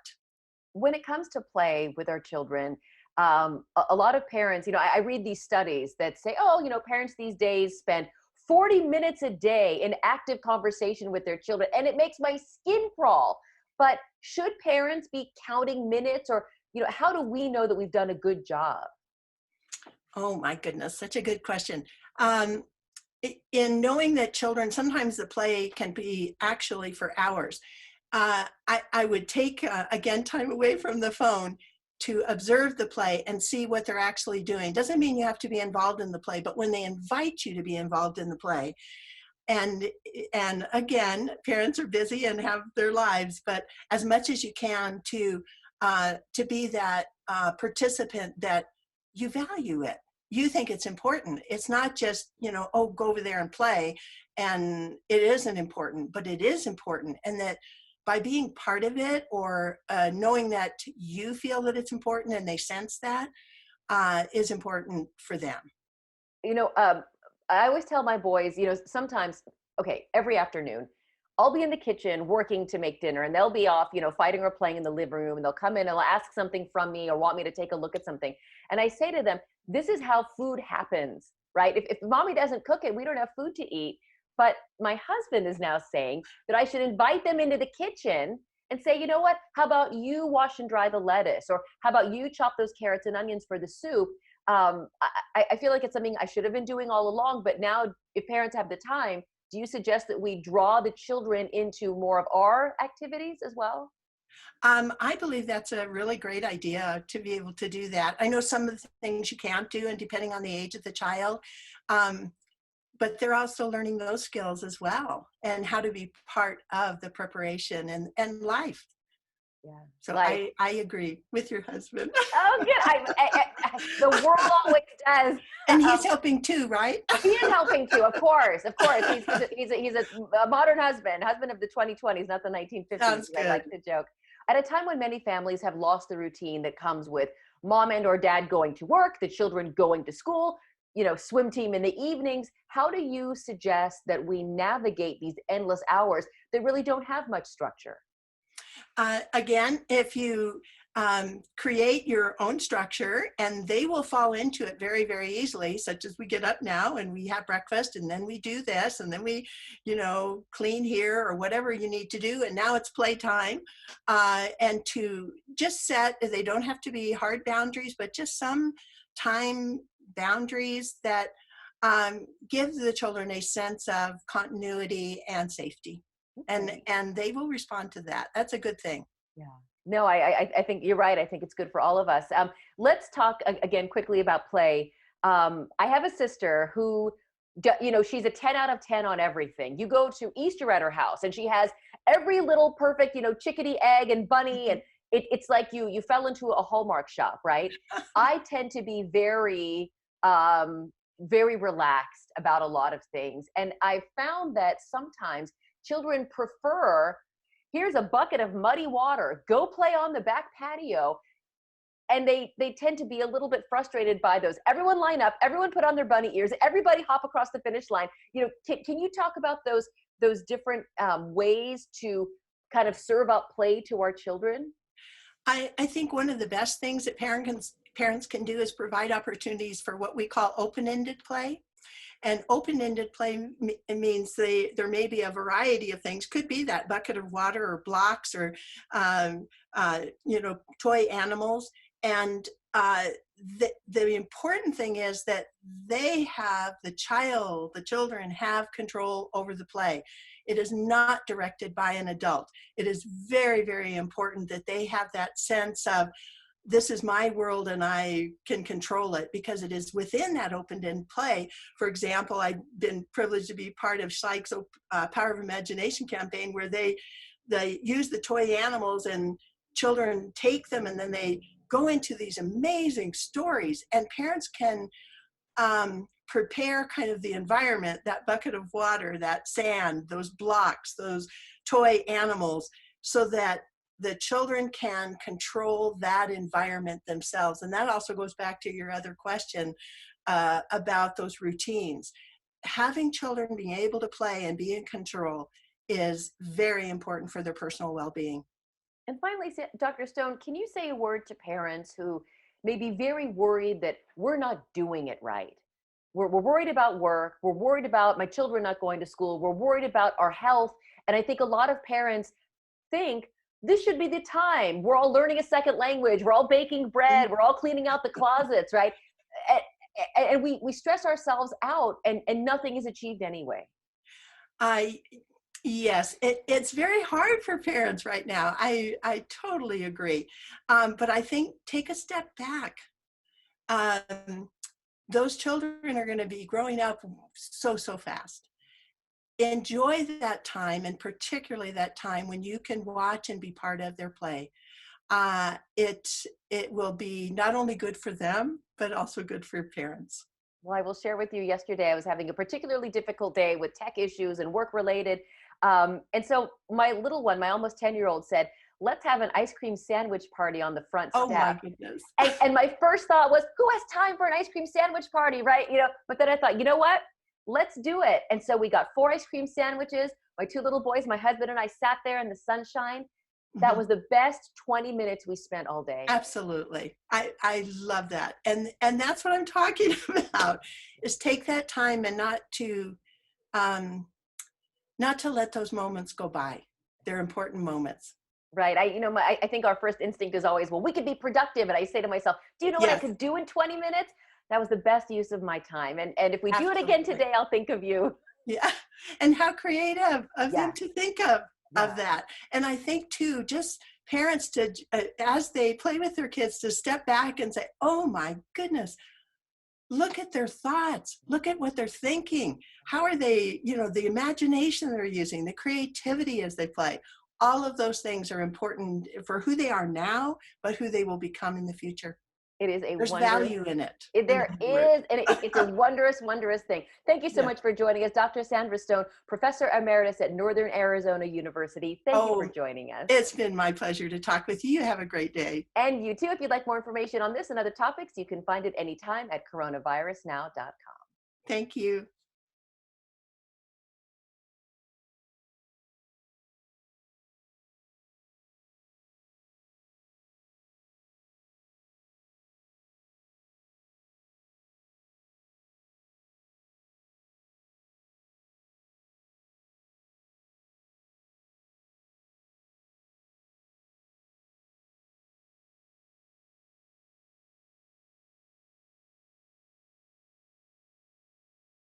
And thank you guys for being here with us on News Now. As you can see, we do have more cases each and every single day. Our numbers continue to grow, as well as our testing numbers continuing to grow for COVID-19. So across the United States, earlier Trump had mentioned the number. He said more than 3.3 million people in the U.S. have been tested for COVID-19. We do have more than 637,000 cases of it confirmed here across the U.S. I'm going to continue on with more stories here from KTVU, our Fox 2 sister station out in the San Francisco Bay Area. Coming up next, one Bay Area man has really gone above and beyond. I love hearing all of these different stories about how people are stepping up. But a Bay Area man has coordinated the production and distribution of tens of thousands of face shields. Let's listen into their interview right here on News Now. We've heard a lot of stories about the lack of PPE. 3, 2, and 1. We've heard a lot of stories about the lack of PPE out there. And joining us right now is Danny Beasley, the founder of Idea Builder Labs. And Danny's doing something about it. And before we get into that, let me just ask you, for people watching right now, Idea Builder Labs, what is it you guys do? Wasn't this? Sorry, I froze there real quick. I'm sorry. Oh, okay, we can do it again. No I missed it. Let me just reintroduce you. Okay, 3, 2, and 1. All right, a lot of stories out there about the lack of PPE. We've done plenty of them, and there's a lot of people doing something about that, including Danny Beasley, the founder of Idea Builder Labs. He joins us right now. And before we get into what you're actually doing, Danny, to help out, for those who don't know Idea Builder Labs, your company, what is it you guys do?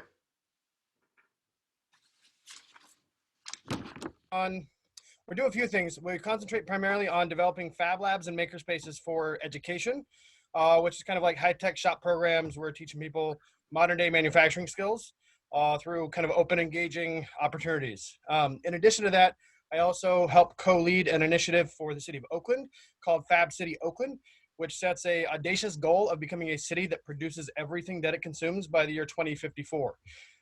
So there's a lot of relevance to stepping up to the plate right now with PPE and manufacturing this locally.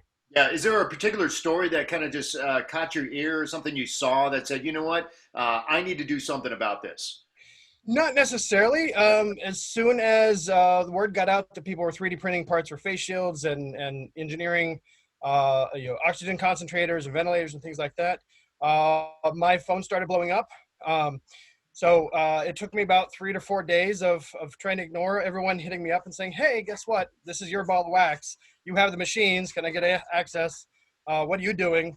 After about 3 to 4 days of dodging everyone, I decided I couldn't do that anymore. Yeah, and and specifically, I've noticed when it comes to face shields, you've dove right in. I mean, tell us the process here. You're working, or you're getting plastic bottles from Coke and somehow turning those, excuse me, into face shields? So I quickly jumped online and jumped into some of and I was able to identify a person on the East Coast that set up a connection to Coca-Cola. I also set up a facility here in Alameda, a local business called Hot Rod Shop. I knew they had a half-empty warehouse and said, hey, if I can bring in some bulk materials, can I use your facility to receive that? I put up that lightning rod and said, guess what? I've got a logistics facility here in Alameda in the Bay Area, and we can bring in bulk materials and get that out.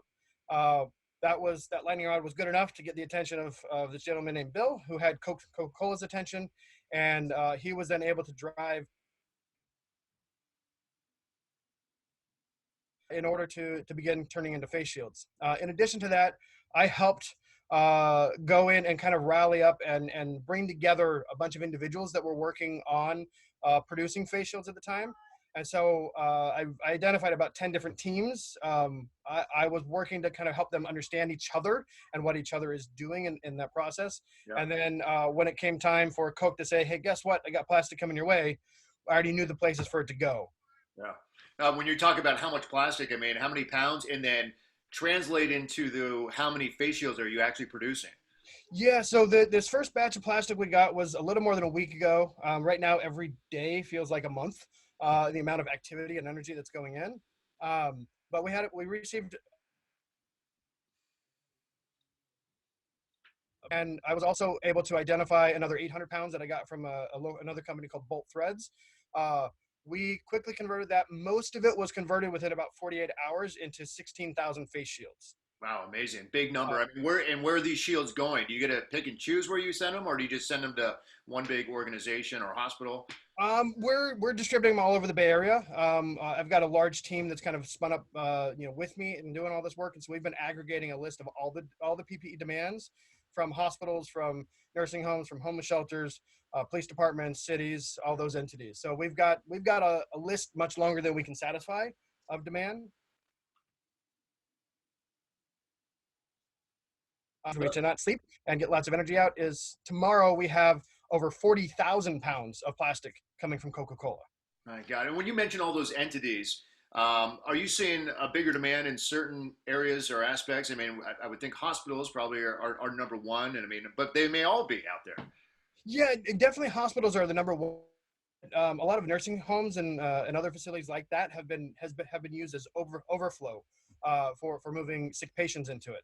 So they need them just as much as the hospitals. And we've got a wonderful nurse on our team, and she's, we were trying to get stuff in the hands of nurses as much as we could, but she really basically said, no, if you can get this out into the people before they get to the hospitals, let's prevent them from going to the hospitals, because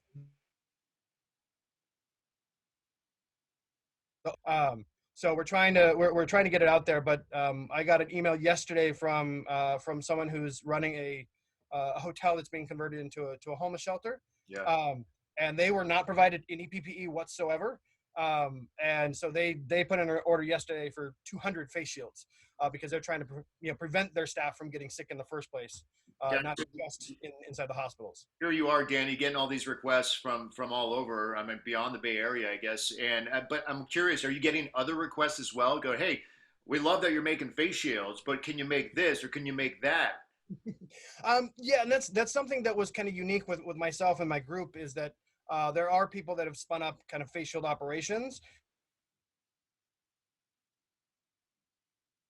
Face masks, we need beds, we need other things out there. It was kind of said, the group said, well, we concentrate on face shields, so please take that somewhere else. And so I, with the assistance of a lot of people, have set up another kind of Slack team project where we are trying to aggregate all of the demand. And though we can't satisfy all of the demand, it helps make us a lot smarter about what in fact is happening. Yeah. Something I didn't expect at all is that there is a run on spun cotton. And I don't have a solution for that, but to understand how deep the problem really goes in the first place. Hey, big learning experience for you in doing all this. I think, I can't imagine, and I think it's great, but you're also teaching others that are working with you about the importance of helping out. I mean, I understand that some of the people that work with you are fairly young, kind of out of college, and getting their hands in the mix here. Yeah, there's definitely a diehard group of people that I don't have to educate whatsoever, because they're already here and committed just as much than I am. But yeah, one really great thing that I've been able to do is that two of the facilities that I have, the Fab Labs that I've developed at Laney College and College of Alameda, we bring on staff and student staff. We hire them on there. At this point, we have almost every single person that I've ever paid to work in one of those facilities here on the front lines, helping us manage some portion of this operation. Yeah. Hey, looking forward down the road, whenever this is all over, does your business strategy as a business owner change? The way you work, maybe what you create? in trying to, I mean, I'm just thinking about the governor yesterday talking about the future of schools and what classrooms may look like and how separated desks would be. But I'm just curious, since I have you as a business owner, how does your company, how do you look out at the future, and does anything change? I think everything's going to change, and it's really unfortunate because the facilities that I develop are extremely hands-on, and it's about putting bodies in the room to get the real value out of them. So the model of the way those facilities need to operate need to evolve and change. But one additional thing that we're kind of working on in parallel right now is I've got a cooperative staffing agency called Turning Basin Labs that I had been working with before all of this happened. We are kind of running a conversation in parallel about how do we actually take these existing activities and turn that into a cooperative business so that we can actually begin to provide direct compensation to the people who are putting all of their energy in now.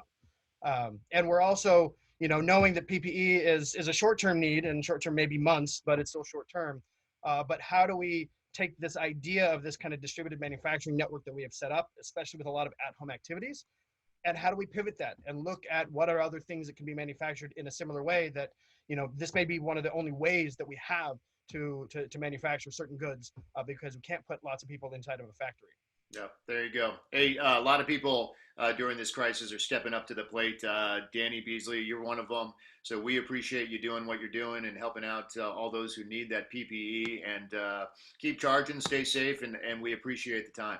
Yeah, and I just want to really say thank you to the Port teams. And there's the Port Product Lab at Port Workspaces here in Oakland. Ace Monster Toys is doing some amazing stuff. They're really guiding and directing all of our mask making activities. Neil's CNC in Hayward, they've been making face shields for a while. Moxie in Oakland, both of the Fab Labs, the colleges are doing a lot. The city of Alameda is extremely supportive of all of these efforts. And I'm sorry for all of the other folks. I think Maker Nexus, Helpful Engineering. There's a bunch of people. This is definitely not an individual activity. This is by far a team activity. It's a team activity. It's a country coming together to do what we can, and really a world for that matter. Danny Beasley, founder of Idea Builder Labs. Danny, thanks again. I appreciate the time. Awesome. I appreciate it. Thank you. Okay. Not only is it a country coming together, but also Fox News are coming together from across the country as well. We have more stories here for you. Next one, we're going to be listening in with our sister station, Fox 5. They have a coronavirus special, a few different interviews and stories here for us. That will take us up to KTTV, Fox 11 Los Angeles' coronavirus crisis special. As soon as that gets started, of course, we'll bring it to you live right here on News Now.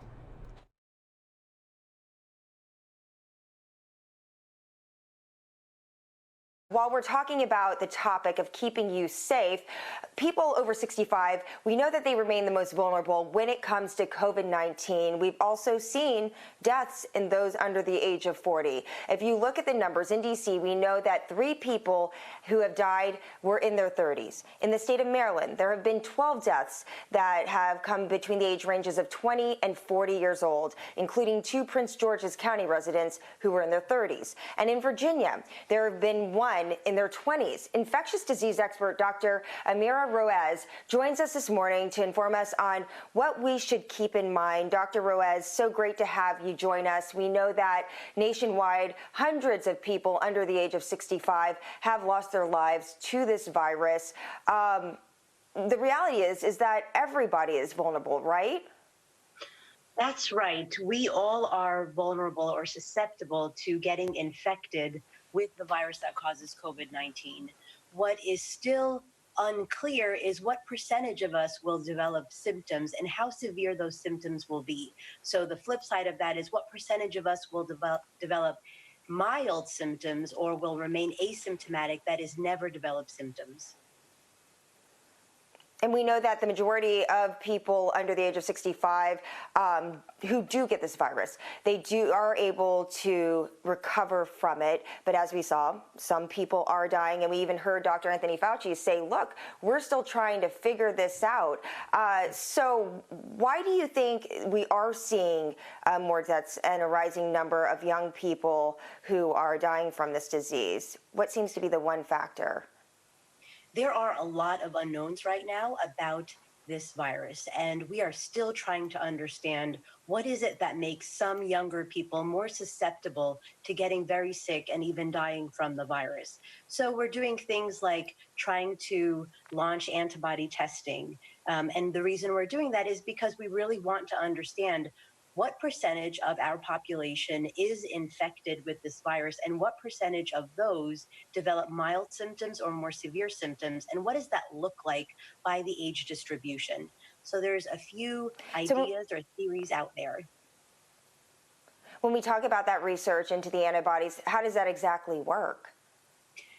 Essentially, when a person is infected with a virus or a bacteria, their body mounts an immune response. The body starts to fight that pathogen, that virus. And so what ends up happening is that you develop proteins called antibodies. Those antibodies are typically detectable using antibody tests about 11 days after infection. So right now, there are many companies and many universities working very hard at developing antibody tests, and we are seeing some antibody tests have been rolled out with some success. It's still somewhat early on to understand how well these tests are working, but they are designed to help us answer some of those really critical questions regarding how many of us are infected and what does infection mean for the different demographic or age groups.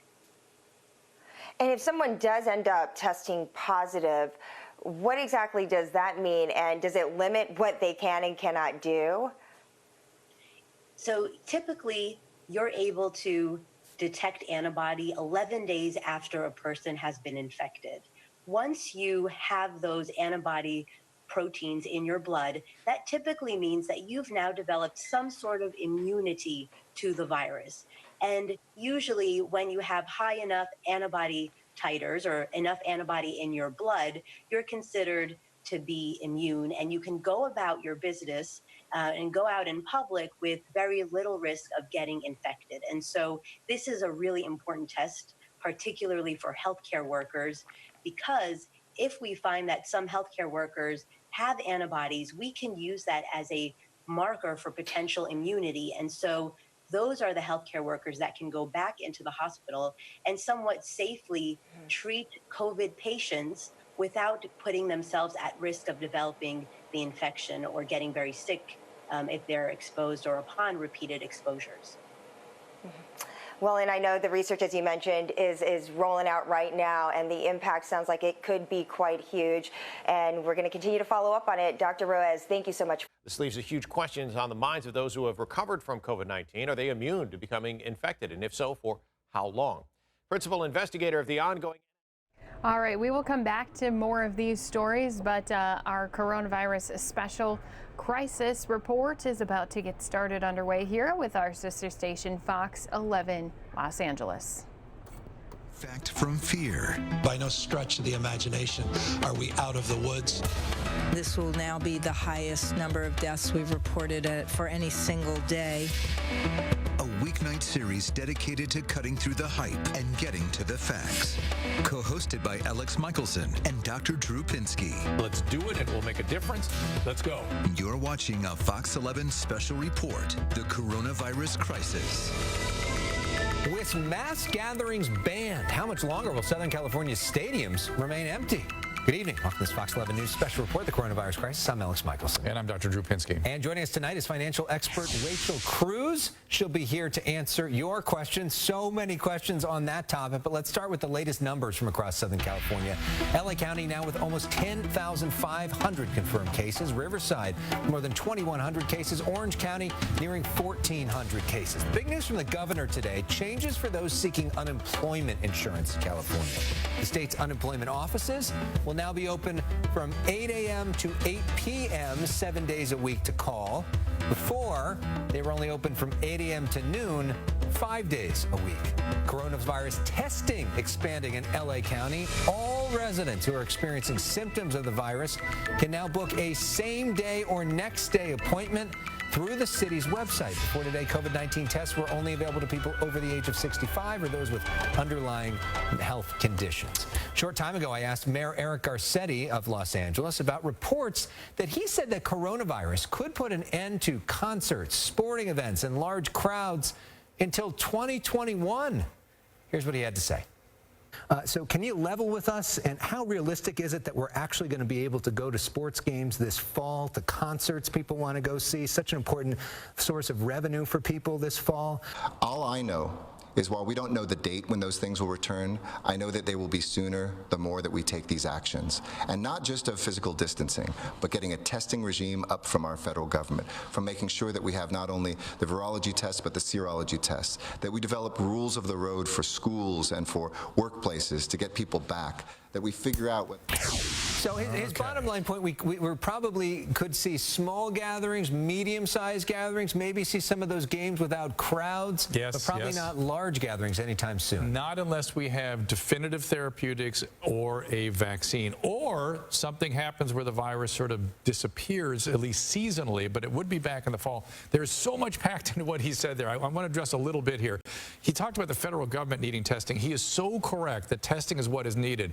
But I'm telling you, it's going to be up to the states and the local governments to pull this off. And congratulations, Alex, you pointed out how LA County is expanding testing. I was just on their website. We just got access to it. It is crystal clear. It is as easy as it could possibly be. Anybody with symptoms is now going to get tested, and that is a massive step forward. Congratulations to all the LA County Mental Health Department of Health workers and Catherine Barger and the LA County Board of Supervisors. I kept saying we're going to see things about testing this week. This is what I was looking for. We are there. So if you're having any symptoms, get on the website, how to get tested, COVID-19 LA County, go get tested. And LA performing over 10,000 tests today alone. It's on that sports topic, though, which I know is totally your favorite, Dr. Drew. I do like sports. There are reports, the NBA, talking about playing the NBA playoffs and NBA finals in Las Vegas. According to CNBC, league executives are considering a revised tournament leading to the finals.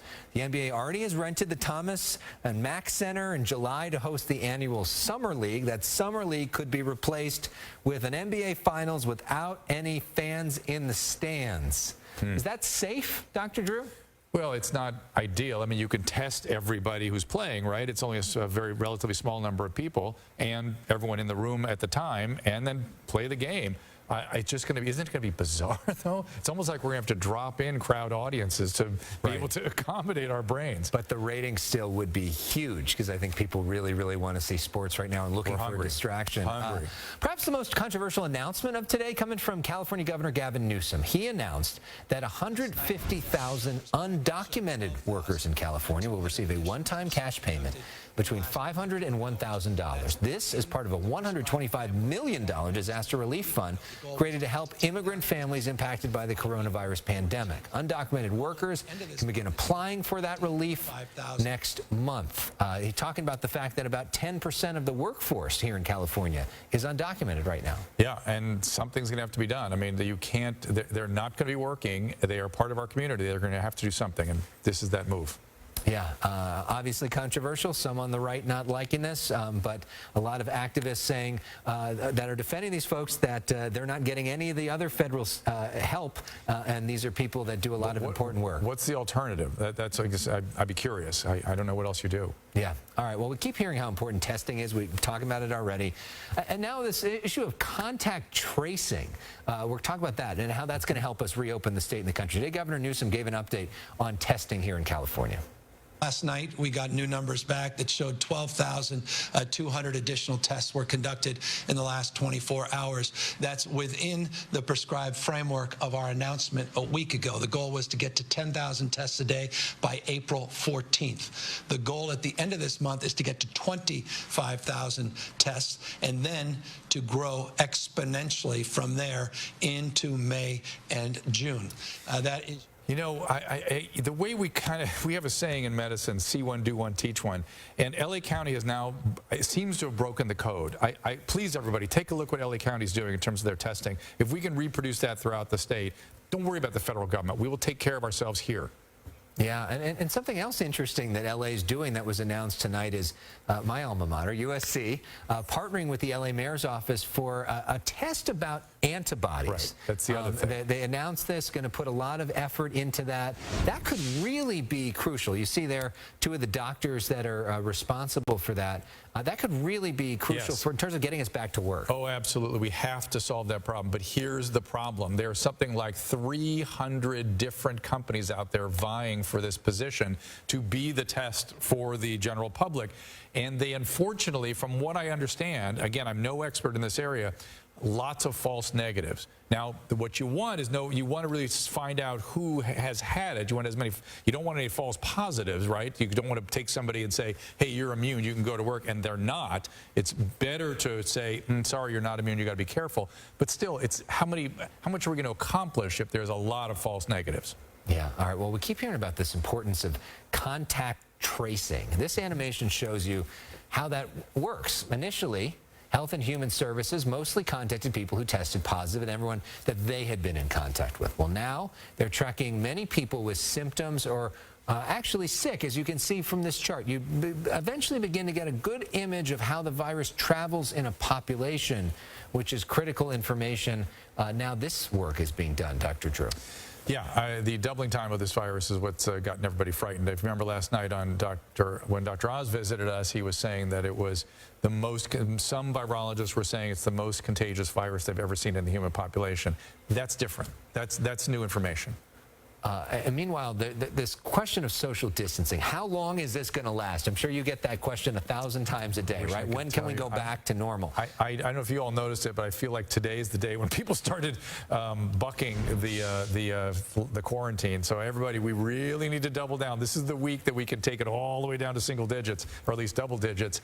And when are we going to be out of quarantine? I mean, it's up to our leaders. I will tell you what, Gavin Newsom has been pretty spot on with his judgment. Let's look towards him and see if he has any ideas for us. Well, there's this study out of Harvard, though, that's suggesting that we could be doing this social distancing thing until 2022. If we don't have a vaccine, and if this thing keeps blowing through the population, we're going to have to do something like this. I know I'm going to be thinking twice before I walk in an elevator until there's a vaccine, for sure, even if there's no cases nearby. Yeah, one thing is for sure, our behaviors as a society are changing. The question is, how much are they going to be changing and for how long? Well, up next, when it comes to this issue of physical distancing, is 6 feet actually enough to keep you safe? One MIT researcher says maybe not. We'll have more on her sneeze study, because isn't that what you want to look at as you're eating dinner tonight? And with all the economic uncertainty, what should you be doing with your money? This is a lot better to look at than that last video. Financial expert Rachel Cruz standing by to talk about that and more. Some important advice from her. She's going to answer your questions as well. And speaking of your questions, we've got our digital town hall happening right now and every night on the Fox 11 Los Angeles Facebook page. Write in your questions, and then at 7:30, Dr. Drew will be answering them live. Stay with us.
new study says our 6 feet of social distancing may not be enough. An associate professor at MIT researched the dynamics of coughing and sneezing for years and has found that they can cause gaseous clouds that can travel up to 27 feet. That researcher arguing that sneezing or coughing into your elbow only partially mitigates that cloud, but others argue that if particles could travel up to 27 feet, a lot more people would be sick. I know, Dr. Drew, Dr. Fauci is sort of poo-pooing this thing a little bit. Right. It's prolonged close contact. There's a reason we're saying stay 6 feet apart, because people are not contracting it outside of that, at 6 feet or be outside of that distance. Unless you're in an elevator or an unventilated hall, then I do worry about coughs and sneezes. Yeah, Dr. Fauci was asked about this, and he said basically that would be like a, just like the biggest sneeze of your life everywhere. You didn't do anything to stop it in any way, and it just went everywhere. And the chances of that happening in widespread right now are not very high, so he was not too concerned about it. All right, here's something a lot of people are concerned about right now, their wallets right now. One of the most pressing economic times of our entire lifetime, really have a major effect on the economy. A lot of people worried about their money. So financial expert, talk show host Rachel Cruz here with some advice. Rachel, thank you so much for being with us. Absolutely. Thanks for having me. All right. Well, you say that people fall into 3 basic categories when it comes to their money right now. So we're going to break them down one by one. Let's start with number 1.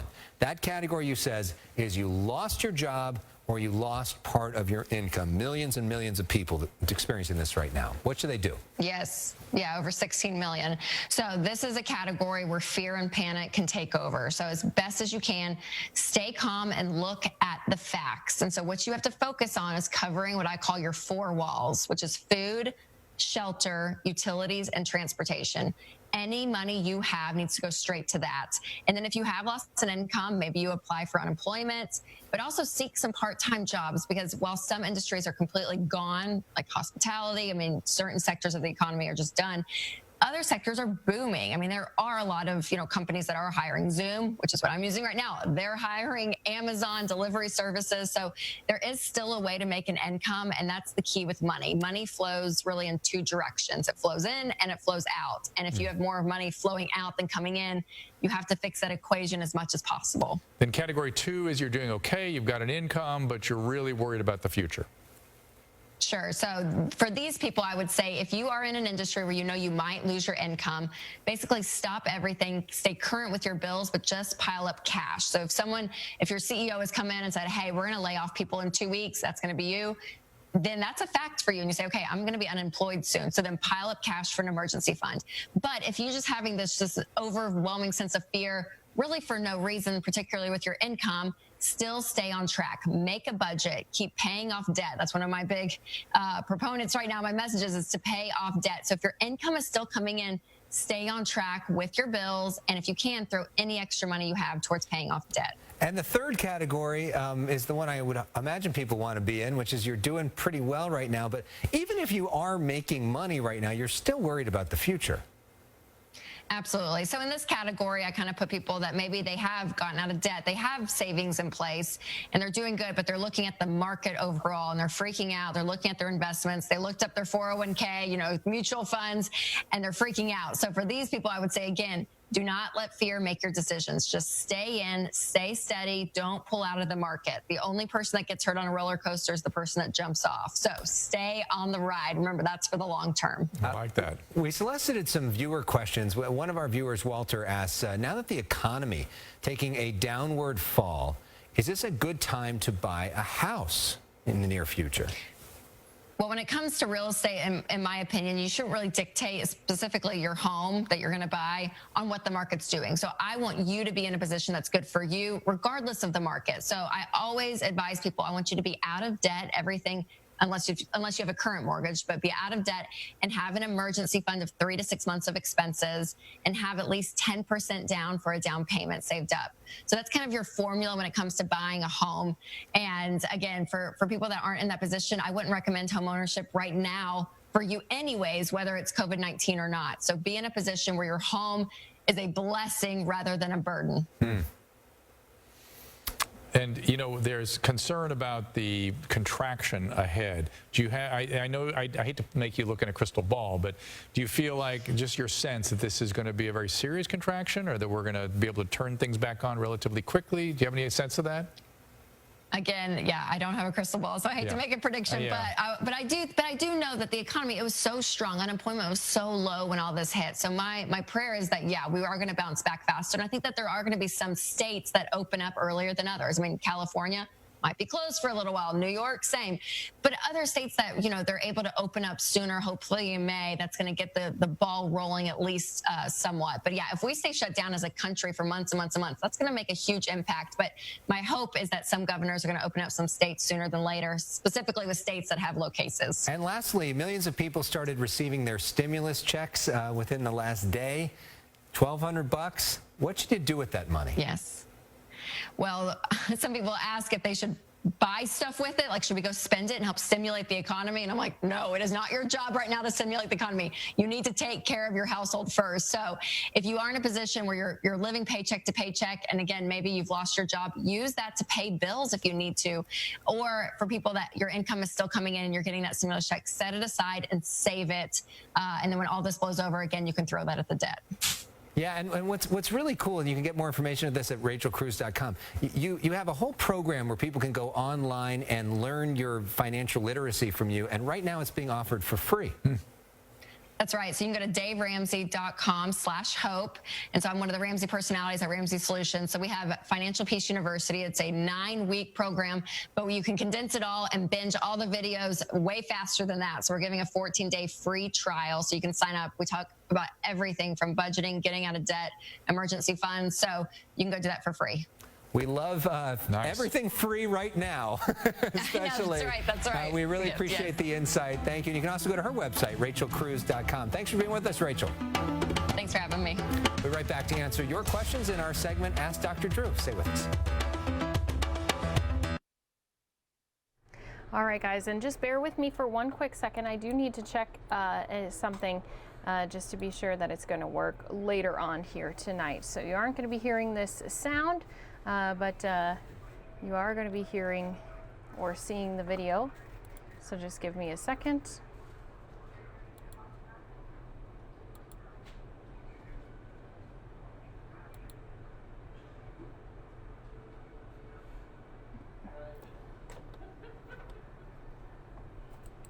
All right, thank you for letting me get that checked here with you guys.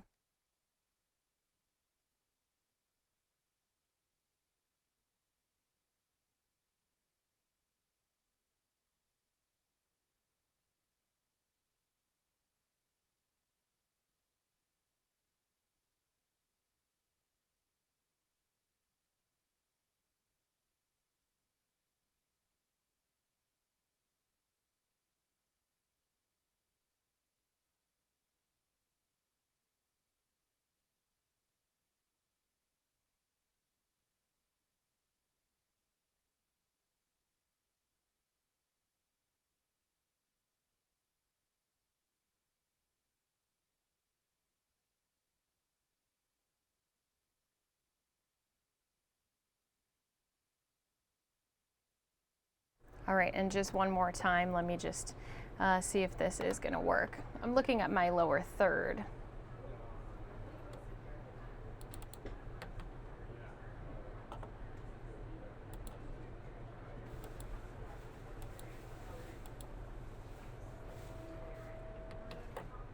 All right.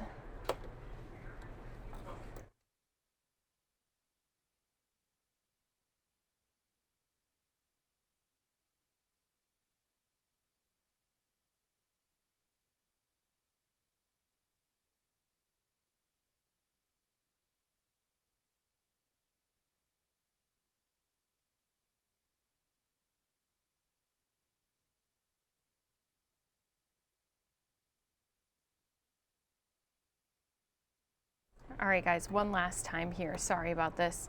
I just want to be sure we're going to have it ready for you for later tonight. Grr.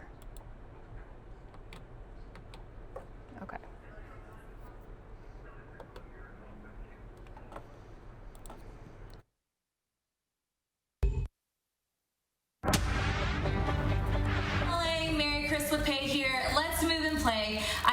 push-up slide to bear plank stance for you.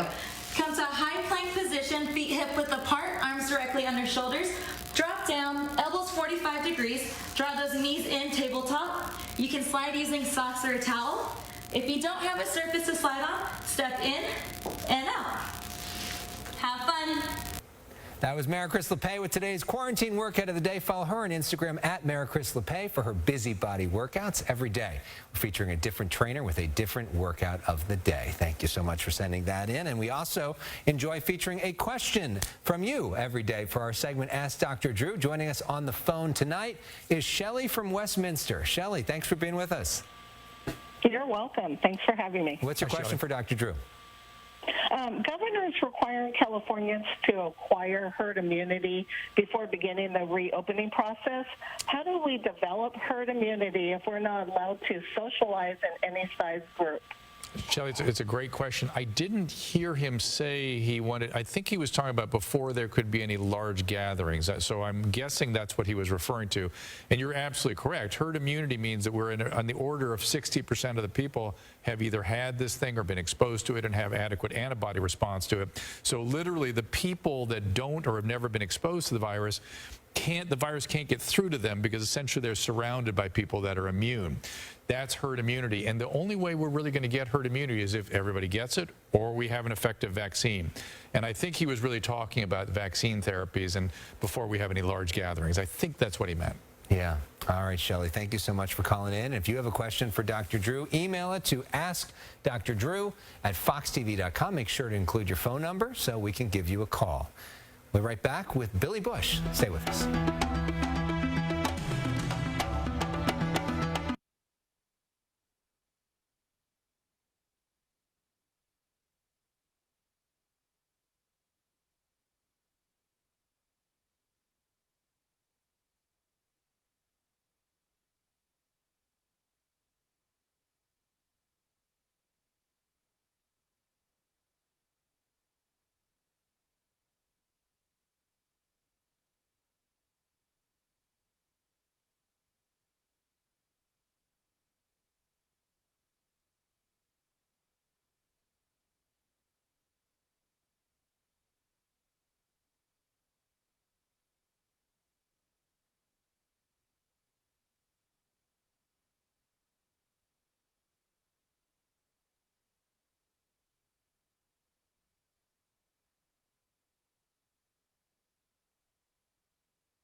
Well, it is a simple blood test to determine whether or not you have coronavirus. Billy Bush took it with Dr. Morris Kokab today.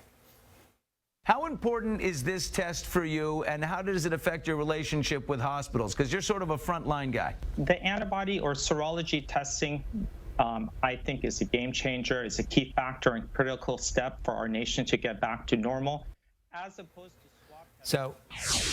So we had that doctor on our show last week. He's a great local doctor. Yep. You took the test, Billy. What was it like? What did it say? What happened? That's an antibody test. I took the rapid antibody test to tell me whether I have,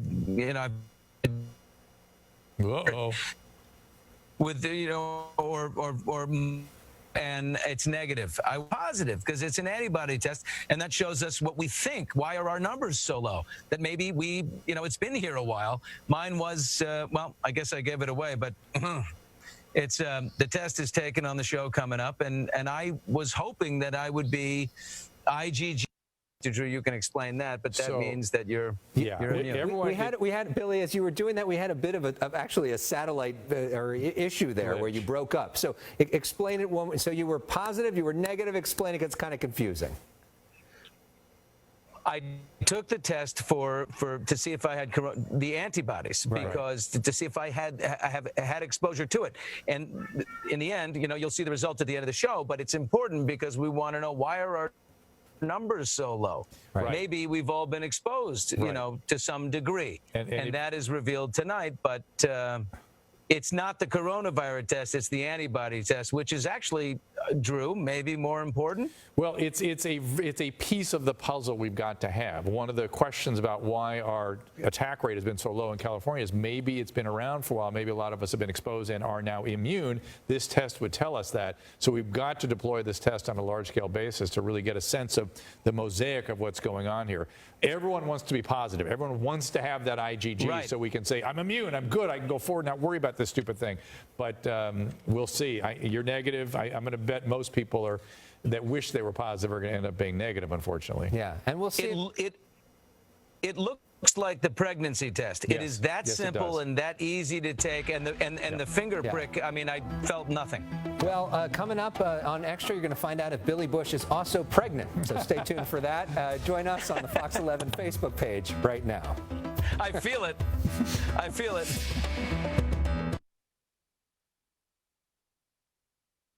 Congratulations, Billy. We're so happy that you're expecting. I'm naming her Alex, okay? Alexandra, baby. All right. Alexandra. Have a good night. Thank you so much, Billy. Bye, guys. Oh, man. One day I can get a backyard like that. One day. That's a nice. You keep working these crazy hours. Well, I'm going to send you to Rachel Cruz. That's a nice. Yeah, I need to learn about debt. We got some questions ready up on to put up on the screen. Let's do it. If we can, to everybody join us on the Fox 11 Facebook page. Let's put them up if we can. All right, this is from Mark. Could we see places like Los Angeles that implement a stay-at-home order that seems to currently be working to keep the curve down, and PTs and hospitals down, to see a couple more waves over the next year? I think that is likely. The question then becomes, what do we mean by a wave? How big a wave are we talking about? How do we respond to it? How do we contain it? How do we isolate it? These are the... Now, look, people are working very hard on answering these questions, and we sit up here and talk about it, and we sort of wait for their declaration. I'm so excited about what LA County is doing with testing. I've been saying for all this week that this would be the week we'd hear about testing. Now we're hearing about it. So next week, we should be hearing about antibody testing. We should be hearing some more results about therapeutics. The therapeutic situation, the treatments and whether or not they're effective, right now is like one giant, it's like a huge orchestra without a conductor. There's stuff going on in every quarter. There's over 100 different things being studied. And academics are organizing right now to try to get to, say, the top 8 that are likely to have real significant effect on, or nearly curative effect on this illness, and really drill down and study those so we can start to make much more predictive use of these medications.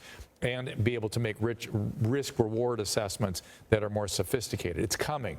There's a lot going on, as I keep saying, therapeutically, but it may take more than a week to really know anything meaningful, but doctors are developing great skill with this right now. Ashley's saying, please let there be football season. I think there are a lot of people that are hoping for that, especially with this. And, you know, the sad part is here in Los Angeles, we've got this big stadium, the biggest, most expensive stadium in the history of the NFL. It's supposed to open with a Taylor Swift concert this summer. Not looking too good for that, for the Swifties and for everything. And the, I think, $4 billion that they spent for that or something, and to think that they might have to play in an empty stadium. Do we know? I heard some construction is continuing in this town. Are they continuing to work on it and finish it? Yeah. Yeah, I think all construction's continuing in this town, which is, I frankly kind of bothered me. I was running on a jog today and looking at these construction sites, and you see, I mean, it's pretty hard to do some of that kind of work from 6 feet apart. And you see these guys, and it's like that can continue, yet so many business owners are stuck and can't even go to their businesses and are losing their money right now. You're raising a point that I'm sort of thinking about all the time and troubled by. Is can't we do this in a more sophisticated way? Can't we use technologies? Can't we use targeted approaches? Because that's what we need to roll back, to come back out of quarantine. We really need those kinds of novel ideas. Where are Google and Apple with their big plan? We need. Come on, we're going to do the testing now. Now let's figure out how we do the monitoring and isolating. Carlos Saldivar asking, when's Adam Carolla coming on the show? I continue to ask that. I will talk to him about it. We should have said it during. I know he was watching tonight, actually. So, he was? Yes, Alex, he was. He was practicing civil disobedience when I spoke to him as I was driving in here, which is something I noticed today a lot of people doing. He took a walk on the trail behind his house, and he ran into about 20 other people doing the same thing. And then while I was talking to him, I noticed in a park nearby here, there was like a soccer game going on. I drove over. Not only was there a soccer game, a baseball game, people on bike. It was a crowded park. We're talking about, is it Stoner Park? I couldn't figure out the name of it. It's right, Missouri, and alongside of Bundy here. But I don't want to out people, but I'm saying. You can see people are getting really restless now. Now, this week, we need to really kind of buckle down. This is the week when you look at we're going to see some good curves tomorrow and see what we've done here in California. And you'll see we can take this all the way to double digits, and that's it. And then we'll start to come out. Mary thinking that Adam Carolla will chew me up and spit me out. As he does me on a regular basis, so join good company. I mean, it's an interesting moment right now, Dr. Drew, right? Because we are seeing, obviously, deaths, but not in the numbers that we were in California first predicted that it would be. Not anywhere near. Because we're doing all this good work. I mean, that's part of the reason why. Yet, because we're starting to see success, we're not seeing those hospitals that are overcrowded to the point where we're seeing, patients at Staples Center and Convention Center and everything else. Not going to happen. Not likely to happen. People feel like, all right, we've done it. We're good. Yeah. And so they feel ready to get out. But in reality, the proof of all that stuff is the reason why we can't get out. Yeah, right? You're absolutely correct. And I'm kind of thinking we need to be persuaded or spoken to a little differently at this stage of the game. I thought Governor Newsom framed it perfectly at the beginning when he said, look, we're in this together. You're not going to infect other people, and I'm not going to let other people infect you. We're going to stay in place. And I thought that idea of being part of a collective and doing it on behalf of everyone was really important. I think now, as people are starting to unravel a little bit, I think words like, courage and, a little more Churchillian kinds of rhetoric might get people motivated to hang in a little more and really vanquish this foe. Right, because we'll go to a different topic now. Even McDonald asking, how accurate is the antibody test? The Mayor Garcetti today said it wasn't quite ready for prime time. Correct. There are hundreds of them out there vying for attention. And the problem with most of them, as I understand it, again, it's a complex landscape that I don't fully understand, but as I understand it, too many false negatives. That's up to 30% false negatives. I had a case that was definitely, to the extent that I can be definitive, it was a COVID-19 case. She had direct exposure to an outbreak, 4 days later developed classic symptoms, tested negative on the antibody test. That shook me up a little bit. So I'm looking for tests that we can really rely on, and the government needs to tell us that, or the FDA needs to tell us that, really. Walter Enrique Palencia, how long do you think it'll be before we start to see new cases and deaths go down? According to the models, it could be sometime next week.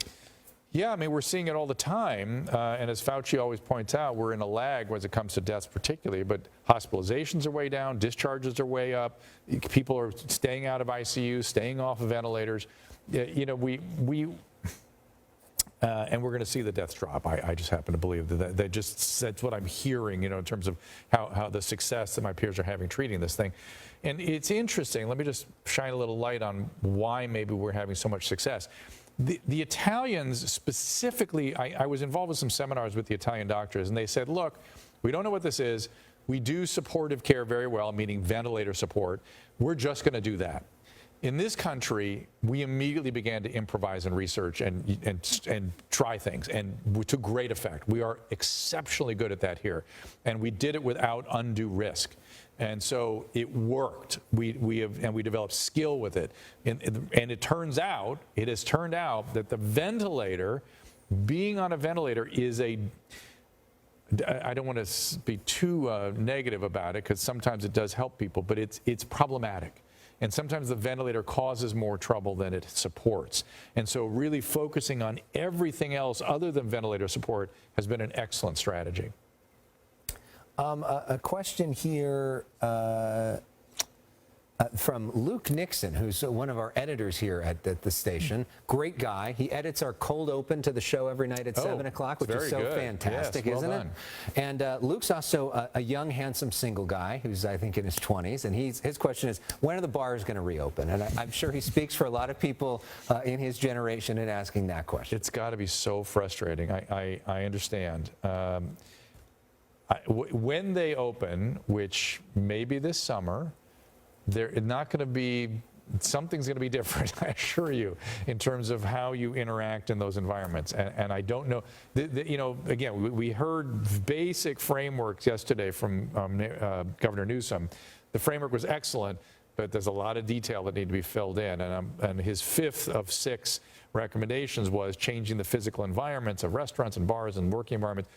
When we find out what those changes are being recommended to be, then we'll know the bars will be ready to be open, and then you're going to have to figure out your strategy. Okay, well, we got Loveline, Dr. Drew. It's been a while since I've done it, all right? Here we go. Okay, so what is this moment going to do to the sexual health of people? Because you got all these people that are pent up. Some probably are hooking up anyways. I'm sure some are not. So so first of all, I mean, it depends on where you are in your life cycle, right? Divorces are already up, right? So things that were on the margin are playing out. People that, I'm hearing a lot of stories of couples that maybe didn't spend a lot of time together who are now being reminded that they actually love each other and they like spending time together, and it's only enhancing. Really? Yeah, a lot of that kind of stuff. I've heard good stories about families hanging out together. I've also heard stories about families driving each other crazy. And in terms of the young, the 20-somethings, it's a group that they've had an unusual landscape for quite a while, and in a weird way, a lot of the 20-somethings are kind of set up to be able to tolerate this in an interesting way, because it's a small percentage that's doing a lot of the mixing, and the rest are doing something a little more, what should I say, less active, and so this is just a timeout. But we'll hear more as the time goes on. What does that mean? It's the internet. Well, come on. There's a group that are having lots of sex, and it's not the majority by any stretch. And that's the ones you always hear about, and that's the stuff you're hearing about Tinder, and that's the stuff you're hearing about the sex addictions and these things. But the actual majority are really not doing as much what you would call dating. In fact, they don't seem to like doing that. They're not good at doing that. They don't develop unusual skills with that. And I find myself generally encouraging them to do that, because they get very focused on one person because they've not had the experience of breaking and forming relationships the way you normally would, well, you should, let's say. Yeah. And some are following that advice and some are not. I wonder if there's going to be a big baby boom or a big rash of STDs. I don't know about STDs, but I think baby, divorce and baby, I think that's going to be both going up. Yeah, that's going to be interesting. Yeah. All right, we could do a whole show on that. Yep, we could. There we go. Melissa saying young people versus old folk is a little different. But, there may be not just a young person thing. People are home and have a lot of spare extra time right now. If you were feeling lonely before, it's got to feel very bad right now. And Brad Stevens bringing up a good point. What about the rise in domestic violence and child abuse? That also went happening. Also went up. I've been supporting, particularly in New York City, some organizations that deal with domestic violence. Absolutely true. I forget who I was speaking to. Another therapist or mental health professional was telling me that was her gravest concern, that these environments that particularly women get locked into that are of domestic violence, this is the worst possible circumstance for them if they're needing to leave. They're really locked in now. Yeah. Ashley's been divorcing babies, pretty much, LOL. Sue Saylor, your wife, saying that Fox needs a moderator. I'm not quite sure what she's referring to. She's saying she feels bad for you having to sift through what's on, having to look down and sift through all that scroll, that somebody should just be handing you the questions, which is true, right? Yeah. She also says, thank God she can't get pregnant. That's good. How deep we going here? How deep we going? That was. If we had a moderator, maybe that wouldn't have been brought up. But since it's me doing it, 0 on 0 probability. I have prostate cancer, had a prostatectomy, and she is of a certain age. Okay. So it's 0 probability. But there we go. We got to. And we did triplets. We did it. We've been there. In fact, we watched videos of immediately after the delivery of our kids. It's something we did this weekend. We haven't done in a long time, and. We had not seen that video, either of us. We couldn't look at it because it was so traumatic. She went into shock afterwards and nearly died and stuff. Wow. And so just added to my PTSD about, in this whole experience. What did you think when you saw it? No. Man, she sure was pale. And then I remembered what happened afterwards. And she said she couldn't look. The first time she'd ever looked at it because she looked so sickly. So she looked like she was dead in this picture. And hours later, that's nearly what happened. My mom almost died in childbirth of me. She went into shock. It was like an 18-hour thing. They had an emergency C-section. It became a whole thing. It could happen. And the science of delivering babies was different, 20, 30 years ago. Yeah, too. and again, we had a very high-tech pregnancy, highly monitored with high-risk obstetrical people involved, and it still gets very treacherous sometimes. Yeah, well, that was a place we didn't know we were going to go to. But you never know. Without a moderator. We follow your lead. Thank you all for writing in your questions. Tomorrow we will be back. With us tomorrow night is Congressman Mark Takano, Democrat from Riverside, who's going to be talking to us about what we could be seeing next in terms of relief from Congress. Could you be getting more money from Congress? We'll have that conversation and more. Dr. Drew, drdrew.com, at Dr. Drew in social media. Follow me at Alex Michelson. I'll see you tonight. Fox 11 News at 10 o'clock with Christine Devine. Dr. Drew and I will be back tomorrow at 7 o'clock Pacific time right here. Have a good night.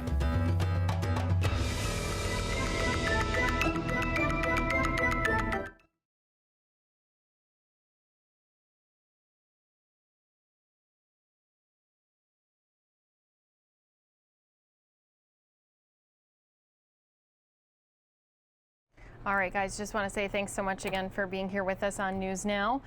One thing that I do think is funny, them talking about a possible baby boom from all of this quarantine time with your significant other.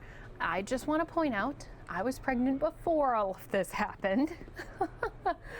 Already at 5.5 months along, due in August, and we're excited. A little nervous, obviously, as things continue to progress. We're just kind of taking it all in. As of right now, all my doctor appointments that I've been going to, my husband hasn't been able to participate in, so that has been something that we've had to deal with. And I know that there's a lot of pregnant folks out there who have been talking about this struggle of going through all of this alone. Sometimes it can feel a little frustrating, especially when we had our ultrasound that was supposed to tell us the gender of our baby.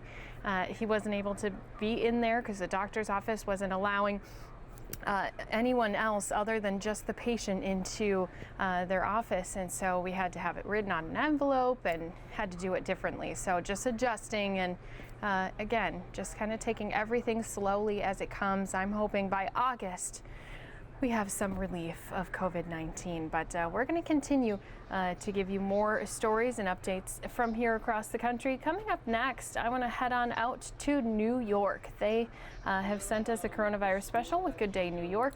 We're going to be playing that for you right here on News Now. Just want to say thanks again for being here with us on News Now. Right. Like all sections of New York City, the NYPD has been hit hard by the virus.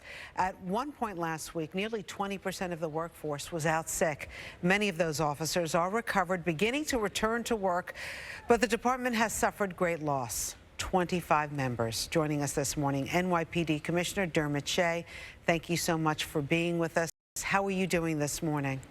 I'm doing well, Rosanna. Thank you. How are you doing? How are you feeling? Thank goodness every day I wake up, I'm so grateful that I feel well enough to come to work. So, Commissioner, tell us about the men and women of your department. How are they doing? How they've performed during these extremely difficult times, Rosanna, we've talked a number of times. It's not at all surprising to me. It's why I could give New Yorkers assurances weeks and a month ago that the last thing they had to worry about was whether the men and women of this department, uniform and civilian, would be there to keep them safe. They've done a tremendous job.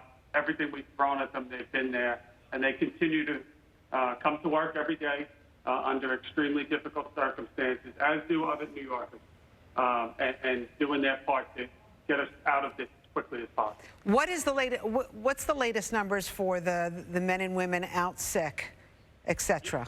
You're actually keeping me from my inbox right now for the latest update as of last night. We peaked last week at about 20% sick. We were down to 18% as of late last night. I'm hoping it ticks down. It's been 4 or 5 days of slow but steady decline in the sick rate, but it's not moving that fast, Rosanna. So this is going to take a while to get out of this. And this is from firsthand experience with friends of mine that have gotten sick with this. This takes a long recovery. It's knocking a lot of people, some pretty healthy people, on their backs for quite a period of time. But we have the resources we need.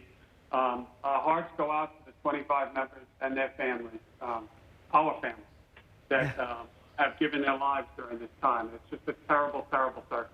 Rest in peace. We're sending our condolences to their families as well. Commissioner, I'm just wondering, thank goodness crime numbers are down, I guess because people are staying home. But the police department has to deal with something else, policing social distancing. How is that going? Because I'm hearing in certain communities they're disregarding what you're asking. I would frame it a little differently, Rosanna. I think overwhelmingly, New Yorkers, I would say thank you. From all 5 boroughs, they have answered the call to really do their part. Now, are there exceptions? Of course there's exceptions. And it should surprise no one that criminals actually do not social distance. Put that in the category of not surprising at all. But overwhelmingly, parks, stores, New Yorkers have adapted.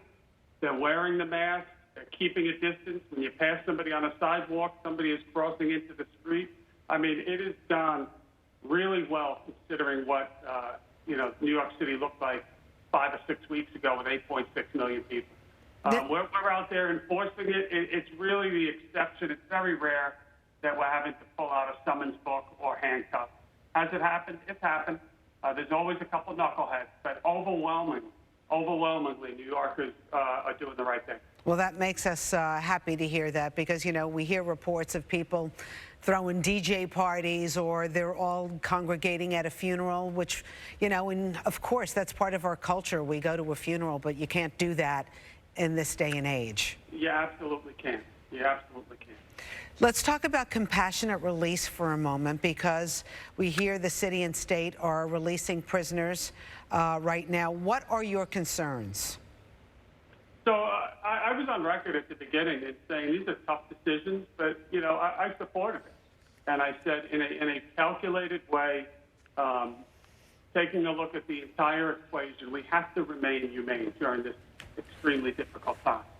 So who do we have that could be released, having the minimal impact on public safety? And let's do the right thing. Like any good thing, though, Rosanna, I think that people are taking advantage of the situation. Like, in what way, Commissioner? I think we had a hearing in Queens Court yesterday where a police officer, Brian Simonson's murderer, is asking for release. I mean, there has to be a whole equation here that we look at public safety, we look at the offense committed, we look at the individual that's asking for release. It cannot be, you have advocate groups now asking for everyone to be released. Catch and release is good in fishing. It's not good in public safety. We need to keep violent criminals in jail, and that's my position. I support compassionate release if we can do it safely, and it makes sense for all of New York City. But we've also had some really scary circumstances in the last week.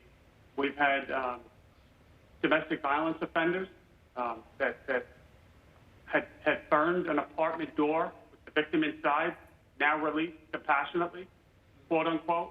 And now, surprising no one, goes right back and threatens the victim.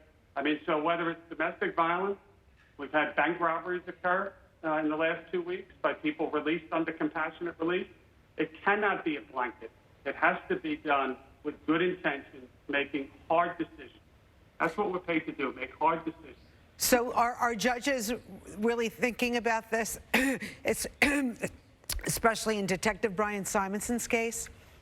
Well, I think that judges are examining all the facts, but I think that everyone has to really give an honest opinion here on there are people that believe no one should be in jail. And some of those very same people that believed that and stated that 6 months ago or a year ago are now using compassionate release to advocate for everyone getting out of jail. I think you have to be honest about what's going on. Thank you, Commissioner Dermot Shea. We appreciate you coming on Good Day New York. Please thank the men and women of the NYPD for us. We appreciate all their hard work right now. You just did, and thank you, Rosanna. Stay safe. Early to consider reopening America for business. That is the word from the country's top infectious disease expert, Dr. Anthony Fauci. But his boss, President Trump, wants to open things up really soon, May 1st.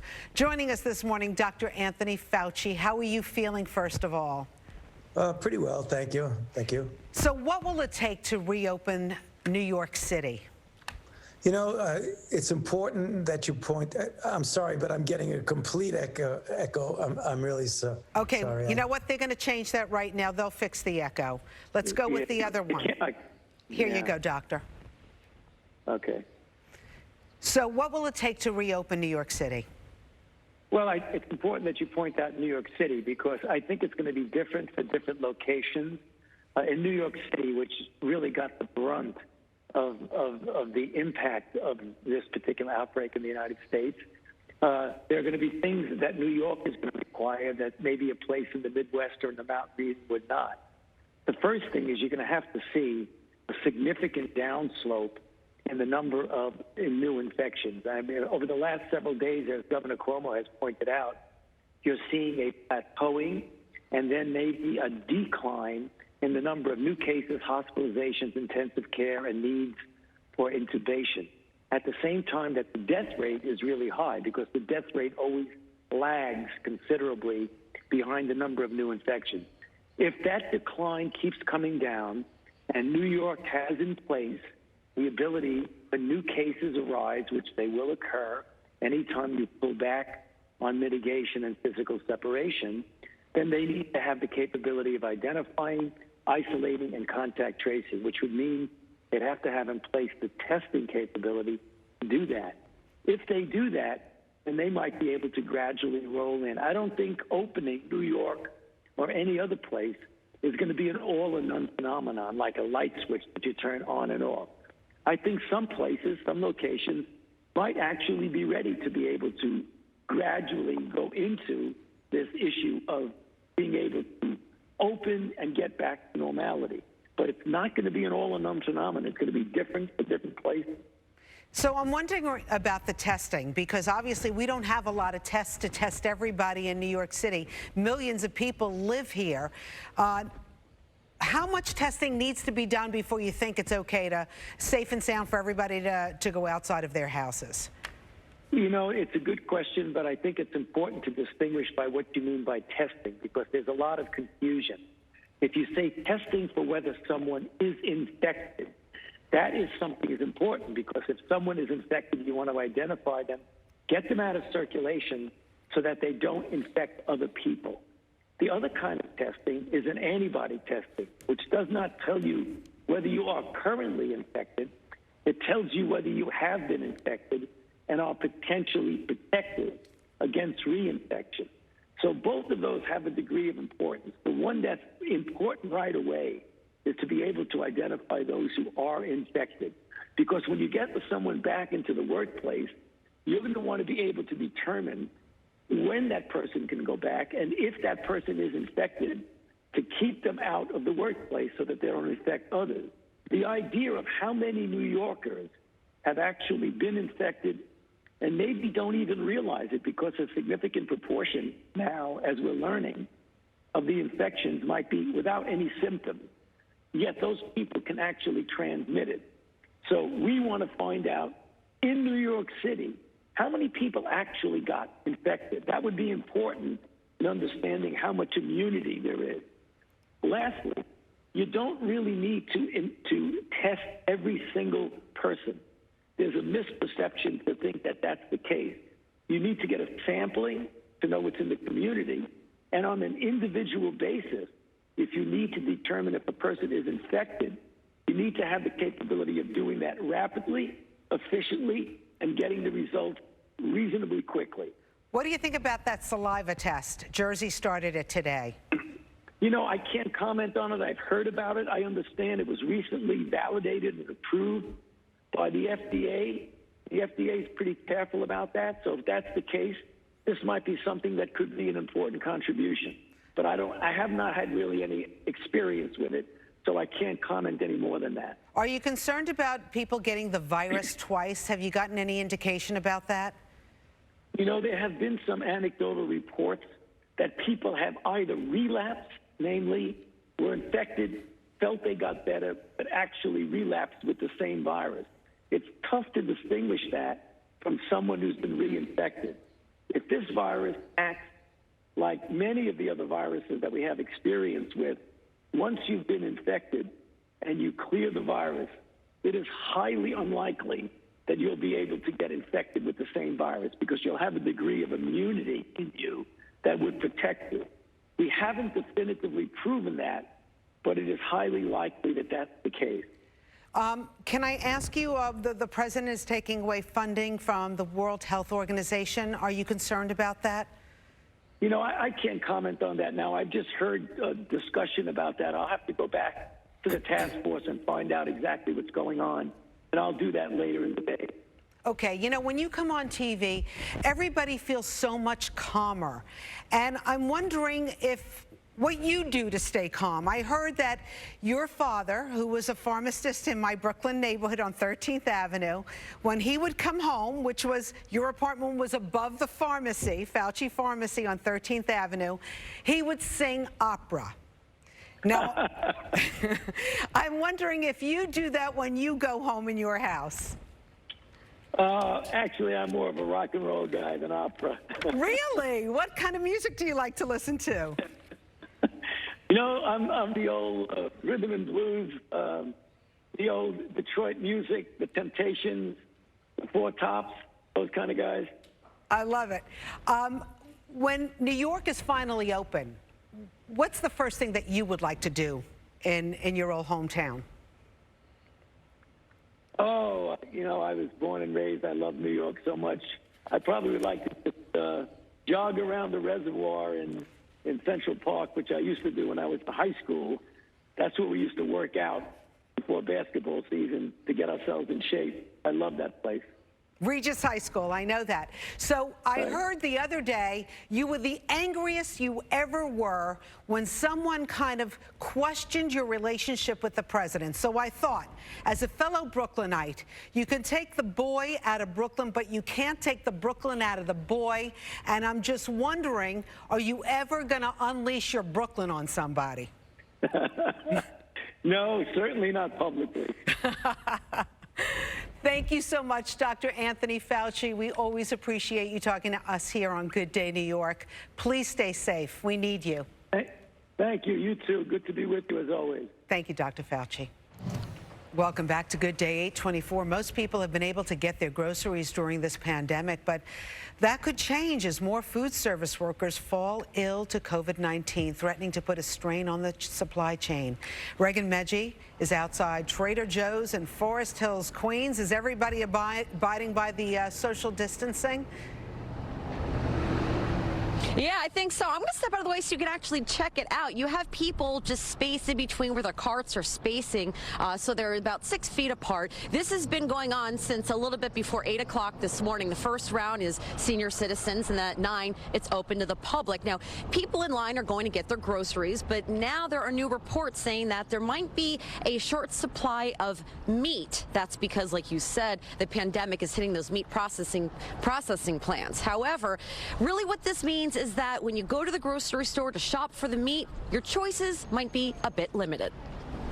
Good to know. I'll get my meat now. If you don't have any meat, then that's gonna be a very big issue for us. Some shoppers at this Acme in Rybrook are concerned about the meat supply running low. More and more workers at meat processing plants and warehouses across the country have tested positive for COVID-19, and many of their co-workers are staying home, concerned they could contract the virus. If people can, buy what they need, but don't go overdo it, then there'll be enough to last for everybody. Smithfield Foods, a meat processing plant in South Dakota, produces more than 5% of the nation's pork. It's also the latest to shut down after 230 workers became sick with the coronavirus and can't come to work.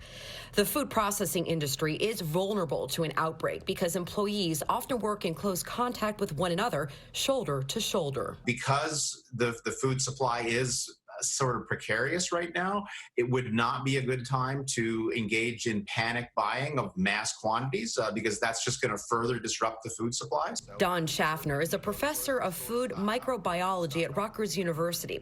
He says although the grocery store shelves are still well stocked with meat, his advice, cut down. For now. The goal, he says, is to get ahead of a potential food shortage. Certainly, a loss of 5% of the meat supply is going to have some consequences, but maybe for the time being, we could all just eat a little bit less meat and a little bit more vegetables, and that's probably not a bad thing either. And another look at the line wrapped around the Trader Joe's here in Forest Hills, Queens. Now, industry leaders say people will have enough to eat. You just won't have the variety when it comes to the meat variety. The food supply is robust, and in fact, there are hundreds of millions of pounds of meat in cold storage as we speak. But then again, if you want to try meatless, take it from this vegetarian. It's really not that bad. We're live in Forest Hills, Queens. Regan Medji, Good Day in New York. Rosanna, and you look good. God bless you, Regan. All right, stay well. So the debate on whether to open New York City schools has prompted a battle between the mayor and the governor. Although children seem relatively protected from severe forms of the virus, is it safe to return too soon? Some think school closures are actually less effective in stopping the spread. Dr. Oz is here with the very latest, and to talk about, well, testing. What do you think, Dr. Oz? How are you feeling, first of all? I'm feeling fabulously well. And I got to say, I'm getting worked up about the school issue a lot because I've got all the grandkids here, and I see how it works, and it's not always perfect. And here's what a lot of families are saying. Is there a big benefit of keeping my kids at home? Because we know there's a penalty we're paying. So to your point, I'm focused today on my show on this very issue, a deep dive into whether or not we should be opening our schools. Here's some of the data. Lancet published a nice analysis. We're using a lot of these models, trying to predict what the future might hold if we do things. They say the mortality impact of keeping the schools closed is between 2 and 4%. So it's still lives, but it's a very small number, and that's theoretical. Now, why is that? Well, I was interviewing, this French famous infectious disease specialist, Didier Raoult. You've been hearing about him. He's one of the big proponents of hydroxychloroquine. And he said when they test the kids in Marseille in their area, they find that the kids don't seem to get sick, but also they don't seem to have the virus transmitted as readily. And those are both interesting observations that I think might be reflected in the U.S. school system as well. So if you take a family where the father gets ill, the chance of the mom getting sick is pretty high. But the chance of a child under the age of 10 especially getting ill is very low. And so they don't seem to actually get the receptors in their body that allow the virus to penetrate them. And for that reason, unlike the influenza virus, where kids get a lot of virus particles in them, and they definitely serve as vectors in the community. This virus is different. So maybe we don't want to apply the same rules that work for influenza to COVID-19 because they actually behave differently. Okay, can I talk a little bit more about that malaria drug that you're very interested in?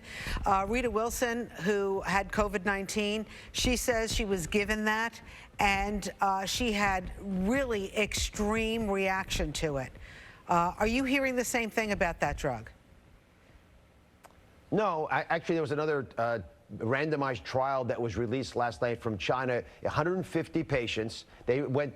Half the patients got hydroxychloroquine. The other ones got standard of care. And they showed that although the virus markers didn't change, which is what has been argued in other centers, they gave it sort of late in the course. But they found that there was a dramatic reduction in the markers of inflammation, improvement in symptoms. And so they actually felt that the drug was effective for them, and they claimed that there were no major side effects. The side effects they did have were mostly intestinal things, upset stomach, don't have to like, but not what Rita mentioned. But, you know, the drug is being used quite frequently in this country. There's 300,000 patients with lupus, and most of them are on this drug. So I'm sure almost every complication has been noted, because if you use a drug that commonly, you're going to have some. The real issue is whether the complications outweigh the benefits. And the clinical trials that will evaluate its benefit in this country are ongoing. I have the group from the University of Minnesota on today talking about the clinical trial they're conducting, which we're supporting them on. And please, if you think you may have COVID-19, sign up for these trials. Let's get people to get randomized between hydroxychloroquine and nothing. Let's see if there are side effects that are meaningful, even though it hasn't been shown in other experiences. Maybe Rita's identified a new one that we should be aware of. And let's also figure out if it actually works to reduce the illness that people are suffering. One of the theories, by the way, raised by this Chinese group overnight is the benefit may not be necessarily directly on the virus, as has been argued in the past. Maybe the benefit is reducing the symptoms by reducing the inflammation. And we know people get sick with this virus because they overreact to it sometimes. It creates a civil war in their body, causing all kinds of symptoms. Dr. Oz, I know you were listening to the interview with Dr. Anthony Fauci, and he talked about reopening the city and that we don't have to test everybody to reopen the city. He said just sampling. What do you think? I mean, I respect Dr. Fauci tremendously. I think he's on target again on that observation. We don't have to get everyone tested, but we do have to have testing available. Here's how it's going to work. We're going to have digital tools. They're going to quiz us every day and tell us, hey, you know what? Just based on what you're telling me on the quiz today, you ought to get tested. Here's the closest testing place. Go down there. It's at, it's at 30 Rock. Just walk in right there in the lobby. You get the test done. The kits are ready to go. You get your results back in 5 minutes, and then you can either go back to work if you're okay, or you go directly home. And we're going to tell you a little message to send to all your coworkers that you may have gotten ill, or people at home that you may have gotten too close to. And that's how it should work. And if we have about 750,000 tests a week for the country, that targeted testing would work. That way we'd have surveillance. We'd shut down the brush fires before they become forest fires. But, Rosanna, it should not start in New York. The city is too densely populated. By far, we're twice as dense as San Francisco is number 2. And we haven't dealt with things like elevators and public bathrooms where we believe there's been a lot of spread. New York should go a tiny bit slower. Let's work out the kinks in this testing in other parts of the country where people aren't on top of each other. I know that's good advice, but we have cabin fever, Dr. Oz. I'm sorry. But you're right. We have to take it slow. And our Bronx Assemblywoman, Karina Reyes, now on the front lines of the virus battle. She was a nurse before being elected to the State Assembly in 2018. But when the call went out that healthcare workers were needed, she jumped at the chance to put her skills to use again. She's joining us now, Assembly Member Karina Reyes from the Bronx. How are you feeling this morning? I'm well. I'm healthy, and that's all I need. Tell us about your experience at Montefiore. Do you have all the equipment that you need? Well, I want to say early on in March, when I started working, that wasn't the case. And my last couple of shifts this weekend, the personal protective equipment was more adequate than it was before. It's still by no means what we are accustomed to and what the protocol is for patients on isolation. And so that's still something that we struggle with, but it's getting better. The number of patients has gone down, particularly in the emergency room, and that's something that we have noticed. Oh, good. You've noticed that. That's fantastic. Yes. Do you have empty beds at Montefiore? No. Okay. Are you concerned about for the health and safety of the hospital staff and whether there are enough people there to work these shifts? Yeah, of course. I mean, when I worked this weekend, I made the 4th nurse on a 30-patient unit, where usually there would be 5 to 6 nurses staffing that unit. Gotcha. So we have still a lot of staff members that are out sick. You do. What has been the most challenging for you on your shift? What has stayed with you when you went home that you just could not shake? What did you see? I have to say this has been a very physically and emotionally draining experience. I have never had to contend with losing so many of my patients. And this is on a daily basis. Every shift, we lose somebody. And I think the fact that a lot of these people are struggling and they're doing it alone with no family at the bedside, in many ways, we take up that space for them. We give them that comfort and the solace that their family would give them. And that, for me, has been a heartbreaking experience. I could imagine. So you're there holding hands with this patient who you know is not going to make it. I heard there were reports that maybe some of the nurses are actually FaceTiming loved ones before they pass. Did that happen to you? So, yes, I had a patient who FaceTimed his family before we intubated him. What was that like? I mean, the family, they were all on. They called everyone that was available. I mean, people from all over the country, and gave their goodbyes to him. And that you can't help but cry under your personal protective equipment. You're just weeping because you know how difficult this is. We really appreciate you coming to the call of so many New Yorkers right now. When we get this thing under control, will you go back to being an assemblywoman, or do you think that you're going to stay in the hospital? Well, no, I'm still the assemblywoman, and I still have legislative duties that I have to fulfill. And I do have an election this year. So I will continue to be a nurse. I say that I've never stopped being a nurse, and if they ever need me, and they know that because I'm a per diem nurse, if they ever need me and they call me, I come. But I am still the legislator, the assemblywoman that represents the great 87th Assembly District in the Bronx. I heard that you actually, in the middle of all this, went up to Albany to vote on something. Yeah, well, we had the budget negotiations early on in April. We had the budget deadline April 1st, which of course we missed. And we were voting on a budget that would affect our healthcare system moving forward. What can we do to support you and the people who are on the front line right now? I think what everybody can do is just follow the rules, follow the norms of social distancing. Please stay home. We want to continue to flatten the curve. We want to make sure that people don't keep getting sick. And we want to feel safe when we go to work as well. So if you don't have to be out, please stay home. Thank you so much, Assemblymember Reyes. We appreciate your call to duty. And, you know, when we clap at night at 7 o'clock tonight, I'm clapping for you. Thank you. Thank you. All right. It is the safest exercise out there, and it's part of the world that we're living in right now. Walking. It will help you and your heart and possibly your head too. Joining us with some good walking tips is Dr. Rock Positano from the Hospital for Special Surgery. Nice to have you, Dr. Rock. How do you feel this morning? Rosanna, I'm in such phenomenal company. I have Rosanna Scotto from Brooklyn. I have Tony Fauci from Brooklyn. I mean, I'm in great company. But Dr. Rock, we all grew up together. I mean, Dr. Fauci's a little bit older than we are, but we all grew up in the same neighborhood. Isn't that funny? Well, you know, it says something. You know, greatness comes from greatness. What can I tell you? And of course, he's such a great doctor. We're so privileged to have him as our doctor in charge, leading this whole war, so to speak. And he's an amazing clinician and an amazing doctor. He really is, and we're very fortunate to have him. We are. Dr. Rock, tell me about Hospital for Special Surgery. Have they kind of put aside their elective surgery and now helping out with the COVID patients?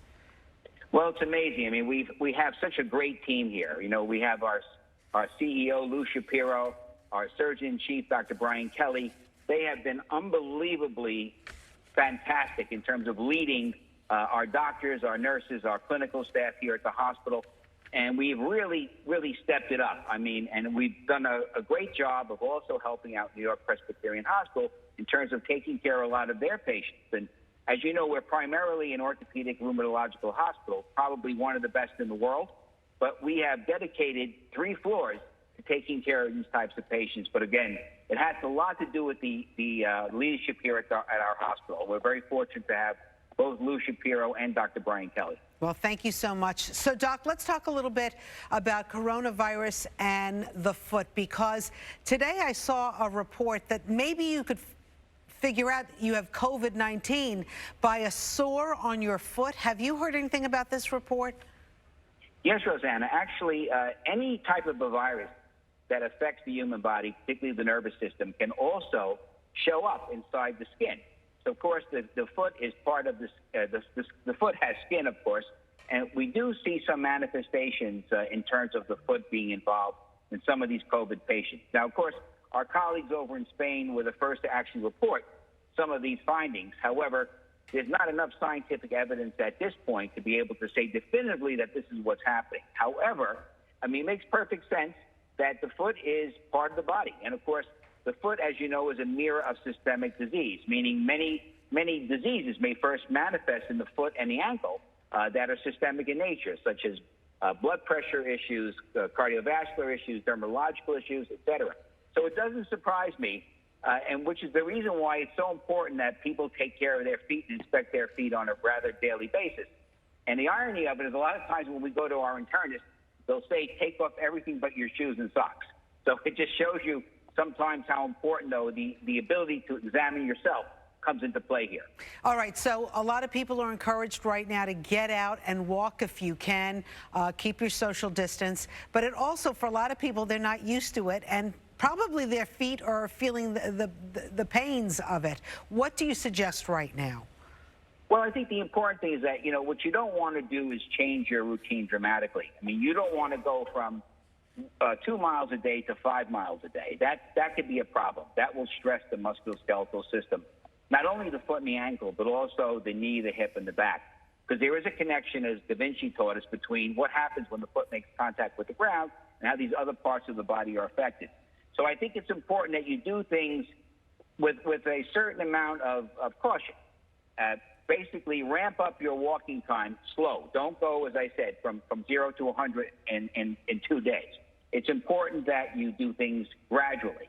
But of course, you know, the implications of walking are so important these days because of the psychological benefits. I mean, so many people right now need to be able to at least get out, of course, practicing social distancing, and be able to go out there and to at least vent some of their stress, their nervousness, their anxiety, etc. So I think in many respects, walking is so important, especially during these times. Of course, practicing social distancing, that's a key factor here.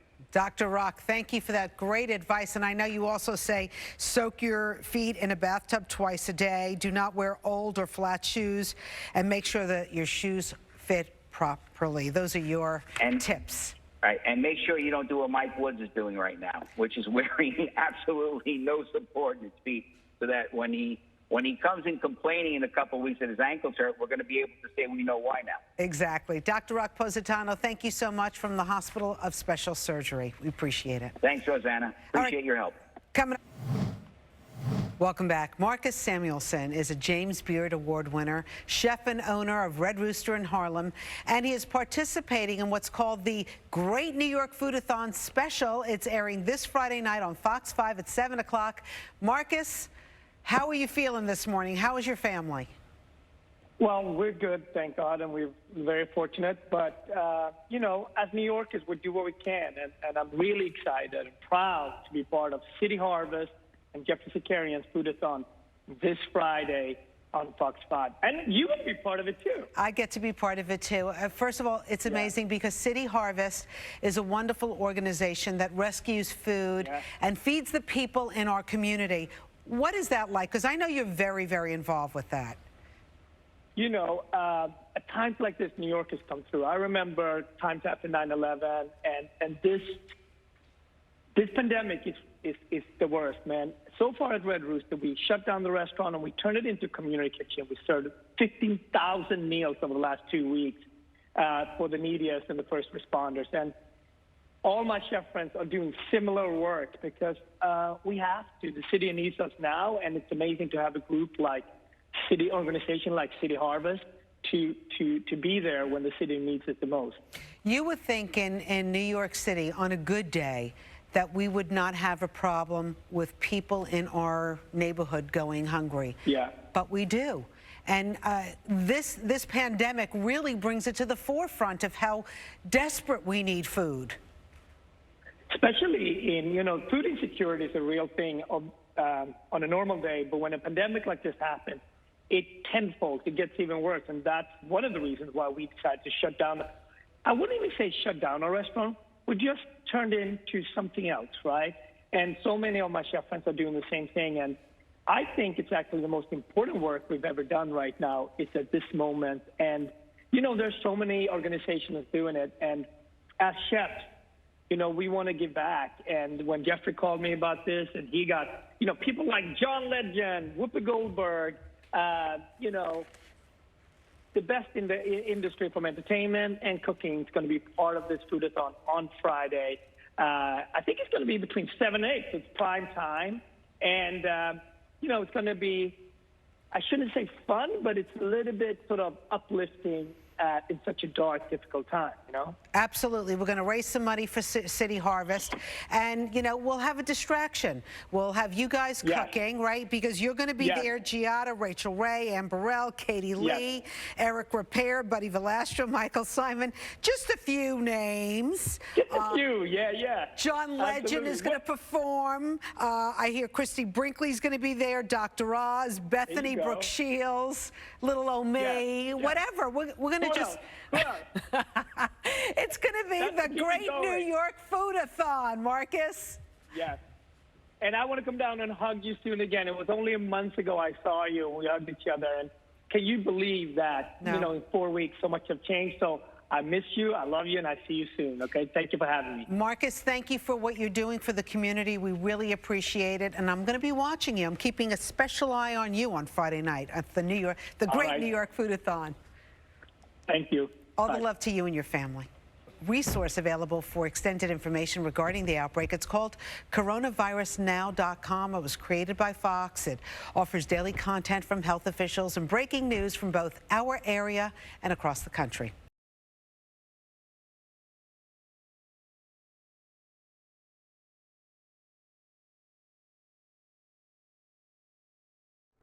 And as she mentioned, that is the place to go. That's also the place to watch a 24-hour stream. It runs nonstop for you, giving you the latest information and stories across our country. And speaking of stories, I got one more here before we do shut down our YouTube channel. But as I mentioned, the stream on coronavirusnow.com will continue on. We're talking about quarantine and gaming. We have a House Party app to talk with from KTVU Fox 2 San Francisco. All right. My name is Gassia Mikaelian. I'm an anchor and reporter at KTVU Fox 2 News in the San Francisco Bay Area. I'm happy to welcome to our discussion Kimberly Baumgarten, spokesperson for House Party, which is an app more and more people are turning to. Kimberly, thanks for being with me. Thank you for having me. Of course. So I know what a real house party is, and we're not having any of those right now. So tell me what the House Party app can do for us. House Party is a face-to-face social network. It's an app that lets people video chat with up to 8 of their friends, and they can even play party games together. So let's stop right there because, my family and I, we get together every night at 7:30 through the Facebook Messenger app, or we've done FaceTimes. How is House Party different than what already exists? Definitely. House Party, our mission has always been to bring empathy to online communication and connect people in the most human way possible when they're physically apart.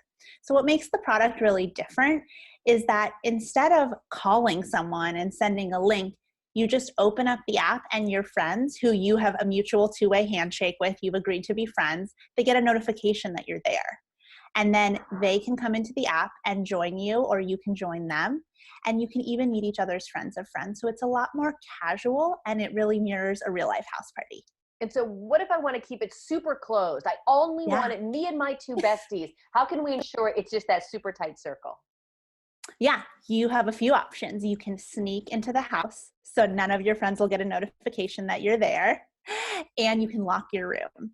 And then you can wave right to your best friend. And you can even wave to a different friend and invite them into your locked room. Got it. Got it. So house party's actually been around for a few years. Tell me what you've seen, let's say, in the past month or so. Yeah, we are so happy that we can be bringing a little bit of joy to people in these trying times. House Party has really seen an incredible surge in usage, and we're so happy to be able to support that. And we've made, House Party is a free app, and we've actually made all the games free recently, so that as many people as want to can play them together. What kind of games are we talking? Trivia is one of our most popular games. We also have what we call Quick Draw, which is a drawing game where you guess what your friend is drawing in real time, and a card game called Chips and Guac. And then we also have Ellen DeGeneres' Heads Up. Good. Well, what's the average amount of time people spend on the app? Is it an hours and hours thing? Is it a 20 minutes and I'm done? So people have always been really engaged with the product since the beginning of our launch. People have spent over 60 minutes a day on average in House Party, but we've seen that number climb to over 80 minutes per day of usage in recent times. Wow, that's about an hour and a half. You mentioned earlier that you aim, your app aims to increase empathy. Yeah. And that's something that we all need more of, especially during these times. How does House Party aim to do that? We think it's really important to connect with your friends face to face, and to do it in a casual way, to find a way that you can see the people that you want and just have those 5 minutes together. For me, my college friends are spread between the West Coast, the East Coast, and Shanghai. And so it's hard to find and schedule a time to talk. But when I see that Logan, my friend in China, is in House Party, I'll always pop in, even if it's just for 5 minutes. And, creating those moments that are otherwise unexpected, I think, is really important to creating empathy. So do you get a notification that Logan is in House Party, or how does it work? How do I know when my friends have a minute free? Exactly. You get a notification when your friend opens the app. So they're available to chat. And even if you just have 5 minutes, it's that moment of seeing your friend's face and smiling. When I am making dinner and it's 7 o'clock and my friend's, it's the next morning for her on the other side of the world, but she can still pop in and say hello and see what I'm making. I assume you have family-friendly games as well. Oh, yeah. Our trivia games are really, run the gamut from general knowledge to entertainment to sports.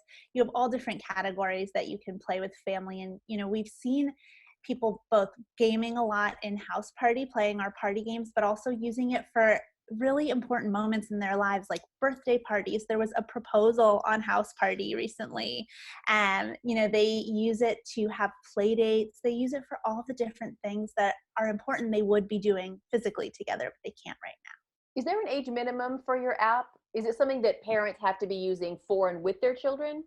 Yes, exactly. It's a 13+ product. We want to make sure people are staying safe and connecting with people that they know. Yeah. And if you have any new users after hearing this who want to jump on House Party, is there one game that you want to shine a light on that we might maybe overlook otherwise? Yeah, we've really seen people loving Quick Draw. It's a game where people can draw and have their friends guess what they're drawing in real time. We think it adds a lot of fun and excitement to people's lives. Okay, well, empathy is what we need. Fun and excitement is what we strive for. Kimberly Baumgarten from House Party, thank you so much for joining me. Thank you for having me. Of course. If you'd like more information on this or any other related topic, head over to coronavirusnow.com.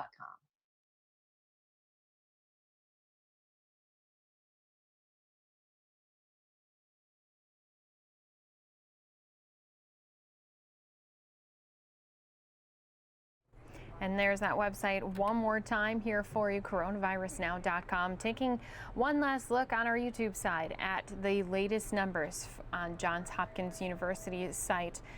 We do have 638,000 cases of COVID-19 here in the U.S. Now, President Trump has declared today that the country has passed the peak in the number of new cases of the novel coronavirus, while teasing an upcoming announcement of guidelines the White House will offer states for reopening the economy.